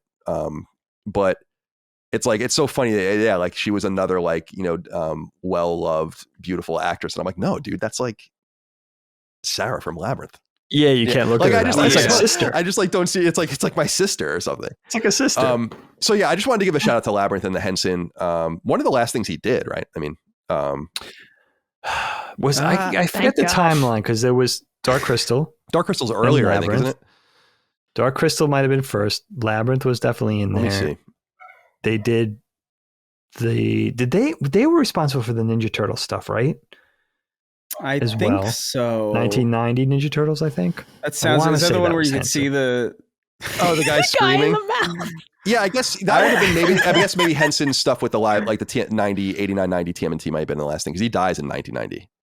90, yeah. Man, that's a long time. I felt like it was like more recent for some reason. Yeah, it's crazy. He was like, he was 53. He was really young. He's been dead my entire life. Yeah, it's crazy. I remember like as a kid that being a big like that was a big deal. Like when he died, huge. it was like a big deal. Yeah, I was like a sophomore. Oh, dude, he was already dead, but I remember so many sad Kermit images. Kermit sitting on a log by himself because Jim Henson died. It's like, can you fucking stop? Dude, guys, look it up. There's a Doug Marlette. He's a brilliant political cartoonist. Cartoon that came out the day after of the Muppets as pallbearers. It's fucking... Like, I remember it was the first cartoon drawing I looked at. I was like, what the fuck? Like, I just started like, it's like, what the fuck? It's like a single panel cartoon drawing, super dark. And I'm like, oh my God. It was just like one of those images. It was like, it's ingrained in your head. Yeah. Well, on that note. Yeah, I think puppetry is cool. It's not something I seek out, but it just the practical effect mantra is a big thing for me. Like, I think these things would be, it's like what Chris was saying about Dr. Octopus in Spider-Man 2. It's like, that's fucking cool. And it looks good. It's always going to look good. Like that kind of more practice. It's why Yoda looks so good in Empire and Jedi and why he looks so fucking weird in the prequels. I'm sorry, he does. Like it looks natural because he was there. And same thing with Jabba. It's not much to make. And think about Jabba in A New Hope when they steamroll him back in 1997 in the special edition and how bad it looks. Such a bad fucking idea. horrible. It's terrible. I remember seeing that. Like that was one of the things I had to lie to myself for years about shit. Like even episode 1, we won't get into that. But imagine how much cooler it would have been in episode 1 if there was more like shots with the droids where they were like, why couldn't the battle droids somehow be real? Or especially now, like you'd have to construct them differently. They're very skinny and unusually unhuman and all that. But it's just like, it's a bummer, man. Like, so yeah, these things are more of a sign of like the difficulty in doing that. And I understand like you can do more, but it's crazy that Lucas came from that world and then didn't understand why it worked. He did. It's real. That's the weirdest part of all. It's like, dude, you had dudes on like the back of Ford Rangers, like you were exploding things, like shooting them live, like X-Wings going into the trench and stuff. I'm like, that's so fucking cool. And you see how motion control cameras and shit. I know. Yeah. It looks, it's not a joke. Like this shit looks good. No. You know? Practical just always looks so good. I think about this shot in Spider-Man 2 all the time of like the tentacles lighting his cigar. And it's so fucking sick. It's so cool. Because it's just like, you could tell that that's there. And you could also tell that like that would have been a dumb thing to animate. You know what I mean? They would have been like, do we really need to spend the CG money on this shot of him getting the cigar lit? Yeah, 10 people, 7 weeks. And I think I think I remember reading something about like we just did that on the day because we just had the material to do it, and so we just improv this shot, and it's like one of the coolest shots. It's so hard, dude. And that's a great character. It's a cool ass character. Yeah, that's a great way to handle it. That's a great use of that technique. You know, it's good shit. And really like the ultimate demonstration of what a master puppeteer is capable of, like those tentacles and the choreography involved in moving all 8 of those things in tandem and stuff. It's pretty cool. Yeah. It's interesting puppeteers because I knew a bunch of guys that worked on Bear because when I came out of art school and went to my first animation job with a bunch of other kids from art schools around the country, a lot of those kids were also really good friends with people that went to school for puppeteering and stuff. So we knew that that might have been a New York based production. Don't quote me on that. So they might have been around anyway. But yeah, man, it's an interesting blend of the creativity that, as we know, like the aesthetic creativity, like drawing, for instance, mixed with like almost like dance, like things I'm totally not capable of to have that level of choreography. Architecture too. Like it's kind of architecture, like, rhythm. It's kind of nuts. Like the amount of disciplines at play in building something like that is actually kind of staggering. That's really neat. Fabricating that stuff. Yeah, I think Frank Oz's Yoda was like the first serious puppet I saw. And you know, it's weird for Lucas because you had this vision. It wasn't possible at the time. You had to do it by any means necessary, and you got down and dirty and did what you had to do in the trenches with motion control cameras and practical effects, and you found a way to make it happen. You were resourceful and inventive and all that kind of thing. But the discipline comes in of like, you don't need to do that vision now. You know, you move on to the next thing. But you established Yoda as a puppet. So anything you do later on, it's like if you made a live action SpongeBob and tried to blend it in seamlessly with the series, it's like, no, this was 2D animated for 25 years. Like, of course it's going to look different. You know what I mean? We already know it this way. I want Yoda to do little flips. I think it's important. If we can get Yoda's little flips working, I think that's the key. Little flips. I want to show, we bring it up all the time, but I want to show someone something so bad that you get like the look of everyone in the room after they saw episode 1 for the first time in the documentary. It's like so good. And they all look like they saw a ghost. And then Chris, don't you do the impression? He's like, I think I went a little overboard. I think I went a little crazy there at the end. In the beginning. Dude, the beginning of episode 1 is like probably some of the strongest shit that Lucas did after Jedi. Like just the first 15 minutes. We cannot do this. We cannot do this right now. It's hard. It's hard to get past the scar. It's traumatic.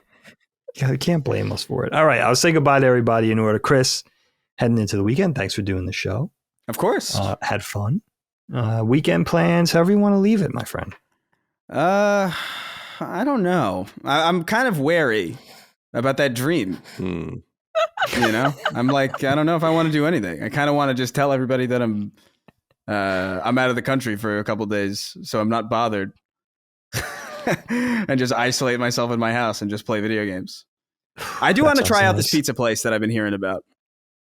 Where is it? Close to you? Yeah, it's pretty close to me. I heard on one of the John Mulaney late night things that he was doing on Netflix, they mentioned he specifically mentioned offhand, and it is such a loose show. It's almost like this, where he just mentions it almost off camera to somebody, this specific pizza place is really good. And he's a, SNL New York born and bred kind of guy. Sure. Yeah. I don't know if he was actually born there, but he's very ingratiated.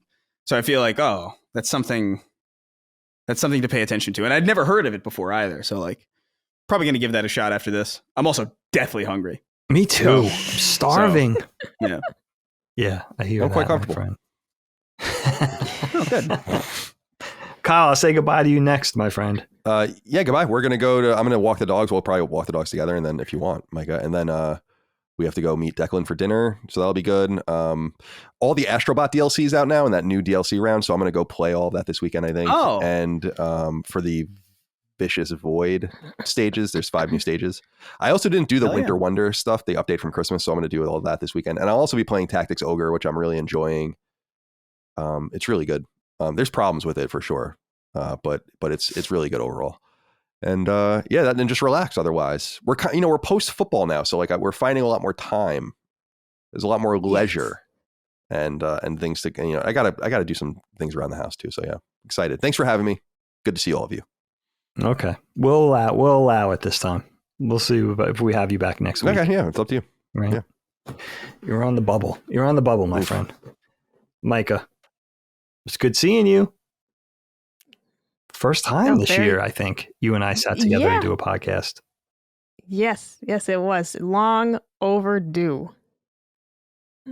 Definitely was. I don't know. I thought he was going to say something else, ask me a question. Yeah, he asked everyone else a question. Give me some weekend. Well, we already know what you're doing tonight, but beyond that, what are you going to do with your weekend? I'd like to make a meme of, the guy who's he was the best neighbor around. And then they're like, what about the people he murdered? What murder? Yeah. I want to do that. But it's going to be, he was the best puppeteer around. What about the kids he diddled? What diddling? But it's very niche. That video is so iconic. That is such a, I love that video. It's so good. What so murder? So good. So it's like everybody He's I grew up with. He's the best guy around. So good. Good shit, my friend. Now that Kevin Clash period when he got indicted, and that was a dark time. I was at workshop at that time, and they had to. The biggest thing was they had to get. Each puppeteer has an understudy. So that person, I can't think of who it is, that took his place. Oh man, was he was warming the bench for years. Kevin Clash was a rock star. He was like Jim Henson. He was Jim Henson's protege, actually. It's important to note that the pedophile's understudy is insane. I'm glad I looked into this. It said Clash resigned from Sesame Street in 2012 after allegations of sexual impropriety with minors, all of which he denied or were later dismissed due to expiration of the statute of limitations. Clash returned to puppeteering as a supporting performer in the adult comedy The Happy Time Murders in 2018. Oh, I didn't know that. And he's done stuff since then. He did Fraggle Rock stuff recently. Did he? The Dark Crystal, Age of Resistance. We didn't even mention Fraggle Rock. Oh my God, how did we not mention Fraggle Rock? So it's important. It's Colin's favorite show. He denies it and is working. So yeah, that is interesting. I remember the Happy Time Murders because a friend of mine worked on that movie, and she remember everybody was like, "Oh, this guy? What? What's going on?" Exactly. Crazy super time. Creepy. Just wanted to throw that out there for fairness. We don't want to go out on Kevin Clash. Well, too bad. Yeah, we're going out on Kevin Clash. Chris, that pizza will be your undoing. Yeah, whatever, man. That's fine by me. If I go out eating pizza, that's good. Yeah, that's a way to go. I don't mind that at all. That doesn't sound so bad. It's got to have the New York water that we boil the rats in. That's what makes the pizza in the bag. Patreon.com/laststandmedia for early ad-free access. As always, laststandmedia.store has the merch. Micah, you started the show with a little bit of a merch story. Any news on merch? Yeah, actually, Dustin tweeted about it today. There's a new shirt. The Stealth Sacred shirt has been brought in a new color. It's a really pretty, heather blue. that Dustin helped pick That's a out. good call. And I think it looks excellent. I like in person, like it's a good looking shirt. And we also do have limited quantities. The leftover stand down tees and hoodies are now up for grabs. All right. Long overdue merch report. I haven't had you on the show. I always talk about it. So Micah could fill us in on merch. I have no idea what's going on with merch. So that was educational, my friends. For Chris, Micah, and Kyle, I'm Dagster Moriarty saying thank you so much for joining us today. You're appreciated. We love you. Join us next week. The weeks are flying by. Maybe I'll get some sleep between now and then. Probably not. Weekend plans for me. I'm going to go down the shore and work down there all weekend.